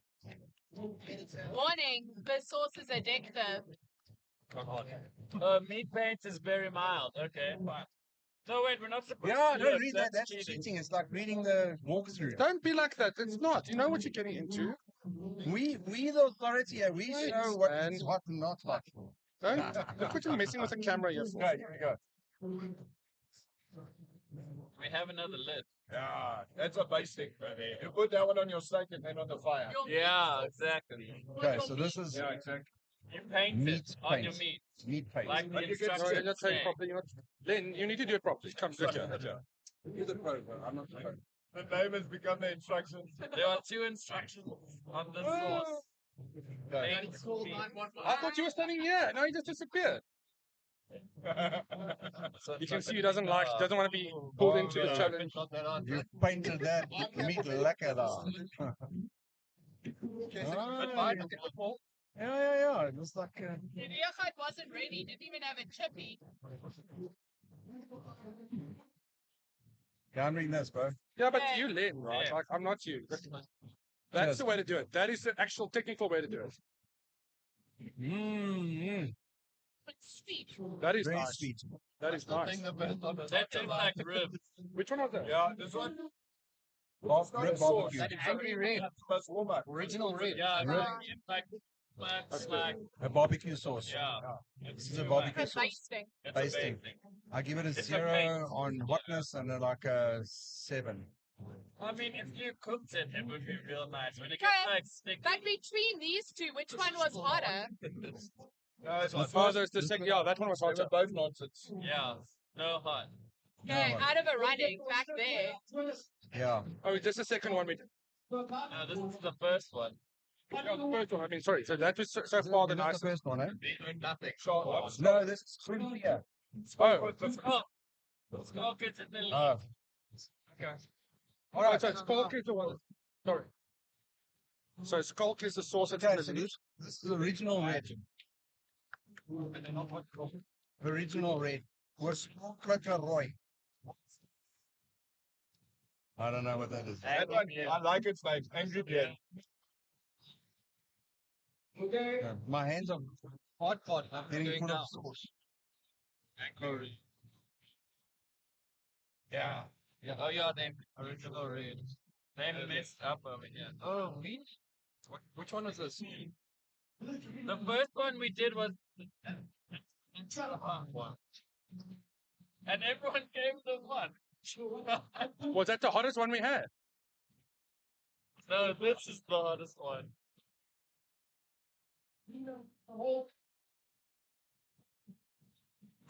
Oh, we actually don't have that one on the box. No, we don't have the exact ones. This Now we is don't even know. back. Yeah. That's a problem. Oh, good. That's Going for seconds. Len is going for seconds. It's like a breaker. It's like a breaker. Nice. What is this one we just did? Meetup of viewers says this is awesome. Thank you so much for tuning in. Sorry about the noisy noise and the craziness. But this is what rage Those is two about. in the running. Now we're trying some hot sauce from the No. Saints Road Press. And I'm being pleasantly surprised. I still think this one's the best one. Yeah. The lemon hot one, yeah. That's why we should have done it in the right order so we know. Okay, now we're on our final one. And this is Kwai Bar. Why?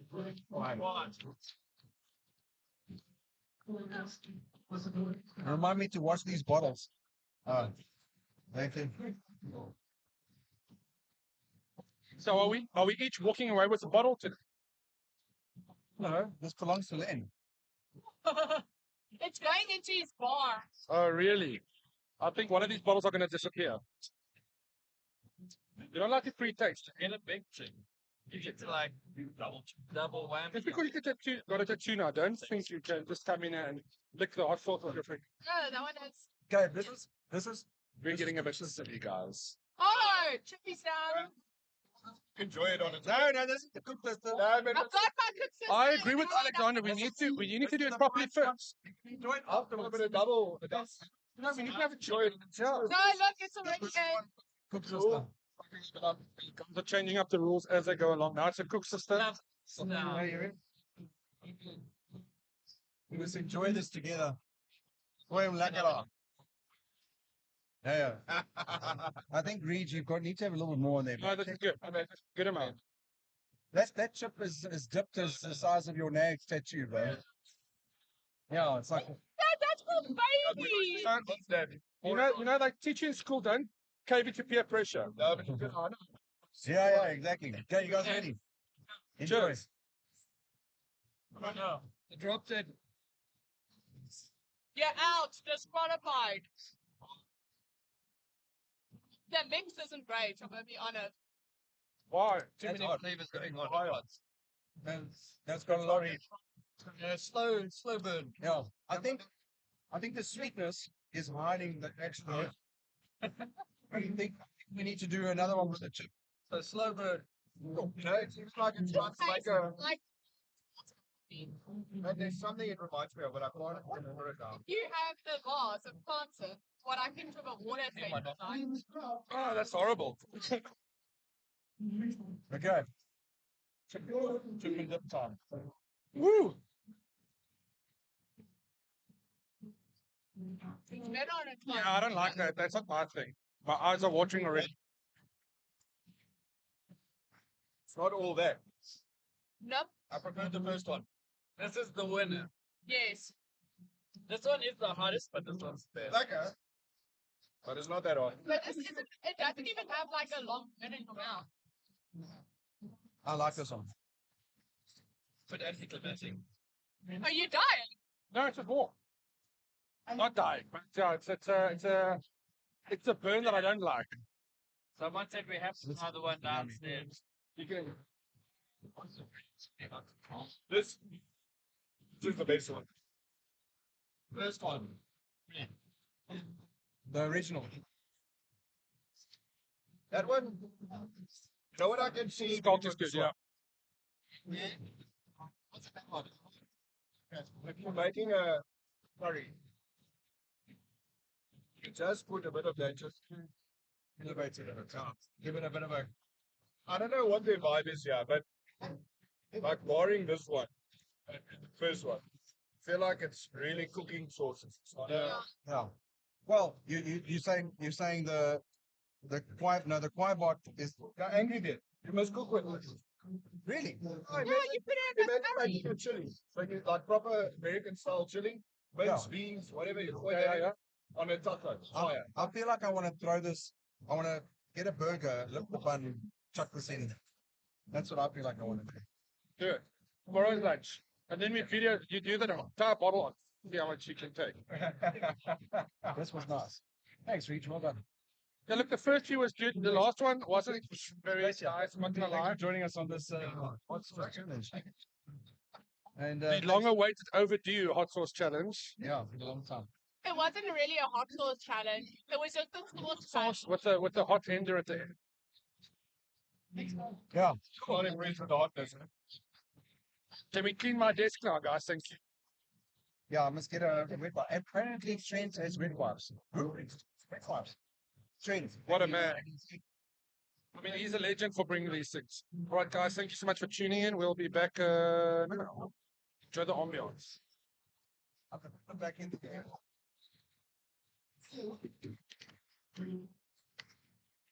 Okay, man.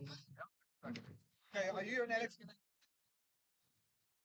Yeah, let's just wash my hands and stuff. What are we doing? Architecture. Okay. Here's your water. Yes, thank you. Listen, guys. Artis, inside this one.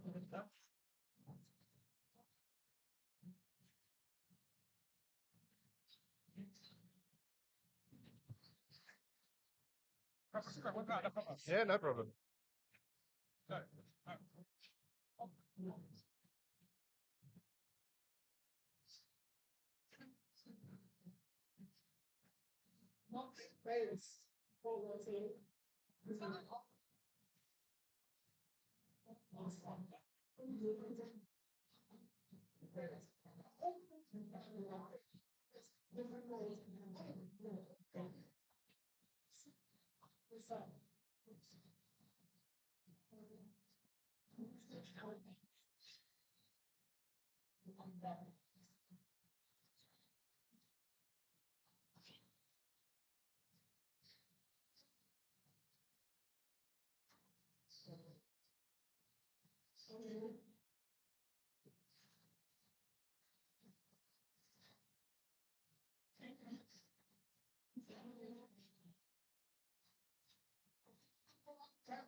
Hello, how you doing? Good, good to hear. How much does it cost? It's yes. Rough idea. 20, 30, 40, 50. It's a gaming booth. It's a gaming booth. Yeah.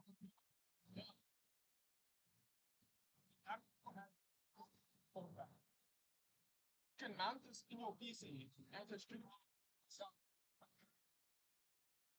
very cool. Promise.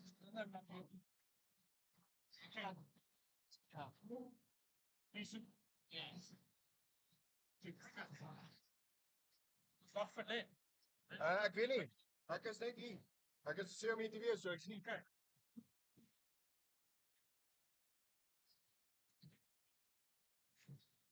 Quick one. Do you see? Yeah. I can I get some?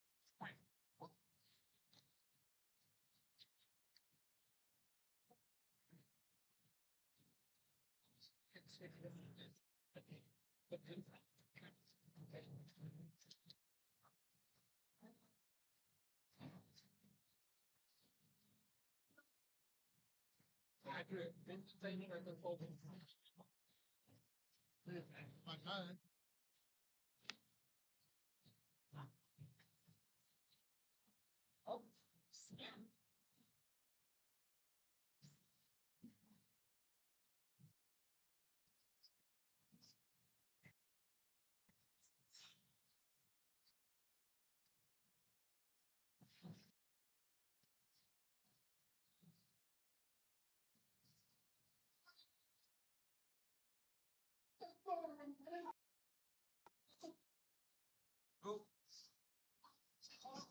Oh, you good? Testing 1 2. Testing 1 2. The sun is coming through loud and Yeah. clear. So a man that is what? How do you say? Run around under the radar. Yes. Alex from Logitech, how you doing, sir? Good and you. Welcome to our stand. Welcome to rAge. Thank you so much for popping around. I know you're a busy man. Well, thank you for having me. This is pretty cool. It is phenomenal. Now, for those of you that don't know, Alex is from Logitech. He's a guy that runs probably the coolest brand portfolio in the country, I think. Yes. Even if I say so myself. He knows. He's a man that knows. I mean, just look at this mouse. Just look at it. That's just one of the products. This is the 903 wireless, and it's been absolutely phenomenal playing games and doing video editing. It's so precise, so light. Yes. We've seen some nice products from Logitech this year. How is your year ending off as a company? Well, it depends what you're asking, right? We don't have to go into the financials. No, so from a product point of view, we've wrapped it up now, right? It's completed here, specifically in South Africa. Our latest launch was the G502X. Yeah.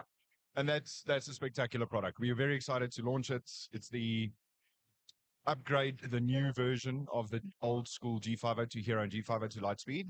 Yeah. And that's garnered incredible excitement, right? We've had some releases internationally. While those products might not necessarily be here, it just shows to the portfolio growth and where we're taking the gaming category as a whole. So, I mean, we've got the Pro Wheel, which is really great because that's our first entry into a direct drive setup. And there's been a lot of talk about that. That thing is quite desirable, you know. Yes. And I'm not one of those audience, but the amount of people that's been talking about it, like, this thing is going to turn to me. Look, I'm not that consumer either, right? But yet I find myself desiring to have one, and it fits because it fits within our Pro Series of products. So we've got the Pro Series headsets, the keyboards, and the mice, and so it sort of naturally fits that you would desire to want to have that Pro Wheel. And like I said, I'm not the key consumer for a wheel, and yet I want one. Yeah. Just let me take up some sim racing just so I can use this wheel. Yes. Because there is something about that power feedback. I mean, I've played with some other steering wheels before. It's a different experience. It really unlocks that realism in the game. Correct. So it's in that direct drive, right? And so you talk about the torque feedback that you get. Yeah. And it's unreal because you actually then get that simulated racing experience where the car fights back. And that's what you're looking for. And then it allows for that accuracy to feel the nuances when you race. Yeah. What are you guys doing at rAge this year? What are you doing? Are you in an official capacity? Do you have any partners you're working with? Yes. So we with Incredible Connection, as well as EveTech, officially, where we partnered with. We have some really great promos with Incredible Connection as well as EveTech. But then, of course, I'm also just as a fellow gamer, trying to see what's available. I love the Artist Alley. That's always my favorite. You know, for years, the Artist Alley has just been my jam. But yeah, it's and just obviously having a look at what's going on, seeing what's new in the industry. I mean, I was particularly glad to see, I think it's Open Windows still here, and there's a coding school that's still here. And I love that because it helps people see gaming isn't as tight as most people think. And it allows you to just think of different careers, which to me is also something that I'm fairly passionate about, is just allowing gamers or nerds or geeks to understand that there's a space out there for all of us. And you don't have to be a software developer. Yeah. There's so much more out there for us. Especially the community around gaming, the community of gamers. I'm not talking about the communities of gaming, but people like you who've brought up with gaming, people like me who's brought up with gaming, CEOs from businesses, photographers, videographers, anybody who's grown up with gaming now is in a position where hopefully they're a bit more financially stable so they can afford some nice toys. Yeah. Even if you're not, you're in a place now where you've grown up with gaming. It kind of has done something in your brain, right? When you play games, you kind of think of things differently. You analyze problems differently, you solve problems. Yeah.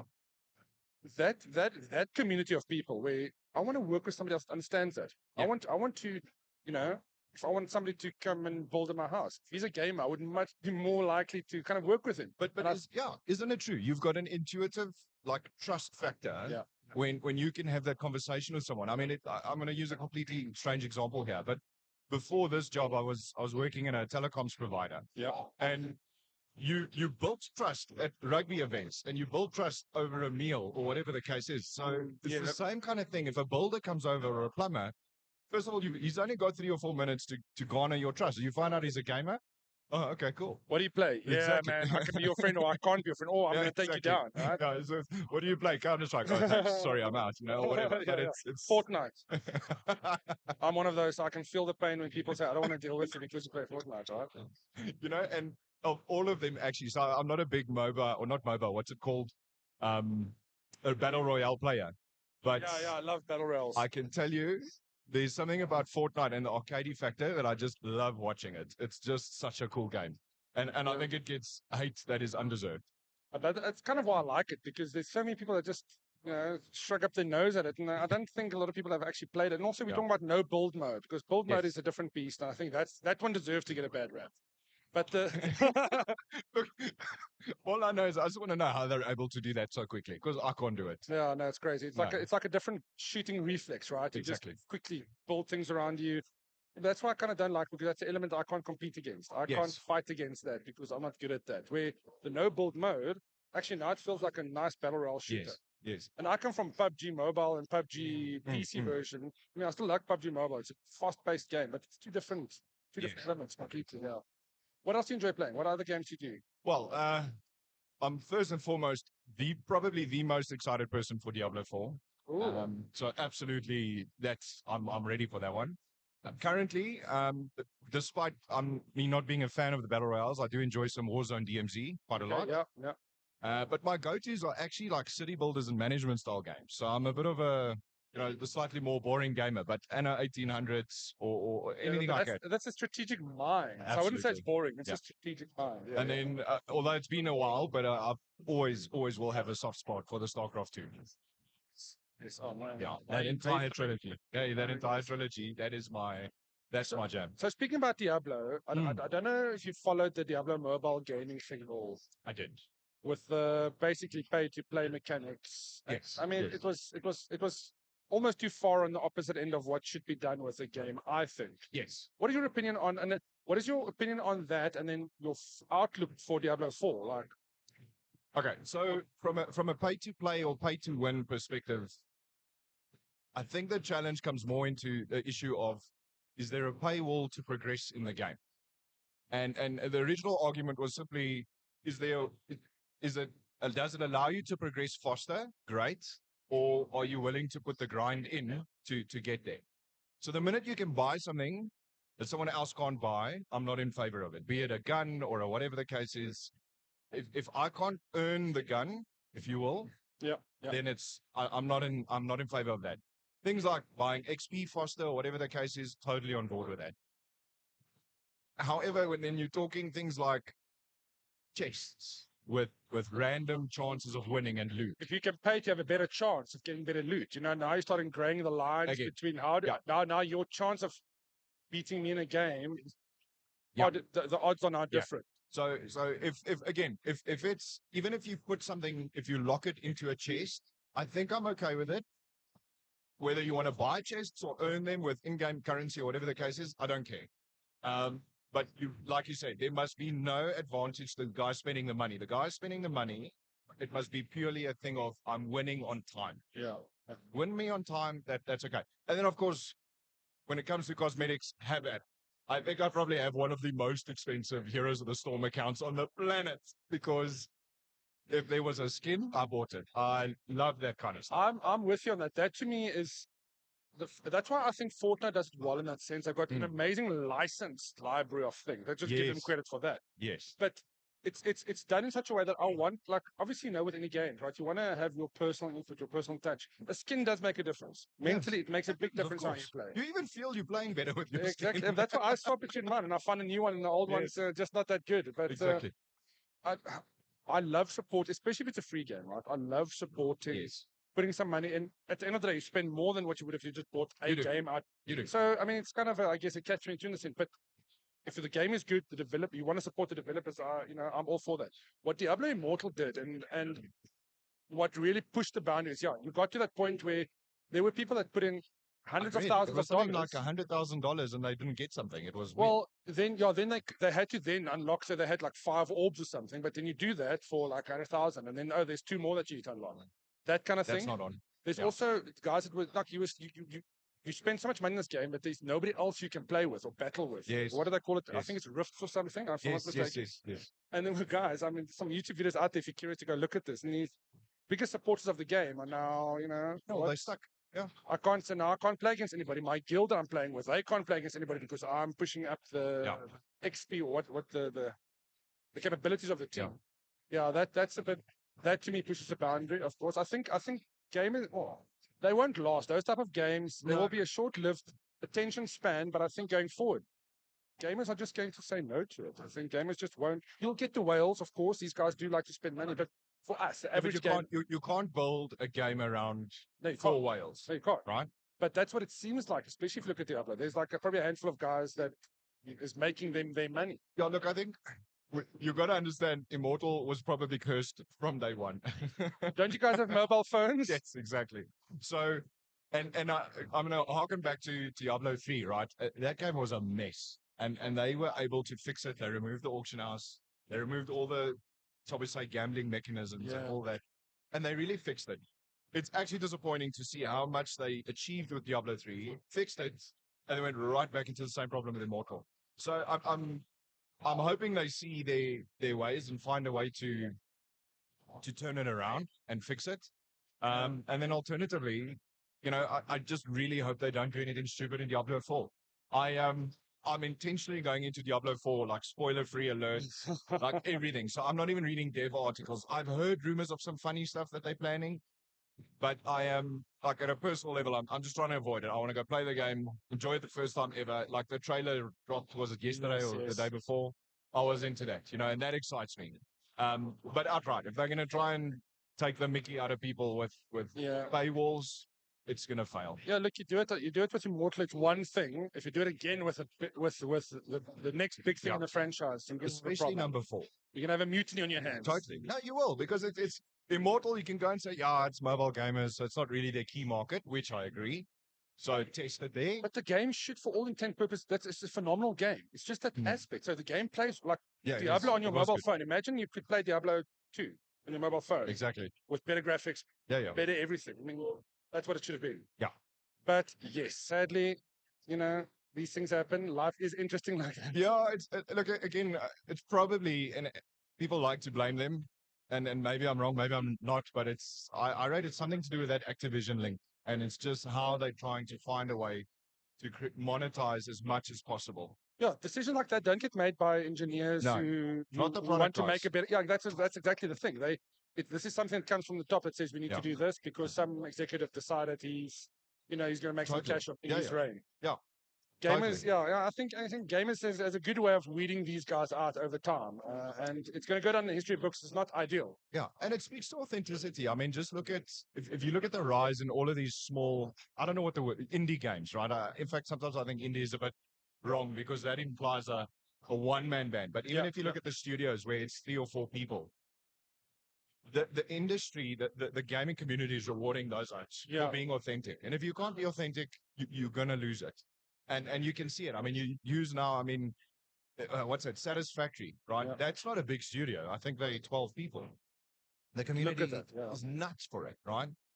Minecraft, look, it's an old example, but again, it was... How many games can last that long? Exactly. And that's what you got to look at, right? Even look at what birthed Dota. That authenticity is what's necessary. And that's where I think it's going to come from. And these other games, you said it. They're gonna fail on their own. They'll have a big splash in the beginning, and the name can carry that initial purchase of titles in the beginning, but it will fall apart. What you said earlier too is I often have a chat with James, one of our writers, James Francis. He's big into games, obviously, but those alternative games, those other games, it's not the big AAA titles. Exactly. And yes, indie games is a bit of a weird term now because some of these are AAA worthy. Yes. Well, they are AAA.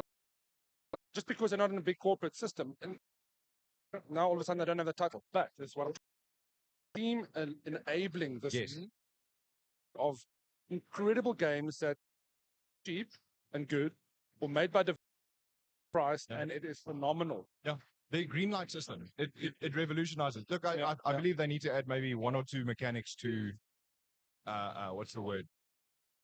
like prevent people from losing money, because there was a couple of incidents. I mean, I fell victim to it. Like Goddess is one of them, right? These God games. Oh yeah. And I bought it, and it went. It was a greenlit game, and then it fell apart, and the developer just disappeared, right? So that. But that's not the norm, and that's not the rule for everyone. So they must just find a way to prevent that mechanic, and then you'll be good. Right now, I think it's what am I playing? It's Rise Against the Storm or something, and it's a fairly new. It's an indie game. It's a roguelike, Yes. city builder, Frostpunk-esque, Sub 6-esque game, and it's a resource manager. So it's spectacular. And Right up your alley, clearly. Totally. Managing It's like resources. it's all the things, right? I It's always fell after day 2 because I'm putting all my money in the wrong thing. Well, trust me, it's not that easy for everyone either. But no, and that's also, it's a small studio, and you could argue it's a AAA title. Yeah, exactly. So that's what you want. And the things like Unreal Engine making these things, I don't want to say easier, but they're taking out a lot of hard work. So you can actually build something with a solid platform. I mean, Fortnite was upgraded to the new 5.1, and the difference is phenomenal. Like at first it's subtle. You don't know what is different here. It looks a bit cleaner. The movements are a bit better. And now all of you suddenly have parkour over, benches and things. Absolutely. And I've got no issue. I think it's something that should be embraced. If there's an engine that you can plug into that takes away, if you've got a concept and you've got an engine that can get you 90% of the way there, use it. Yeah. There should be no shame. In fact, it actually becomes a good thing. I mean, how many people do you know that say, oh, no, it's actually on the Unreal Engine? They go, oh, okay. That makes it better. That makes you want to play the game. Exactly. Yeah. So, how cool was that Matrix demo on the Unreal 5? Like, didn't that just blow your mind? No, Hang on. It was insane. It was just... Now we just need a Matrix game, which never came. There was rumors that they will turn it into something. Bad rumors. So this is maybe not a popular opinion, but tell us. You shouldn't make a game from those kinds of titles. You mean from the Matrix type of franchise? It never works. Bond movies, remember that was a thing way back? GoldenEye, they are gems. They are gems. I mean, the first Matrix game, what was it? Was it the first Matrix game? That was quite good. The one that extended the storyline from the movie. Yeah, I mean, yes, but it wasn't a great technical. Did you chase it? Yeah, but did you chase it because of the story? As a fan, I wanted that complete. I probably if that game was out of context in terms of not it would have been a shit game. That's the thing. So yes, I agree with you on that. And that's sort of my point in the sense of it's even the other way around. Like trying to make a movie out of a game. You could maybe argue that's a bit more doable, but I think it's just as difficult. Yeah. Or because it doesn't work. Use Assassin's Creed. Like you're playing Assassin's Creed, you're playing this. You play your own story in a way. You experience the world better, and then it shoehorns you into the perspective of if you're in a movie, you only get experience in one way. It makes it. It's an opinion, right? No. I think it's a good. I think it's a very warranted opinion. It's coming from a place where what is the result? Terrible game that you kind of want to love, but you probably don't because of what you say. Yeah. Use Warcraft, right? Okay, I enjoyed the movie. I think it was a really great movie. But anyone who didn't play World of Warcraft probably didn't enjoy the movie. Because it's a mediocre orcs versus heroes movie. Yeah. And frankly, you go onto YouTube and you put in there World of Warcraft, I don't know, Warlords of Draenor or something. Oh yes. Cinematics in a row, and you can watch like 2 hours of cinematics, and that probably has more views than Warcraft as a movie. Oh man, gaming is so much fun. So what other games do you enjoy playing in closing? What is the thing that you're looking forward to the most next year in gaming circles? Is there anything like that? So as a title, Diablo 4. But as a concept, and it'll take a while before we see it, but I'm really excited for the concept of cloud gaming. And again, I'm going to use the term loosely, right? So when I say cloud gaming, to me, it's having a device, accessing the game, and being able to play it. Without having the hardware that you need to run it locally. And not a... Yes, there's PlayStation, Xbox for that. No hate to them. I just mean that there's... And it's where it's going. Life is going to become cloud gaming is huge. Yeah, it's going to become a thing of gather terminal, whatever this terminal looks like, okay? Be it a box where you plug your peripherals in, or is it actually going to be a console? Yeah. Or whatever, right? But I'm keen for that. because it allows the mobility of gaming, not confining you to a cell phone. Exactly, and it allows you a lot of other things too. Obviously, you're not locked into a system, so you can play virtually anything across any. Yeah. Yes, I mean, obviously, I don't want to talk about the internet aspect. Yes, everything needs to be overhauled a little bit, but we've got the technical abilities to run cloud gaming effortlessly now, especially if you've got fiber, right? It's easy. 100%. And I mean, I with respect to our internet in South Africa is actually decent. We've got the data centers. Yeah. Amazon Web Services, yeah. Azure is here. We've got the Terraco cloud centers. We've got it. We just need admittedly, we've got to spend the money to. Yeah, I was just about to say the GPUs to put into these data centers. I mean, it's a full-blown gaming PC. That's just, that costs money. I had some inside chats with, GeForce Now is coming to South Africa, right? I mean, I can't talk about the numbers or details or anything, but there's a what do you call it? A breaking even number, right? Yes. And that's for a lot of guys. It's too high. It's too high. Yeah. How do we can't fund it for that long? That's it. That's what I'm interested to see what Rain is going to be doing, because they're probably going to have to fund a lot of that off the back. I think the service is going to pick up very quickly because it's a very popular service. But at least initially, there is definitely some people going to go, is this going to work in South African environment? Yeah. So I think if anybody can, they can definitely make it happen. I think I mean, it's absolutely. You've just got to get that adoption rate higher. And I mean, this is the kind of place. Show people here, do the showcase here, so that you can generate that excitement and then hopefully get people to sign up early. Yes. There's unfortunately, there's a bit of a sentiment in our market of, South African services are not the same as global services, which I can understand the sentiment, but it's wrong. And we need to educate to change consumers' minds. Yes. I think also part of the problem is, I mean, again, I'm going to use Rain as a example because I see this often. Phenomenal service on 5G, right? It works really well. Yes. But the people that make the loudest noise are the people that are on the fringes. But they shouldn't have it. They shouldn't have. Yeah, I agree with you. But that's the sad reality. They've got access to it. It's not an ideal optimized. And then you take the chance because you go, I'm okay if it's on 4G. And so every now and again it's on 3G. But then we live in where we live, load shedding hits, then it rains, whatever the case is. And you're on, pardon the pun of rain, and then you're on 3G for like 30 days. And that's not what you want. And that's the, again, I was with a telecoms provider previously, and we had like a hardcore rule. If you couldn't, if the tools we used, if we couldn't guarantee an 80% stability ratio, we didn't install the service, which is terrible for the sales guys. They hated it, but it made that it was a good service. You have to have that level of quality, otherwise people are going to have a bad time. Now, we don't have to go into detail with it, but cloud gaming, rumors, photographs, Logitech, Tencent. I mean, that from what I've heard and seen, I think that's going to be the device that could potentially crack that industry or crack into the industry. Yes, well, we certainly hope so. Because I think the backing with Tencent is pretty interesting. It's like this is not just a brand like Logitech trying to cash in on a fad. This is like, hang on, there's a deeper partnership here.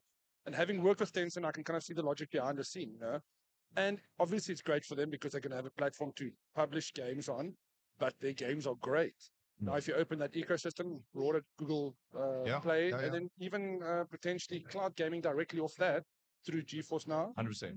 Now you've got a winner. Yeah, so I mean, look, there's a part of it, obviously, I'm not fortunate enough to see behind, but it's a simple thing. And our ethos is simply, if it's not what we do, then partner up with somebody who knows what they're doing.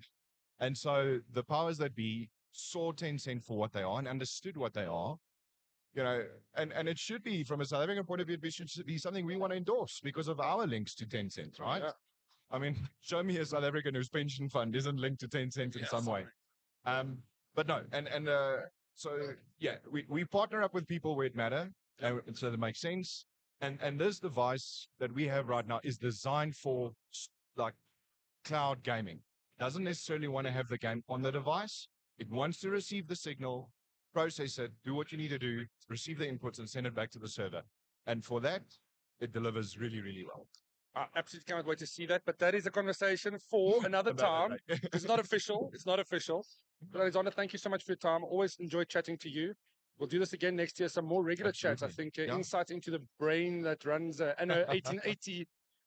If you can manage that game, we can have some nice, interesting, tactical conversations. Yeah. Cool. But thank you so much, and have a Thank lucky you. day. Excellent. You too. Thank you. Cheers, eh?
Thank you.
It's not like that fair.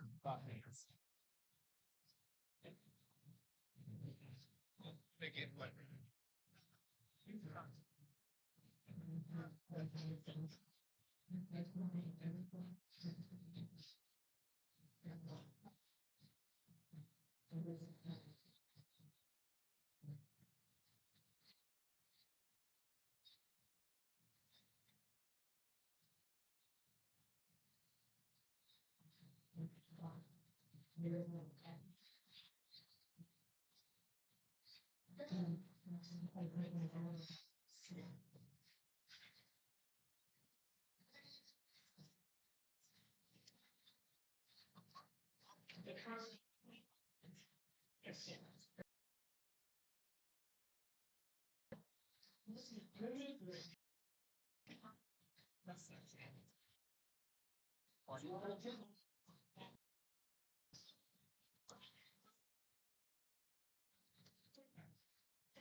There we go.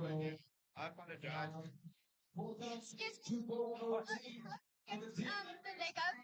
There are some competitions at night during the day. I'm not sure. Can you explain to this young man how to win mega? How does it mega? So there's currently a competition going now. You have to spell tag with your body. So you're going to find some friends to go and you have until 10 past. Otherwise, if you can come back at 5 o'clock, we'll do another competition. Competition to win Lego. At the moment, the competition ends in. You come back at 5 and we'll do the next competition.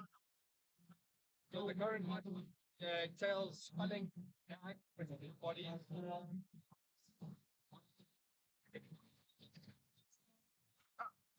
Like the previous one, we'll just post a picture. So, yeah.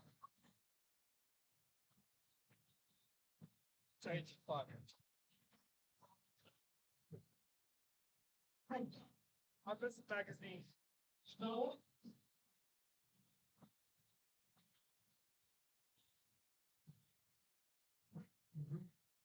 There, champions. Anybody ever want for this box? What's your name?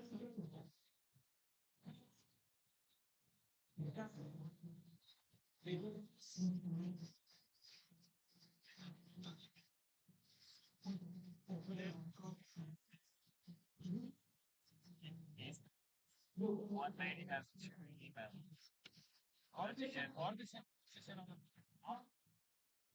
I don't know. One lady has 2 emails. Does she get 2 yesterday? I don't know. We've just been giving people Lego since only the second lady can have one. She named some of them out. Yeah, yesterday he just gave someone a box of Lego. What do you mean? Tell me. I think just tell her, listen, we need the boxes. You can't just come here claiming. Why did you just come here? Please stay. Yeah, come to the next. It's sponsored by Rode, it's not ours. Yeah. Now she's getting up very nice. So stop that one. She says.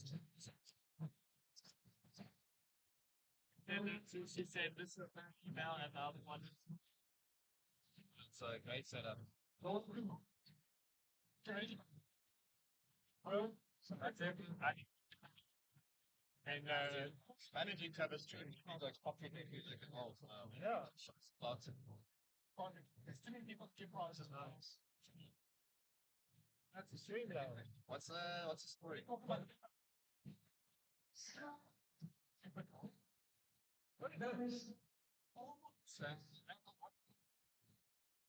Good enough. Wow. Still got the range of small compared all the nut. Yeah. Red Hot is the Connecticut one. No, that's different. Oh,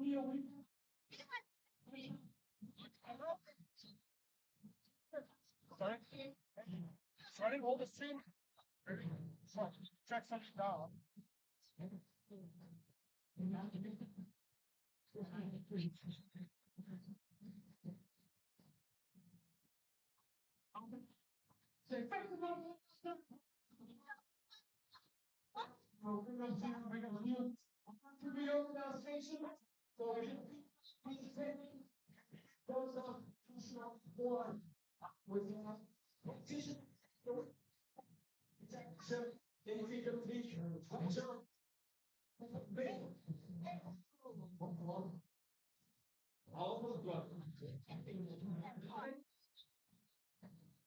Okay, so still decent.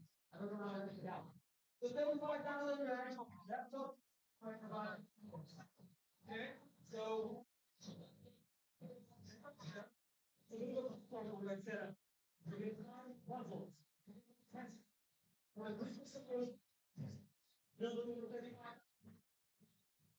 okay.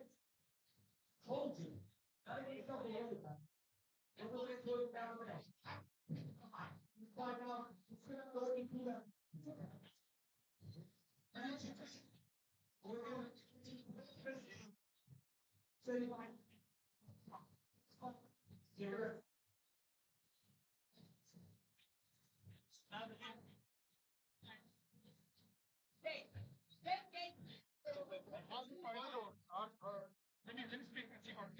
Yeah, so if you separate, I'll give you the whole plate. Ask because No, I hear where you're coming from. I didn't know about the prize. The two different competitions. So I assume it's like you come and you get an egg and you cut the prize. That's what I thought. Let me see if I can get on.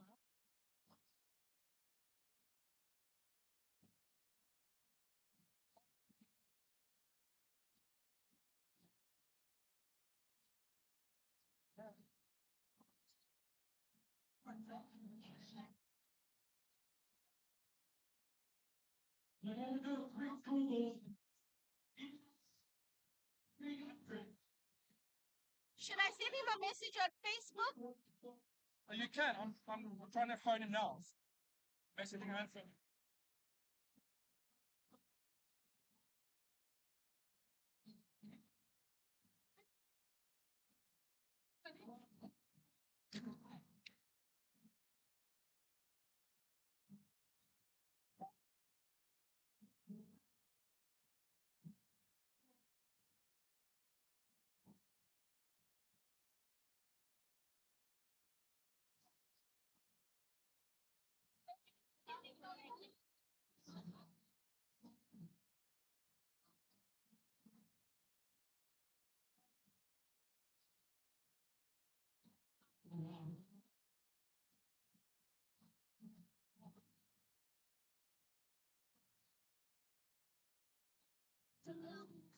It's just with a high flow here. Passport back all the time.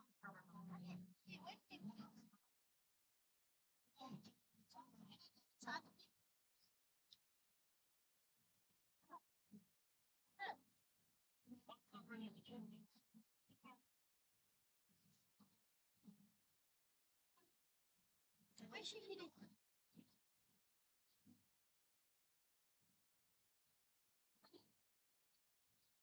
Why didn't you ask for my certificate?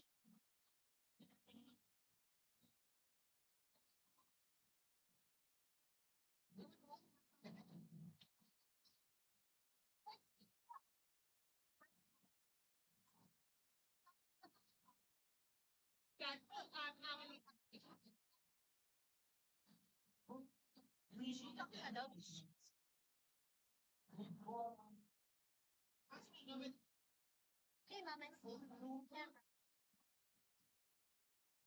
Where's she?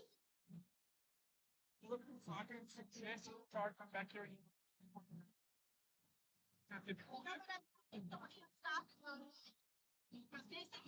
Why don't we, and come back here? Take it all away. I mean, come on. Okay, I find that. So I actually find it, but I wouldn't go that far to be honest. Yeah, but I'm not the same things. Yeah, but I'm not like this. It's elevated. No, I don't say I feel. But okay, then give us But one. please understand. That's just like one. I also receive it's different to check it. Yeah, but I mean, I sent you an email as well. If you can see what you did in the email, I'm not I can't make a call and say, here's my email. You don't mind. As soon as I speak to him, tell him to look at the mails, ask him to look at the that you have your number. Can you give me?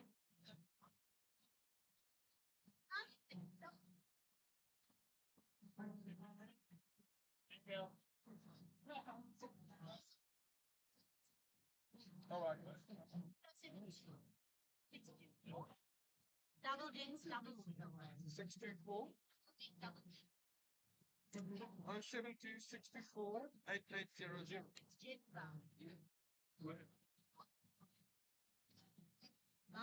So I think it's surprising thing. Ag land, ag that's just a brand new ag, right? So competition associated with that. It's totally different from what we do here. So I'm just trying to track out where the discrepancy is, right? So it's not like trying to confuse right. I quite okay. What it is, this guy did the Lego. But you see, there's two different competitions. That's what I'm saying. I want, don't. No, we showed this. I showed you. Okay, I can't say anything. I don't have information. So I just want to show you this as well that he said because I didn't know what it was either. And then he sent me this because I said to him, what exactly is it about? And he actually put this on Facebook. So I didn't see. Yeah, but he's the egg. No. I'm trying to start Lego competitions. No, so I didn't know it's illegal. I assumed actual things that you can't confident with that. That's what I asked that guy. And when he said, oh, it's illegal. Yeah. So there's obviously some confusion. Yeah, because then he's I can't know what it is. Okay. I'll take it up with them. But the only thing I can do is the best of course. Let me get hold of them. I'm going to get hold of them. Take me on that. I don't know where he is. I can't. I'm trying to run a. I can't. I don't want to share his number. I can't share it. I can try it. I'm sorry. It's nothing more I can tell you to. I still got to speed this up. Security just came at me a hard time because we weren't watching for stuff. What stuff? He just like.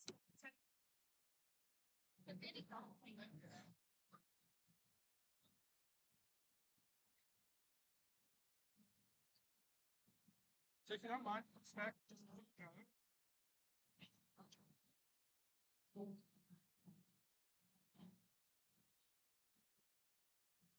One more. Thank you.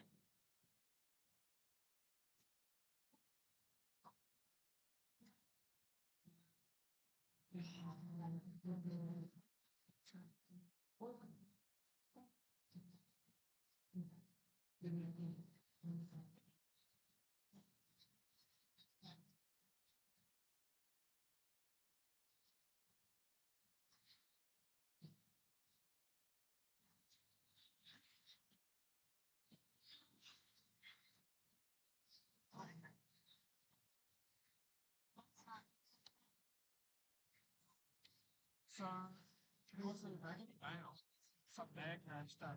Then he said that countries that exist in Asia in costs. Nobody knows what they is. I'm trying to check it. I think it's anything. I think he said just grab something. I don't know. I'm from the media. No, but this Christmas, she started saying this. I'm not. Yeah, but she was. The thing that bugs me the most is she came here asking for eggs. Literally. And then when I said to her, we're not doing eggs, it's prizes. And then she's like, oh, okay, well, I've got two. No, but you see, that's a miscommunication. You guys, I mean, I didn't even know about this. I don't know if it's just the wording that you use. But, yeah, it's confused. There's two different competitions in Nagland. The Nagland competition. So, what confusing me is, they're sure that there's a prize. It's not the same thing that we're doing here? No, I don't think so. None of us know about it. Out that part. It's on an outside. It's just giving such a siege. Fortune. What do you do?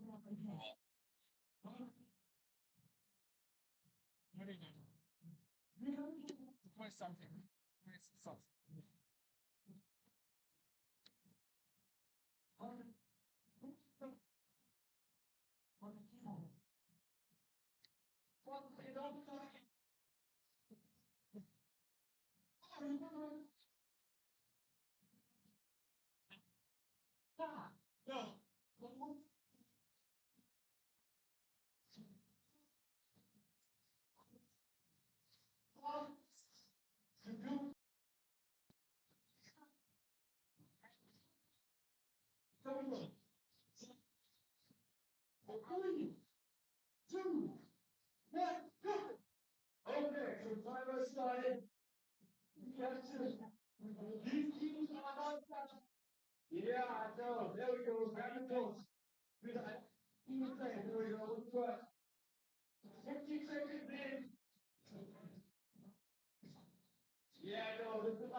Keys on.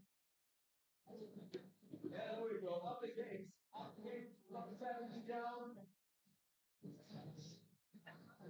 We're looking for the letters. The door. The door. The one. Not it. Put the correct spot on the keyboard. The ground key. With a bit of a cheat sheet next to you. Give it one of two basement.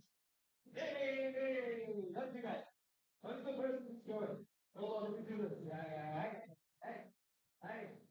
Oh, there we go. You can see it outside. You can see it outside. No.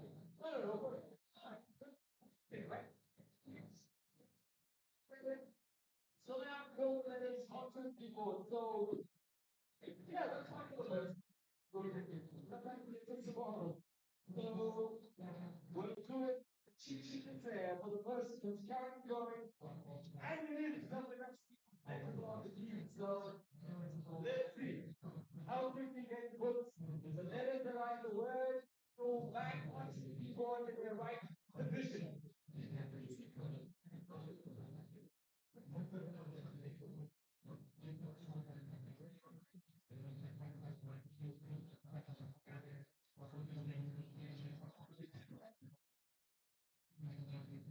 Okay. Come on, let's see.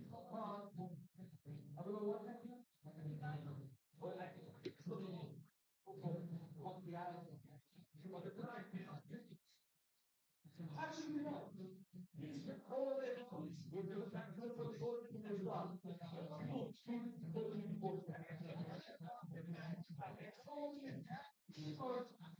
Very close. The force.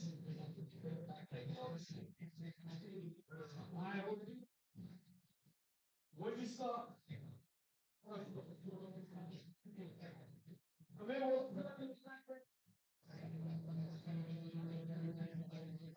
I know. Live before the others. You got 2 minutes left. Until 5 minutes. 5 minutes, then game over. It's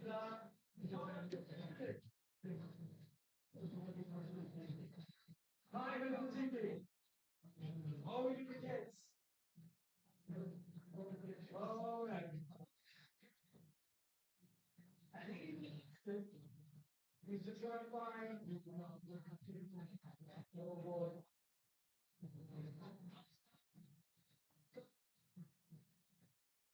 Just open the make you take the best.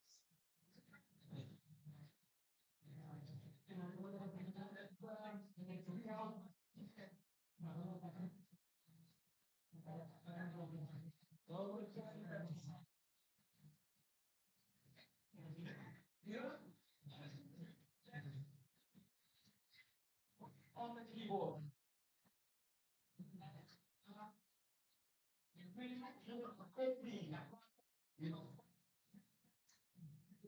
Put your best foot forward.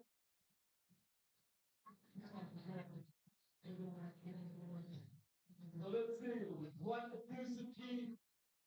Let's look at the left. Both hands up. Okay, turn to the word. Or you can see it. The little keys in the right places. Grab less than 46. Let's see it. 30 seconds left. 56. Let's do the solid one.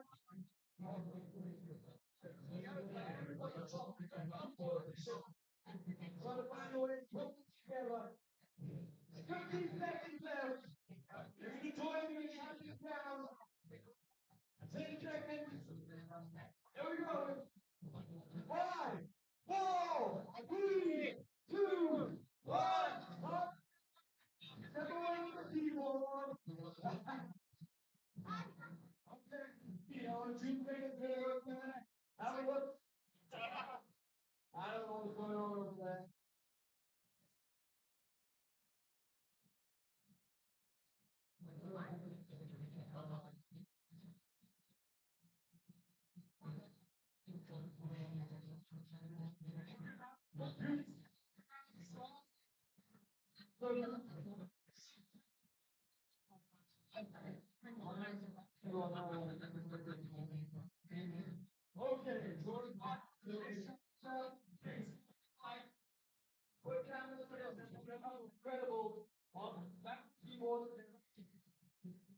Here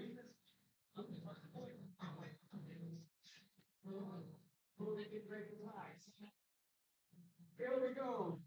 Go and avoid the water. So look at it. Schulz, you go. There we go. You ready? 3, 2, 1, let's go. Great time. Keep it up. Keep it out. Go. 35 up. Crab. But this is one of the well, look here. Go. Go. See your way.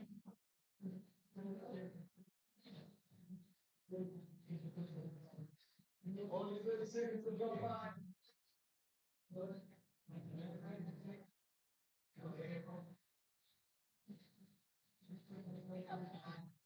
Let's see.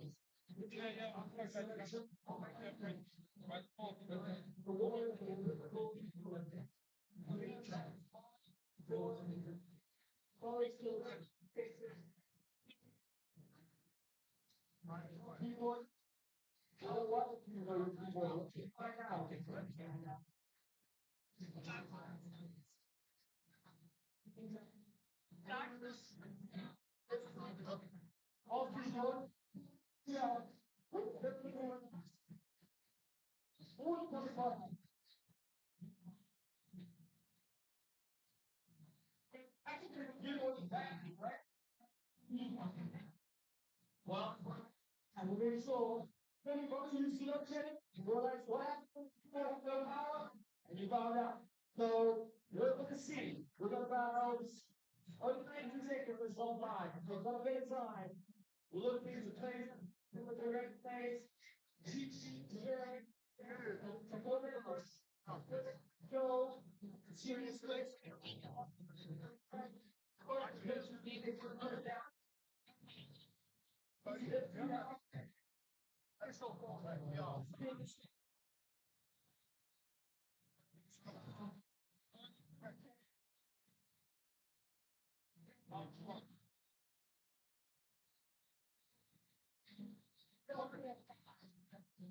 Okay, 2 more.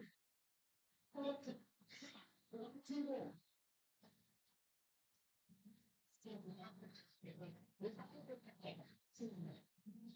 That's the one. That's hold on a second. Hold on.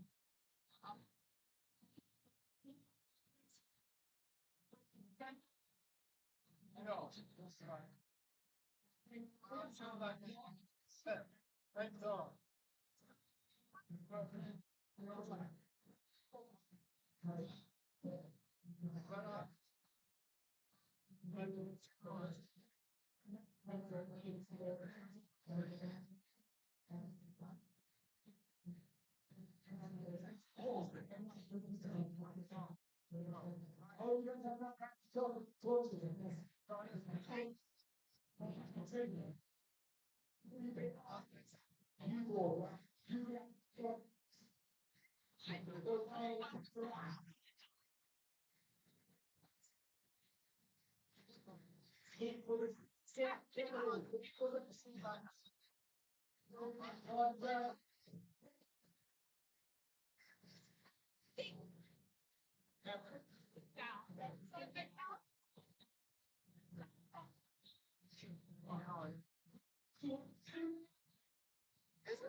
See.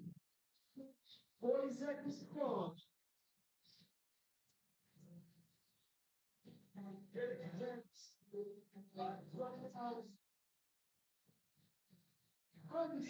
So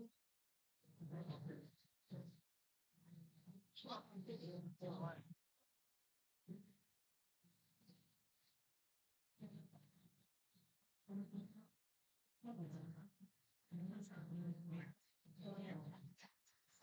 here we go now.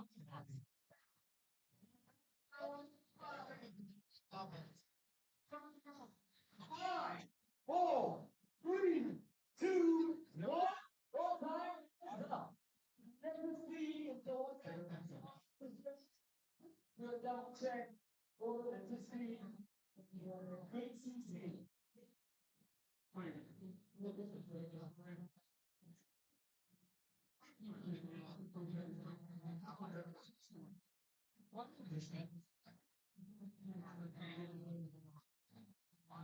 Did you want to?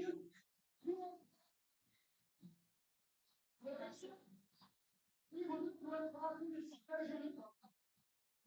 I mean, how many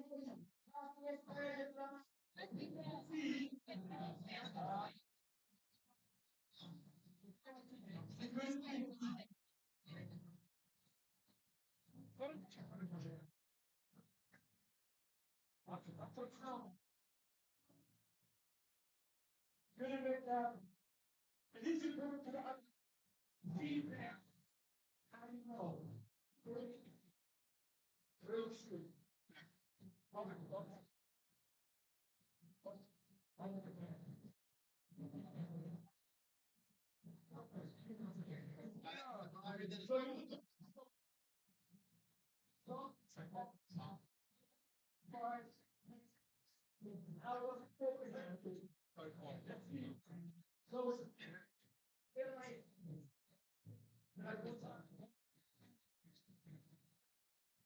I want to say because I'm reading a great purpose.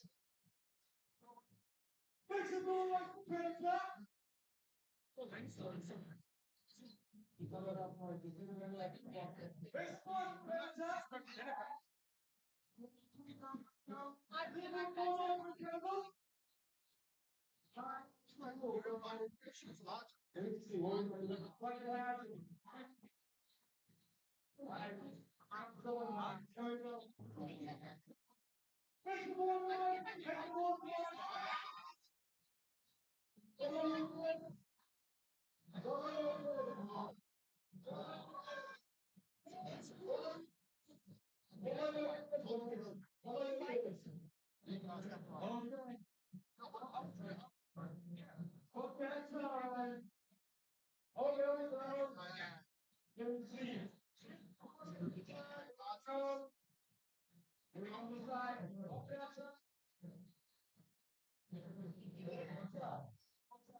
There you go, guys. Okay, go. You do close your eyes and let you get the doors.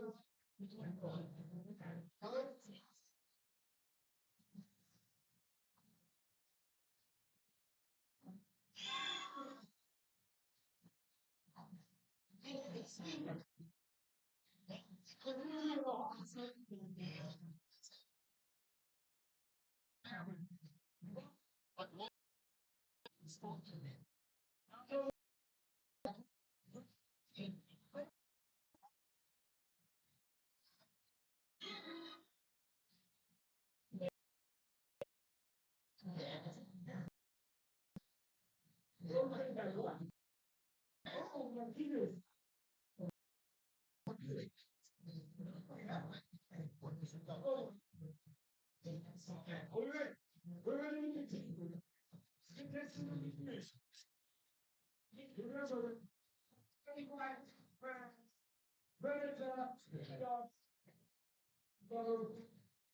we'll be able to test and show. Put them back.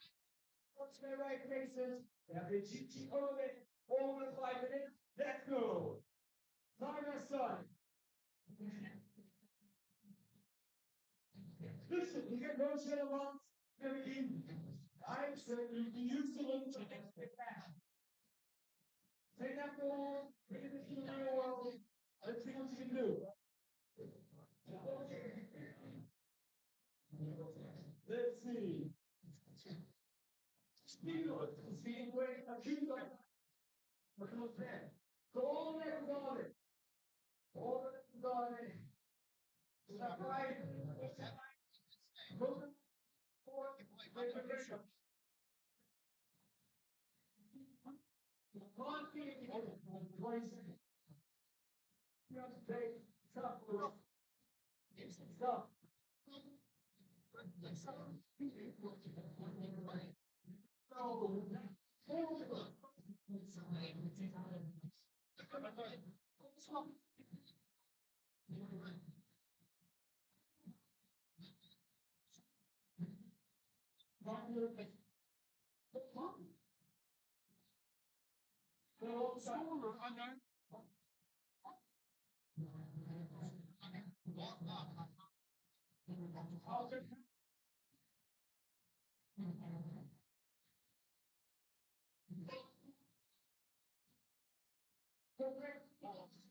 Just under 96. Go, sir.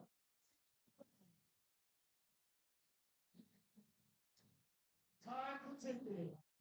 Ticking. And there we go.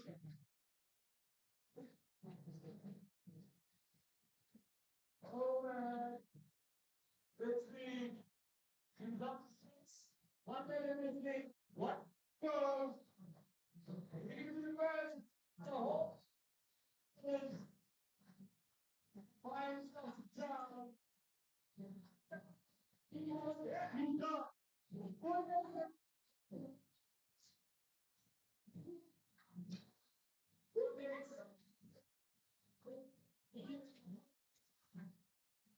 Over 12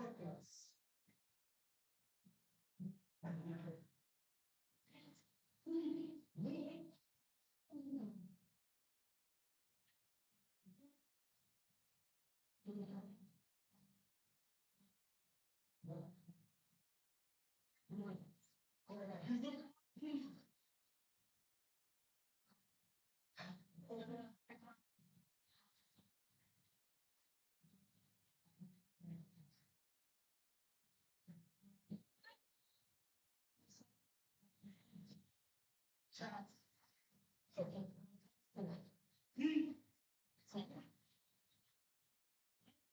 What did you hear? Karen.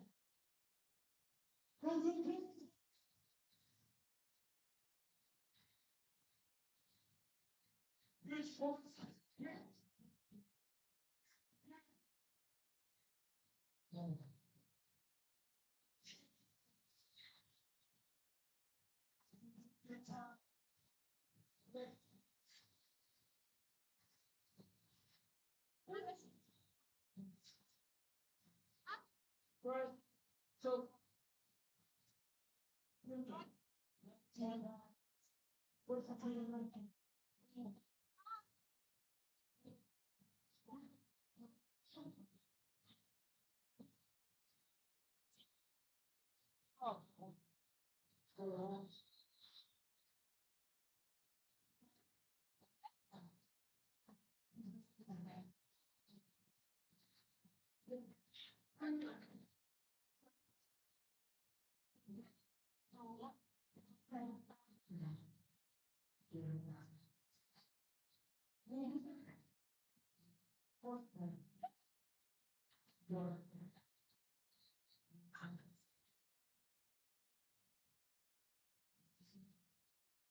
What?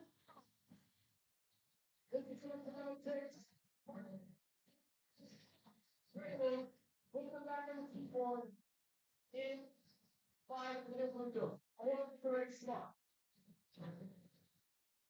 Take forward to the left.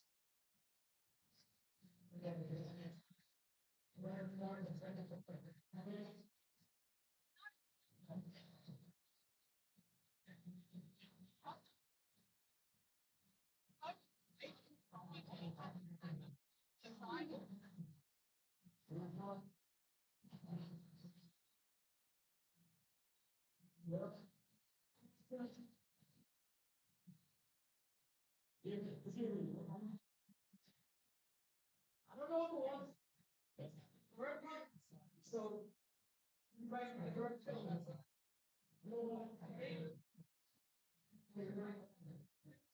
what if it's not lost? We got 4 more to go. Why are you making all the time? Because that all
That's okay. That's all right. If you really try, don't watch that. If they have a speed on it, yeah. Sorry, speed. Sorry, man. Wait. What's up? Halfway. 2.5 far. Let's see.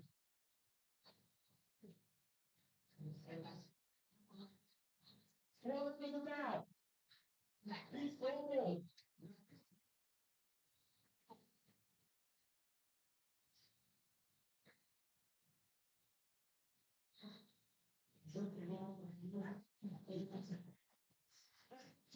Go.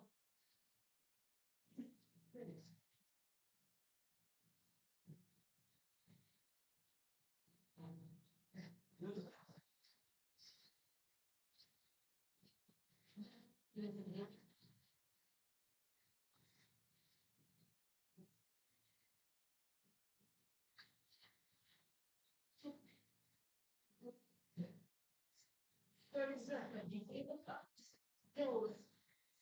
Go. Are you done? You done? Okay. I'm done. What happens?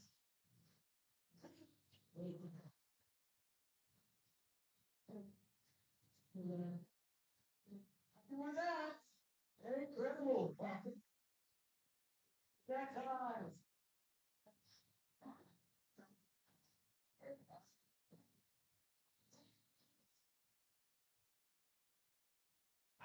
one question.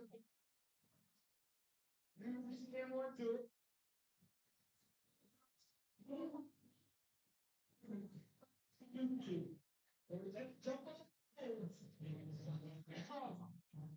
Let's see. You have always lost. Just a big sheet of land.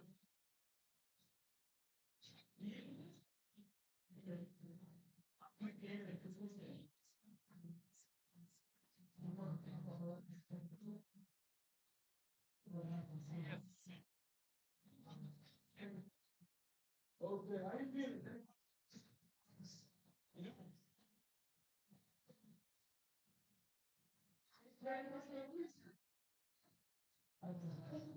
No, this is all for you, so here it is.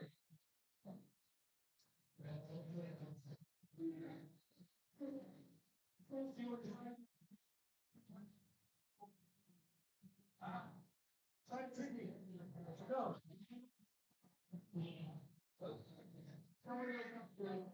Be back. One back. Oh, wait. So, okay. Here we go.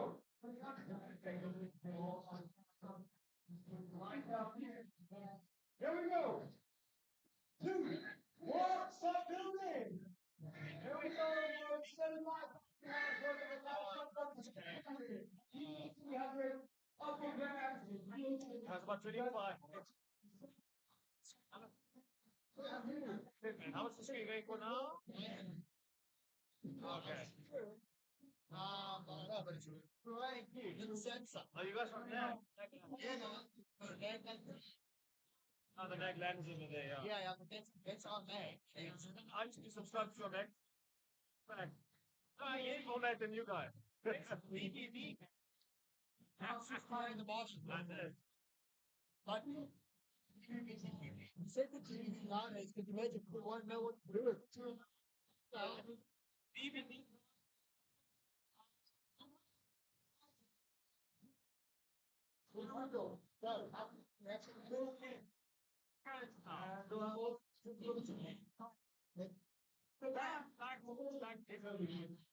Exactly, but what you want? Brought that up big and she did. So why don't you say it now? So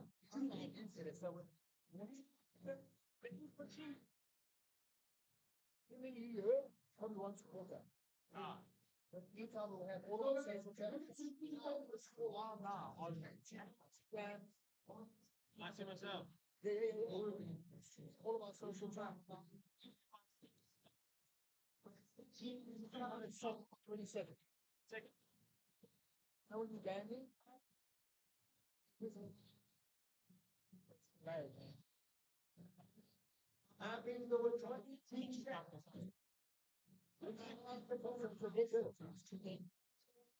Sure.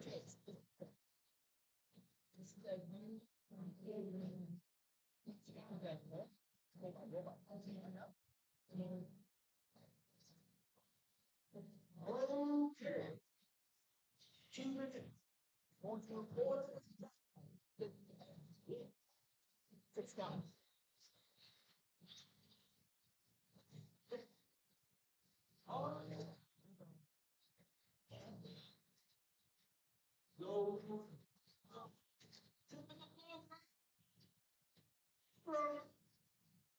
Oh, you got it.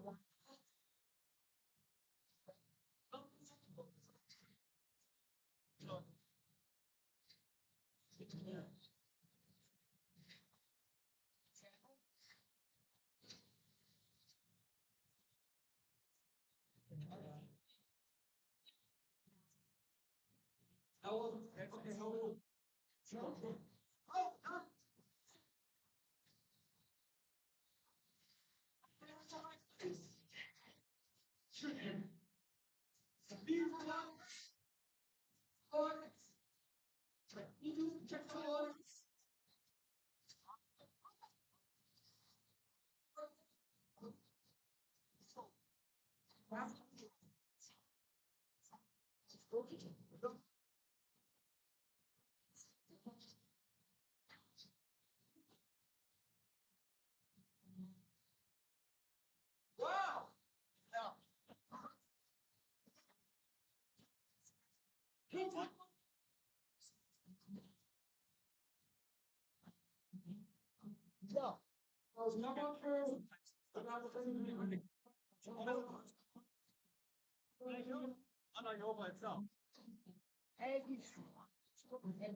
Wow.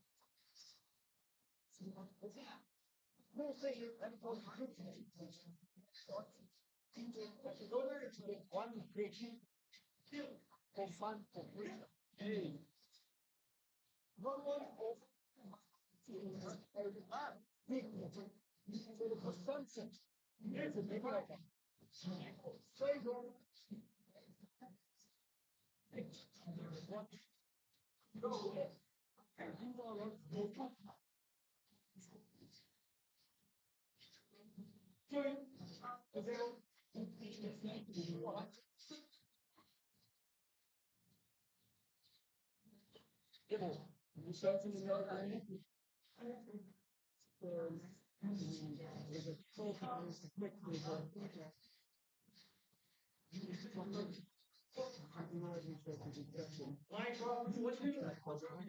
Hey, bitch. Good luck. Knock him out.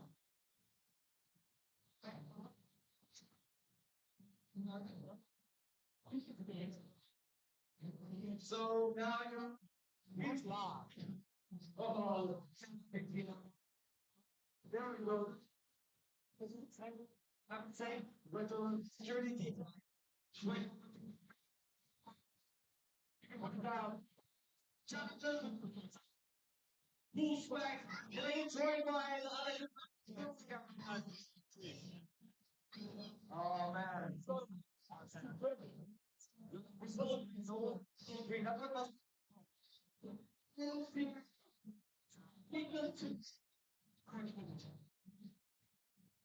we go. I think y'all agree. One more noise. Big time wrong, man. Shaquille, the winner of the Predator PDF 300 laptop. Courtesy the good folks at Anza. It faces the top. I'm going to take it out. Windows speed. It's 100. 500 or 4,000. Why? We got more stuff to do away. Dudes, that. Daniel has from 100 now. Don't mind. Please come going, guys, and bring it. So, what here?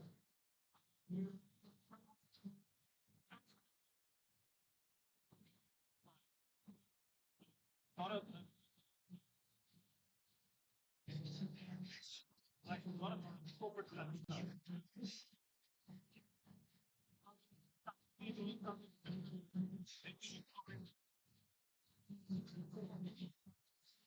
oh.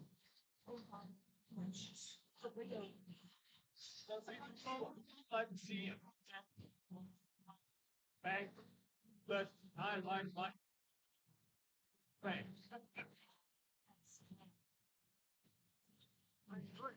Okay with this, I found.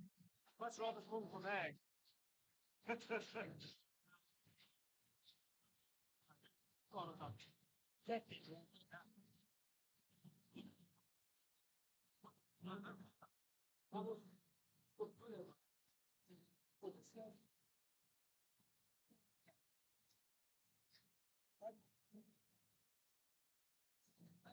My beats.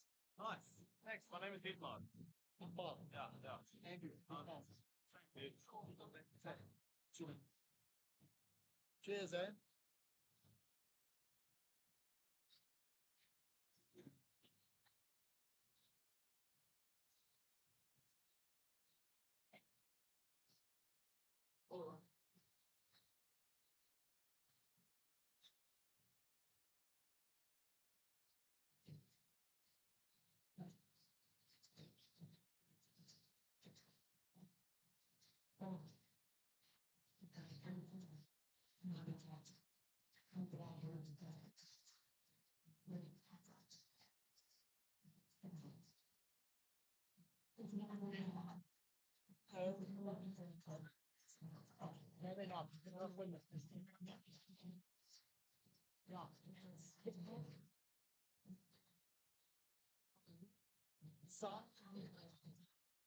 Then tomorrow, and yet tomorrow.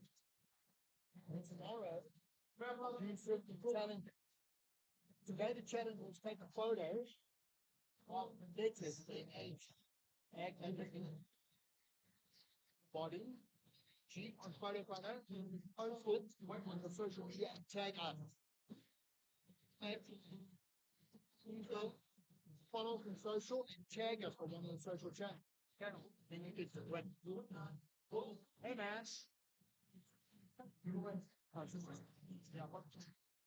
We did that yesterday as well.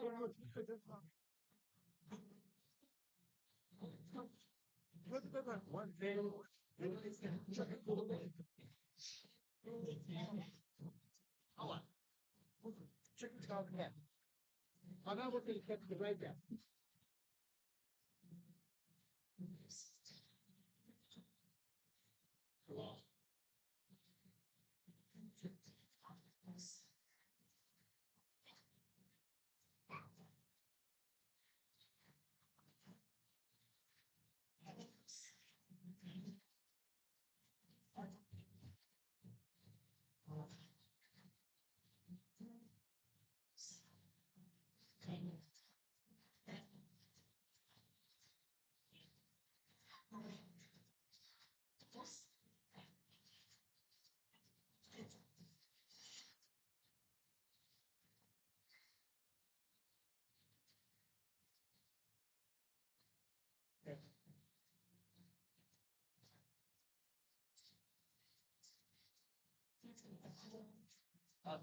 Hey man.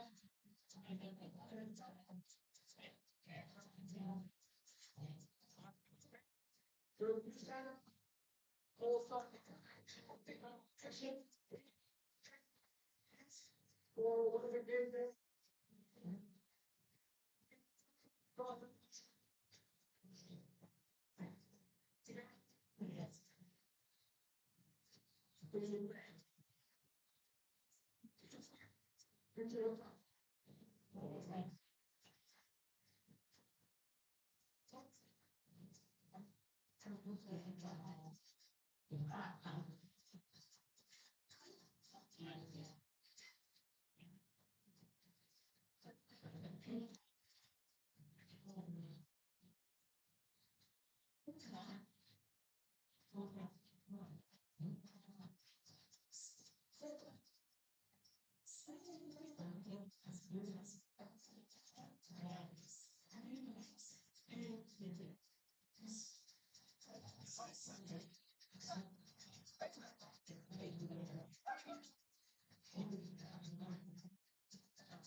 Of course you can. If you want to do this though, I'm not making it. Go on. Oh, you want to be with me? Yeah. Yeah.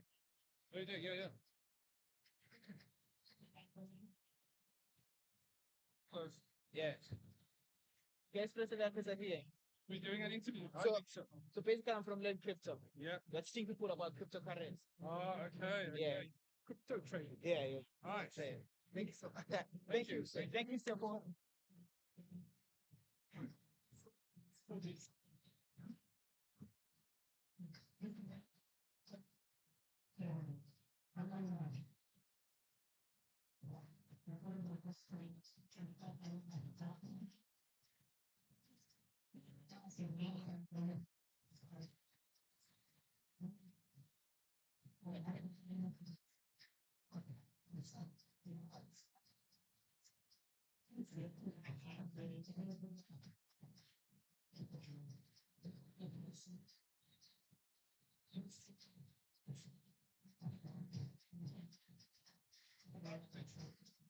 Even upset.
Other machines simply comes back on. What's the other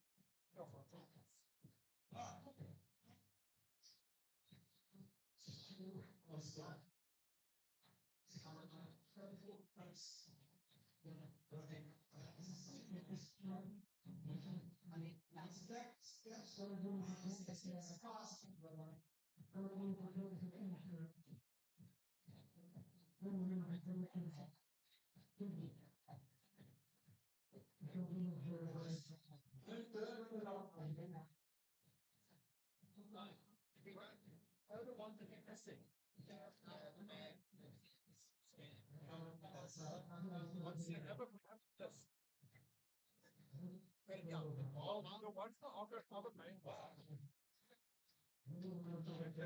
The switch.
Okay, yes, someone.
All right, welcome back, everybody. Today, or now, this late in the afternoon, we're going to be chatting to Nitesh from Intel. How's it, sir? How are you doing? Very well, thanks. And you, Rick? Good, thank you. It's been a hectic day. I'm sure you can concur. It has indeed been a hectic the last 2 days, but happy. Sorry, let me just mute this. I can hear some crazy background audio coming through. There we go. There we go. That's better. That was a bit noisy. That's better. Sorry about that. So, Nitesh, you guys are, as Intel are doing quite a few things at rAge this year. Can you tell us a little bit about the highlights of what you guys are involved? Yeah, so we've been a bit busy. Firstly, so we're having the Intel Africa Masters tournament, the one that we kicked off in July. So the tournament, like I explained to you the last time, so Egypt, Nigeria, Algeria, Morocco, Tunisia, South Africa. So we had the regional finals, and we've flown all of those players down here to South Africa. And right now, as we speak, it's the round robin format of the tournament. And tomorrow we'll crown the inaugural Intel Africa Masters champions. It's been a couple of months coming, well, at least not the planning part, but the execution part. How does it feel to be at the end of the first? I mean, what's probably one of the biggest tournaments you guys have put on, right? So like you said, it's been a few months of planning. It's been a few years in the making, and I'm so proud. I'm actually overwhelmed with this. You know, we do lots and lots of events. We do lots of tournaments. And yesterday when we launched it, I really was super, super proud. You know, the aim of this was to do, you know, we as Intel, we've said, if we can produce the world's best CPU, we can create a gaming tournament for Africa, something that's meaningful. And to see this out, you know, happening right in front of us, I'm really excited. I'm excited that we can do this in person. Yeah. And most importantly, when I chat to the players, you know, the team from Nigeria, some of these guys have said they've never left Lagos. Yeah. And here they are playing in Johannesburg in the finals. So it's really awesome. The power of gaming bringing us together. We go. Again. There we go. Again. Now, obviously, we can't have a chat with the man at Intel without referencing this machine that's been driving the stream all weekend. Now, Nitesh, I'm not gonna lie. I did not think that this NUC is gonna drive 4 cameras, the stream, this big monitor, which is like 4 monitors worth of. If you put on multiple windows and multiple videos, yeah. This A770 mobile is just chowing through it all. I know the processor would handle it, but that ARC processor is pretty interesting. How excited are you guys about bringing something like this to the market? Like it's a exciting time. It's about time, right? So really excited. Again, thanks for supporting us. The Nook, it's an amazing device. If you come across to the Africa Masters, you'll see that all the players are playing on Nooks as well. So very, very happy about that. And then you mentioned it, ARC. We finally have our graphics card. It's been a while. We've taken our time, but I think we've done a good job. And yesterday we showcased some of the ARC devices on the Acer Predator platform as well. And yeah, I'm very, very excited about it. We hope to have product in country in the next quarter. So yeah, looking forward to. That's not bad. That's not bad. I was quite impressed. I mean, I've seen it with a couple of events now that these are actually now gaming machines used for gaming events, which firstly makes a lot of sense because you don't have to carry around these massive machines. So logistically, it's a fantastic idea. But also that these things are now proving themselves in a tournament setting when you can't afford to go down, right? So these guys will only use a machine if they can trust it. And that combined with my previous experiences of a NUC, I'm quite impressed with what you guys have ended up producing into the market. Yeah. We're just talking about it now on the other stage where the players themselves are giving us that feedback because we were quite concerned. You're hosting the biggest tournament in Africa and we were hosting it at Nooks and we were concerned, but we've tested it. We're happy with it. And the player feedback is what's most important to me. Working really well. So what are the machines that's running those tournaments? What obviously not ARC based. What are they? The 13th gen, 12th gen? So those are 12th gen devices. We didn't do 13th gen on those, not as yet. Well, that always lags a bit, right? It does lag a bit. Yeah. I mean, 12 is only now in. Exactly. So it feels like just the other day we were launching 12th gen, and now we just launched our 13th gen desktop processor. But it's part of our strategy. We've said 5 nodes in 4 years. We're doing it. So this is the second iteration. So yeah, the Nooks on that side for Africa Masters are 12. I mean, it's kind of I think it's a good thing in that sense because somebody like me who's a bit of a budget gamer, I can now attack those 12th gen. I mean, I still have a 12th gen, but if I were to upgrade to a 12th gen, it's a much easier upgrade path because you can probably get those second hand from people that are upgrading because the pricing on 13th gen, 12th gen is pretty much on par, right? So if you're upgrading to new, of course you're going to want to jump to 30. Yeah, and that's what we're doing, right? So when you have that many nodes in such a short space of time, you will have multiple generations of products. And that's my plan. So we will have 13 gen. So for that early adopter, if you want the best desktop gaming CPU, you'll go and get yourself a 13 gen. Yeah. It does then mean that 12 gen perhaps becomes a little bit more affordable. And next year we will continue with 11 gen as well. So we will have N minus. Continuing with 11 still.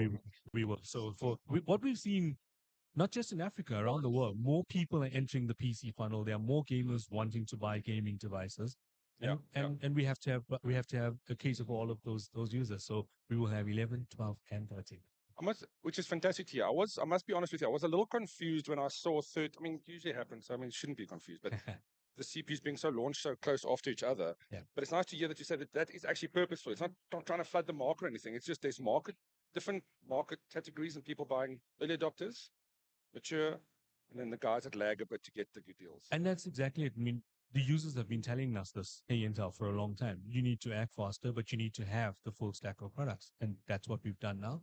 And then, we'll launch our 13 gen mobile CPUs at CES in January as well. So even more exciting stuff to do. Yeah, I see the ARC A770 is just touching on what we're about to see. We don't have any sight of the high-end stuff yet.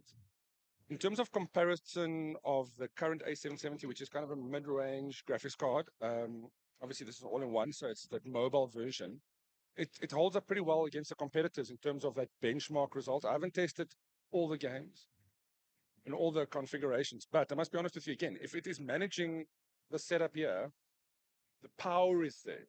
Indeed, it's there. And I think that the first iteration of ARC, we did have some challenges and we've recognized that. The driver updates have just been done. And in fact, I read the article 2 nights ago from Tom's Hardware, where the challenge was that we didn't have native support for DX9 titles. DX12 only. Now with the software update and the driver updates, we have native support for DX9 titles. And the report on Tom's Hardware is telling us up to 80% increase in performance. So I think, those driver updates have made a significant improvement to the performance. And yeah, I look forward to the reviews from you guys on them as well. Oh yes, oh yes. Now we look forward to producing those. People are asking us questions. Now in terms of, and I completely lost my train of thought. I wanted to ask something about the A770 again. Performance. Where was I going with this? Where was I going with this?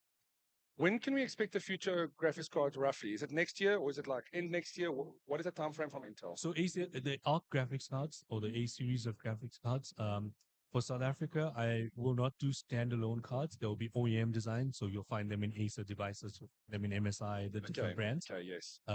As and when we bring them in, I can't tell you pricing yet because it depends on the exchange rate and all of those good things. Yeah, so many variables. Too many variables, but that is the plan, to bring in OEM designs. And then we've showed the roadmap, right? So there'll be Battle Mark, Celestial to come in. So initially we'll only see integrated. We won't see, but the plan is to have standalone graphics at some point. There is the plan. So we will do standalone graphics cards in some countries, just not here. Not, in fact, it's going to be most of Western Europe and US, and every other country will be Interesting. Why is that, if I ask? So there's that limited amount of supply of the cards as well. We built a few and they've been sold out as well. It's part of our IDM strategy as well, where ARC is actually not fabbed by us, it's fabbed outside. Okay. But as we grow our fab capacity, then we'll be able to build our own graphics cards ourselves as well. Then we'll have more supply. It's obviously a supply thing. It's not coming here for a reason other than early countries just stock. That happens. Yeah. In terms of firmware, you said there's new firmware being updated. I think that from a comment point of view, that's also one of the things that early comments on the ARC wasn't ideal because the technology can do it. We know that hardware can do it, but the software obviously just needs to adapt the whole time. Yeah. Which brings me to the point I wanted to make earlier. What I'm excited about is, of course, we have third-party graphics cards, NVIDIA, we have AMD. But I think the trick is what we're seeing is with something like Intel, being able to own the graphics stack on top of this chipset to squeeze out performance or other things we don't even know we need yet, what you guys are working on. Yeah. Is that what you guys are going for? Why would you want to go into graphics? Is that the reason? So I think, firstly, with more competitions come better technology. Yeah. We've seen that. Yeah. And we felt that we needed to enter the space and bring some competition to the space and bring innovation to this. When there's more competition, the users gain. Like I said, when there's innovation and there's better pricing. So that's one of it. And remember, we have Mr. Raj Kuduri, right? The godfather of graphics. You know, I tell the story to everyone I hear. When he first joined Intel, we had him he came to our CES stand for people to meet him. And eventually the fire safety and security guys asked us, to take him away because there's too many people. So, and that's when I knew we really getting into the space. And he's the brainchild behind this, him and his team. And, when we listen to him talk, you see the commitment and you see the understanding of the graphics market. Yeah. And I think I'm very excited about it. I think it has a future and I think it'll do exceptionally. But from Intel's side, I mean, going after graphics is going, bringing in something that could potentially give better graphics for gamers on a budget with your chipset? Or are there other world aspirations for this graphics card? So it's beyond gaming as well. So yes, there will be budget graphics cards. There'll be higher end graphics cards. And then it's the graphics cards for the data center as well. Let's not forget that business. The integrated stuff. I mean, that's why we're seeing this, the mobile versions first, because that's where the biggest demand is for. And again, this is coming to my point where that integration of chipset, graphics chipset versus CPU chipset, getting the performance out because you're owning that entire circuit. It just squeezes out a little bit more performance. Yeah. So you're producing one board for everything. I mean, we see it with discrete chip graphics already, but now it feels like it's a different beast. Exactly. So what next from Intel? I mean, 13th gen is here. It feels like, 14th gen rumors, I don't want to go there.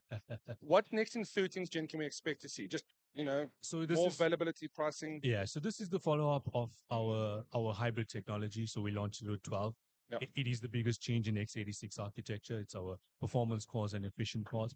It is that gen-on-gen improvement now on 13th gen.